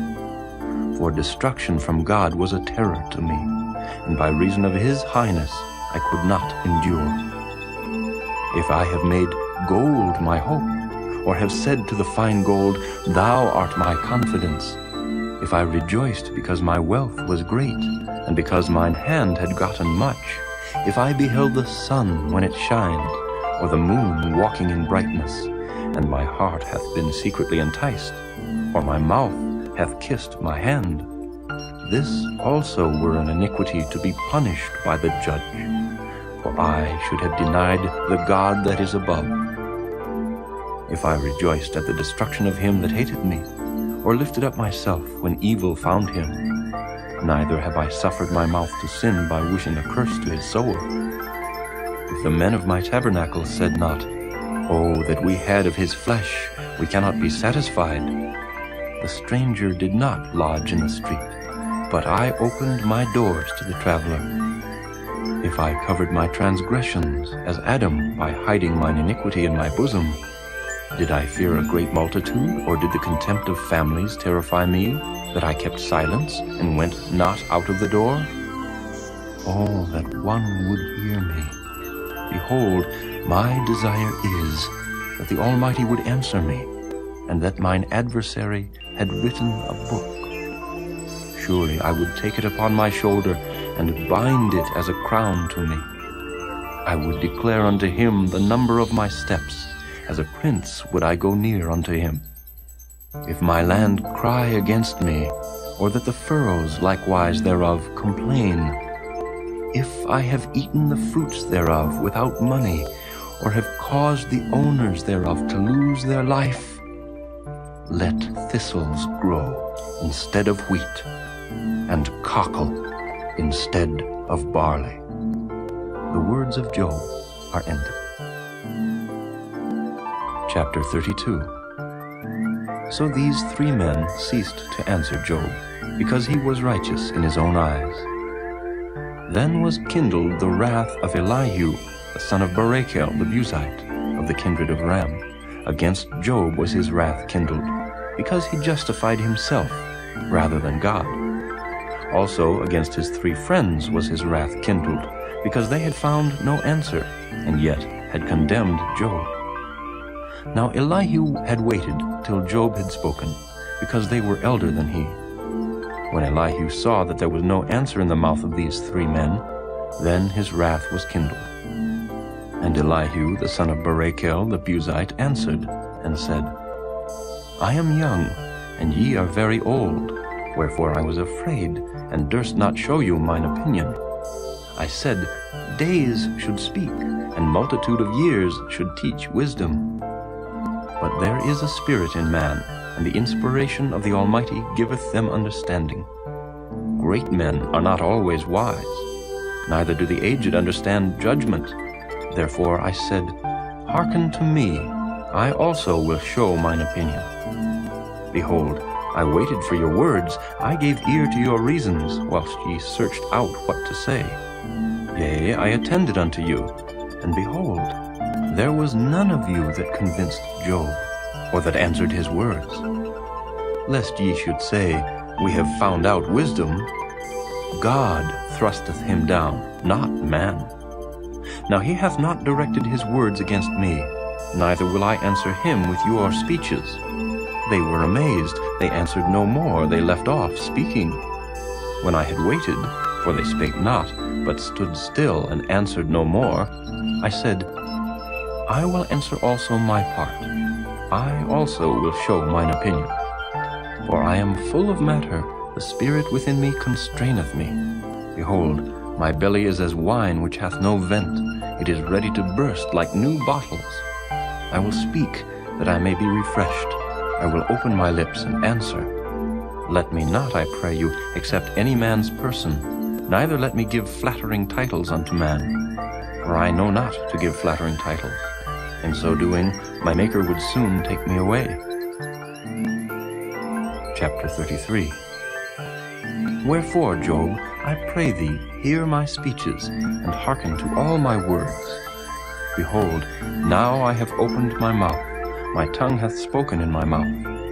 My words shall be of the uprightness of my heart, and my lips shall utter knowledge clearly. The Spirit of God hath made me, and the breath of the Almighty hath given me life. If thou canst answer me, set thy words in order before me, stand up. Behold, I am according to thy wish in God's stead. I also am formed out of the clay. Behold, my terror shall not make thee afraid, neither shall my hand be heavy upon thee. Surely thou hast spoken in mine hearing, and I have heard the voice of thy words, saying, I am clean without transgression. I am innocent, neither is there iniquity in me. Behold, he findeth occasions against me, he counteth me for his enemy. He putteth my feet in the stocks, he marketh all my paths. Behold, in this thou art not just. I will answer thee, that God is greater than man. Why dost thou strive against him? For he giveth not account of any of his matters. For God speaketh once, yea, twice, yet man perceiveth it not. In a dream, in a vision of the night, when deep sleep falleth upon men, in slumberings upon the bed, then he openeth the ears of men, and sealeth their instruction, that he may withdraw man from his purpose, and hide pride from man. He keepeth back his soul from the pit, and his life from perishing by the sword. He is chastened also with pain upon his bed, and the multitude of his bones with strong pain, so that his life abhorreth bread, and his soul dainty meat. His flesh is consumed away, that it cannot be seen, and his bones that were not seen stick out. Yea, his soul draweth near unto the grave, and his life to the destroyers. If there be a messenger with him, an interpreter, one among 1,000, to show unto man his uprightness, then he is gracious unto him, and saith, Deliver him from going down to the pit. I have found a ransom. His flesh shall be fresher than a child's. He shall return to the days of his youth. He shall pray unto God, and he will be favorable unto him. And he shall see his face with joy, for he will render unto man his righteousness. He looketh upon men, and if any say, I have sinned, and perverted that which was right, and it profited me not, he will deliver his soul from going into the pit, and his life shall see the light.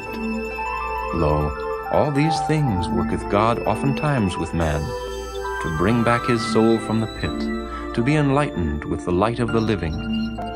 Mark well, O Job, hearken unto me. Hold thy peace, and I will speak. If thou hast anything to say, answer me. Speak, for I desire to justify thee. If not, hearken unto me, hold thy peace, and I shall teach thee wisdom. Chapter 34. Furthermore, Elihu answered and said, Hear my words, O ye wise men, and give ear unto me, ye that have knowledge. For the ear trieth words, as the mouth tasteth meat. Let us choose to us judgment. Let us know among ourselves what is good. For Job hath said, I am righteous, and God hath taken away my judgment. Should I lie against my right? My wound is incurable without transgression. What man is like Job, who drinketh up scorning like water, which goeth in company with the workers of iniquity, and walketh with wicked men. For he hath said, It profiteth a man nothing that he should delight himself with God. Therefore hearken unto me, ye men of understanding. Far be it from God that he should do wickedness, and from the Almighty that he should commit iniquity. For the work of a man shall he render unto him, and cause every man to find according to his ways. Yea, surely God will not do wickedly, neither will the Almighty pervert judgment. Who hath given him a charge over the earth? Or who hath disposed the whole world? If he set his heart upon man, if he gather unto himself his spirit and his breath, all flesh shall perish together, and man shall turn again unto dust. If now thou hast understanding, hear this, hearken to the voice of my words. Shall even he that hateth right govern? And wilt thou condemn him that is most just? Is it fit to say to a king, Thou art wicked, and to princes, Ye are ungodly? How much less to him that accepteth not the persons of princes, nor regardeth the rich more than the poor? For they all are the work of his hands. In a moment shall they die, and the people shall be troubled at midnight, and pass away, and the mighty shall be taken away without hand. For his eyes are upon the ways of man, and he seeth all his goings. There is no darkness nor shadow of death, where the workers of iniquity may hide themselves. For he will not lay upon man more than right, that he should enter into judgment with God. He shall break in pieces mighty men without number, and set others in their stead. Therefore he knoweth their works, and he overturneth them in the night, so that they are destroyed. He striketh them as wicked men in the open sight of others, because they turned back from him, and would not consider any of his ways, so that they caused the cry of the poor to come unto him, and he heareth the cry of the afflicted. When he giveth quietness, who then can make trouble? And when he hideth his face, who then can behold him? Whether it be done against a nation, or against a man only, that the hypocrite reign not, lest the people be ensnared. Surely it is meet to be said unto God, I have borne chastisement, I will not offend any more. That which I see not, teach thou me. If I have done iniquity, I will do no more. Should it be according to thy mind, he will recompense it, whether thou refuse or whether thou choose, and not I. Therefore speak what thou knowest.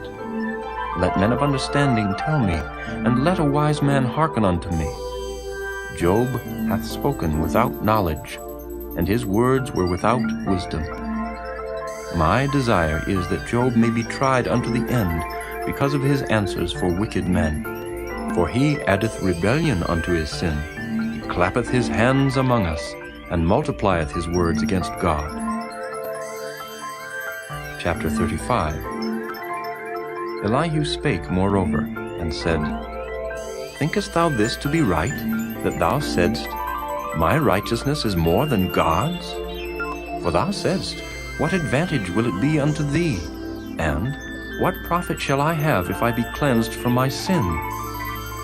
I will answer thee, and thy companions with thee. Look unto the heavens, and see, and behold the clouds which are higher than thou. If thou sinnest, what doest thou against him? Or if thy transgressions be multiplied, what doest thou unto him? If thou be righteous, what givest thou him? Or what receiveth he of thine hand? Thy wickedness may hurt a man as thou art, and thy righteousness may profit the Son of Man. By reason of the multitude of oppressions they make the oppressed to cry. They cry out by reason of the arm of the mighty. But none saith, Where is God my Maker, who giveth songs in the night, who teacheth us more than the beasts of the earth, and maketh us wiser than the fowls of heaven? There they cry, but none giveth answer, because of the pride of evil men. Surely God will not hear vanity, neither will the Almighty regard it. Although thou sayest thou shalt not see him, yet judgment is before him. Therefore trust thou in him. But now, because it is not so, he hath visited in his anger, yet he knoweth it not in great extremity. Therefore doth Job open his mouth in vain. He multiplieth words without knowledge. Chapter 36. Elihu also proceeded and said, Suffer me a little, and I will show thee that I have yet to speak on God's behalf. I will fetch my knowledge from afar, and will ascribe righteousness to my Maker. For truly my words shall not be false. He that is perfect in knowledge is with thee. Behold, God is mighty, and despiseth not any. He is mighty in strength and wisdom. He preserveth not the life of the wicked, but giveth right to the poor. He withdraweth not his eyes from the righteous, but with kings are they on the throne. Yea, he doth establish them forever, and they are exalted. And if they be bound in fetters, and be holden in cords of affliction, then he showeth them their work, and their transgressions that they have exceeded. He openeth also their ear to discipline, and commandeth that they return from iniquity. If they obey and serve him, they shall spend their days in prosperity, and their years in pleasures. But if they obey not, they shall perish by the sword, and they shall die without knowledge. But the hypocrites in heart heap up wrath. They cry not when he bindeth them. They die in youth, and their life is among the unclean. He delivereth the poor in his affliction, and openeth their ears in oppression. Even so would he have removed thee out of the strait into a broad place, where there is no straightness, and that which should be set on thy table should be full of fatness. But thou hast fulfilled the judgment of the wicked. Judgment and justice take hold on thee. Because there is wrath, beware, lest he take thee away with his stroke. Then a great ransom cannot deliver thee. Will he esteem thy riches? No, not gold, nor all the forces of strength. Desire not the night, when people are cut off in their place. Take heed, regard not iniquity, for this hast thou chosen rather than affliction. Behold, God exalteth by his power. Who teacheth like him? Who hath enjoined him his way? Or who can say, Thou hast wrought iniquity? Remember that thou magnify his work, which men behold. Every man may see it, man may behold it afar off. Behold, God is great, and we know him not, neither can the number of his years be searched out. For he maketh small the drops of water, they pour down rain according to the vapor thereof, which the clouds do drop, and distill upon man abundantly. Also, can any understand the spreadings of the clouds, or the noise of his tabernacle? Behold, he spreadeth his light upon it, and covereth the bottom of the sea. For by them judgeth he the people. He giveth meat in abundance. With clouds he covereth the light, and commandeth it not to shine by the cloud that cometh betwixt. The noise thereof showeth concerning it, the cattle also concerning the vapor. Chapter 37. At this also my heart trembleth, and is moved out of his place. Hear attentively the noise of his voice, and the sound that goeth out of his mouth. He directeth it under the whole heaven, and his lightning unto the ends of the earth. After it a voice roareth, he thundereth with the voice of his excellency, and he will not stay them when his voice is heard. God thundereth marvelously with his voice. Great things doeth he, which we cannot comprehend. For he saith to the snow, Be thou on the earth, likewise to the small rain, and to the great rain of his strength. He sealeth up the hand of every man, that all men may know his work. Then the beasts go into dens, and remain in their places. Out of the south cometh the whirlwind, and cold out of the north. By the breath of God frost is given, and the breadth of the waters is straitened. Also by watering he wearieth the thick cloud, he scattereth his bright cloud, and it is turned round about by his counsels, that they may do whatsoever he commandeth them upon the face of the world in the earth. He causeth it to come, whether for correction, or for his land, or for mercy. Hearken unto this, O Job. Stand still, and consider the wondrous works of God. Dost thou know when God disposed them, and caused the light of his cloud to shine? Dost thou know the balancings of the clouds, the wondrous works of him which is perfect in knowledge? How thy garments are warm when he quieteth the earth by the south wind? Hast thou with him spread out the sky which is strong, and as a molten looking-glass? Teach us what we shall say unto him, for we cannot order our speech by reason of darkness. Shall it be told him that I speak?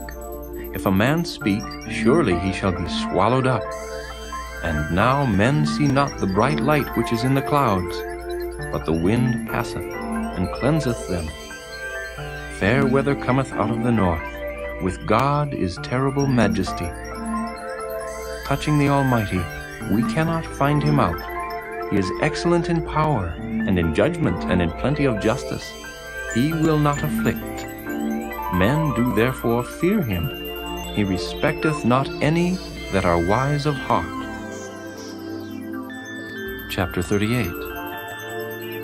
Then the Lord answered Job out of the whirlwind, and said, Who is this that darkeneth counsel by words without knowledge? Gird up now thy loins like a man, for I will demand of thee, and answer thou me. Where wast thou when I laid the foundations of the earth? Declare if thou hast understanding. Who hath laid the measures thereof, if thou knowest? Or who hath stretched the line upon it? Whereupon are the foundations thereof fastened? Or who laid the cornerstone thereof? When the morning stars sang together, and all the sons of God shouted for joy? Or who shut up the sea with doors, when it brake forth, as if it had issued out of the womb? When I made the cloud the garment thereof, and thick darkness a swaddling band for it, and brake up for it my decreed place, and set bars and doors, and said, Hitherto shalt thou come, but no further, and here shall thy proud waves be stayed. Hast thou commanded the morning since thy days, and caused the day spring to know his place, that it might take hold of the ends of the earth, that the wicked might be shaken out of it? It is turned as clay to the seal, and they stand as a garment. And from the wicked their light is withholden, and the high arm shall be broken. Hast thou entered into the springs of the sea, or hast thou walked in the search of the depth? Have the gates of death been opened unto thee? Or hast thou seen the doors of the shadow of death? Hast thou perceived the breadth of the earth? Declare, if thou knowest it all. Where is the way where light dwelleth? And as for darkness, where is the place thereof, that thou shouldest take it to the bound thereof, and that thou shouldest know the paths to the house thereof? Knowest thou it, because thou wast then born, or because the number of thy days is great? Hast thou entered into the treasures of the snow, or hast thou seen the treasures of the hail, which I have reserved against the time of trouble, against the day of battle and war? By what way is the light parted, which scattereth the east wind upon the earth? Who hath divided a watercourse for the overflowing of waters, or a way for the lightning of thunder, to cause it to rain on the earth, where no man is, on the wilderness, wherein there is no man, to satisfy the desolate and waste ground, and to cause the bud of the tender herb to spring forth? Hath the rain a father? Or who hath begotten the drops of dew? Out of whose womb came the ice? And the hoary frost of heaven, who hath gendered it? The waters are hid as with a stone, and the face of the deep is frozen. Canst thou bind the sweet influences of Pleiades, or loose the bands of Orion? Canst thou bring forth Mazzaroth in his season? Or canst thou guide Arcturus with his sons? Knowest thou the ordinances of heaven? Canst thou set the dominion thereof in the earth? Canst thou lift up thy voice to the clouds, that abundance of waters may cover thee?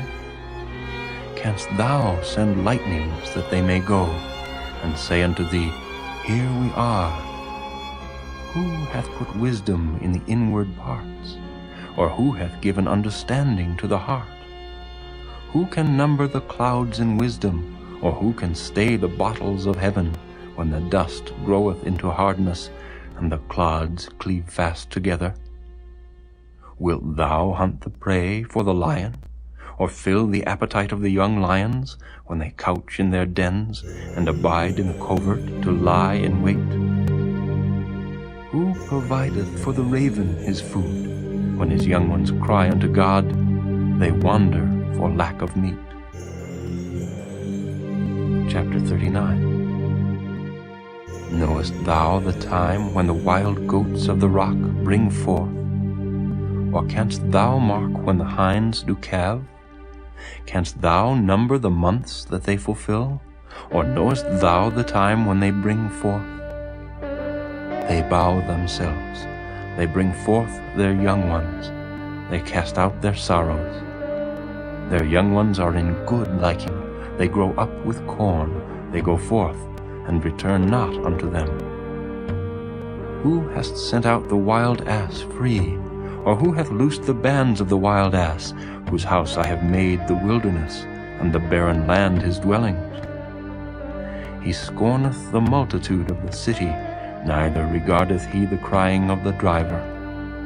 The range of the mountains is his pasture, and he searcheth after every green thing. Will the unicorn be willing to serve thee, or abide by thy crib? Canst thou bind the unicorn with his band in the furrow, or will he harrow the valleys after thee?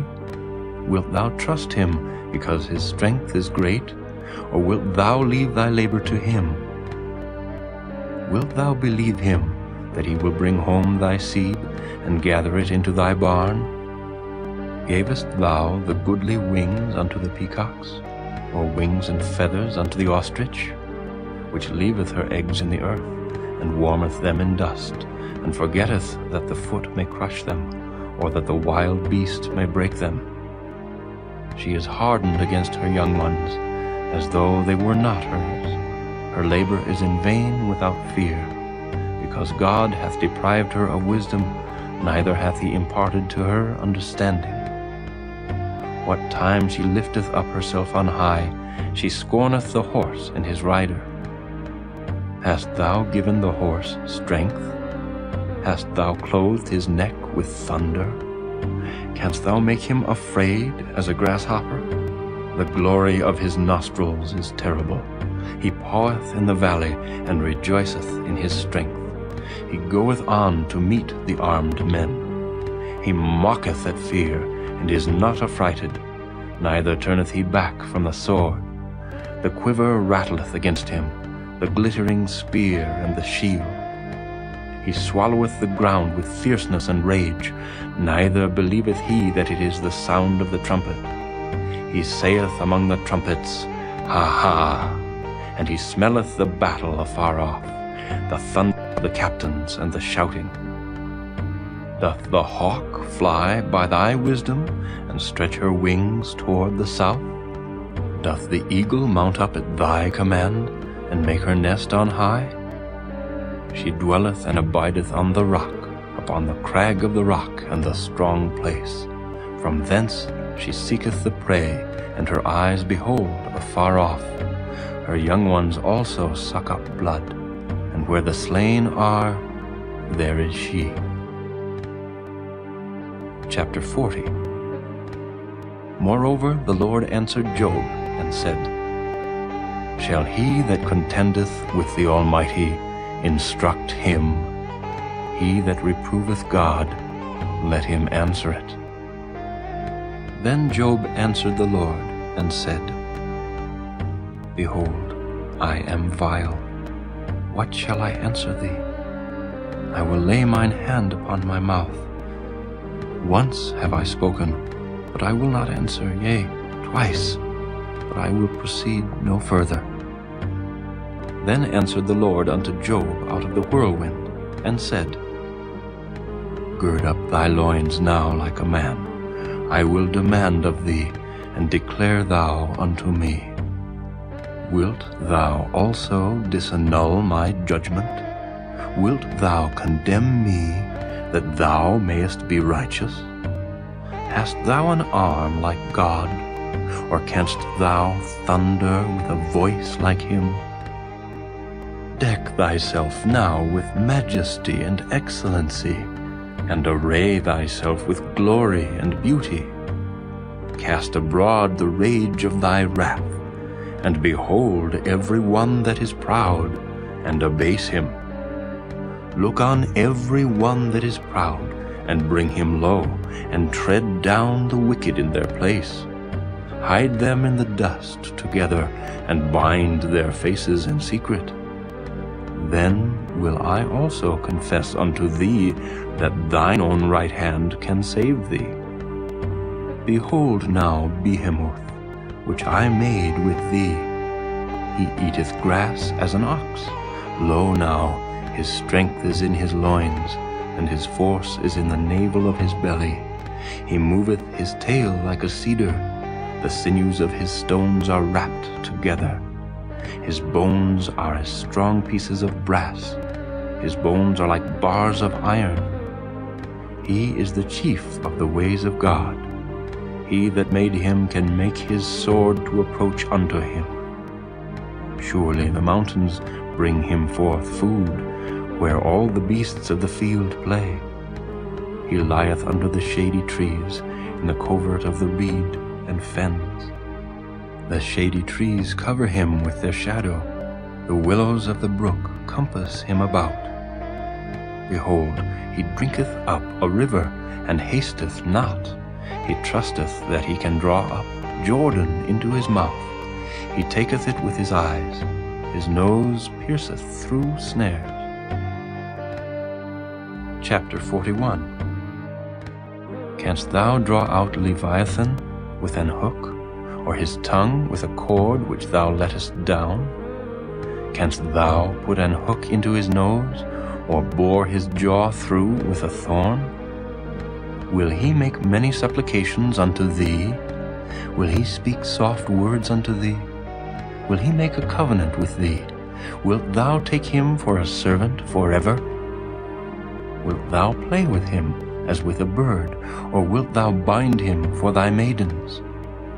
Shall the companions make a banquet of him? Shall they part him among the merchants? Canst thou fill his skin with barbed irons, or his head with fish spears? Lay thine hand upon him, remember the battle, do no more.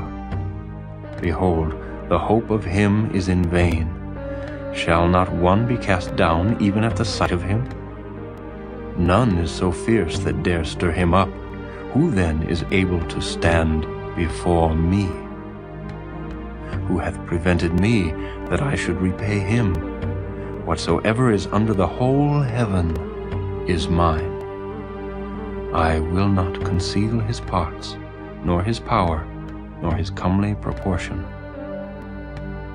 Who can discover the face of his garment, or who can come to him with his double bridle? Who can open the doors of his face? His teeth are terrible round about. His scales are his pride, shut up together as with a close seal. One is so near to another that no air can come between them. They are joined one to another. They stick together, but they cannot be sundered. By his neesings a light doth shine, and his eyes are like the eyelids of the morning. Out of his mouth go burning lamps, and sparks of fire leap out.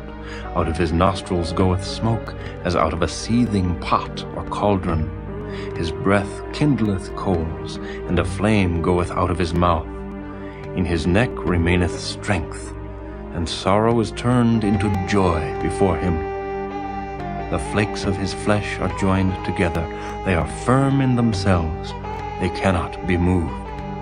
His heart is as firm as a stone, yea, as hard as a piece of the nether millstone. When he raiseth up himself, the mighty are afraid. By reason of breakings they purify themselves. The sword of him that layeth at him cannot hold, the spear, the dart, nor the habergeon. He esteemeth iron as straw, and brass as rotten wood. The arrow cannot make him flee. Sling stones are turned with him into stubble. Darts are counted as stubble. He laugheth at the shaking of a spear. Sharp stones are under him. He spreadeth sharp-pointed things upon the mire. He maketh the deep to boil like a pot. He maketh the sea like a pot of ointment. He maketh a path to shine after him. One would think the deep to be hoary. Upon earth there is not his like, who is made without fear. He beholdeth all high things. He is a king over all the children of pride.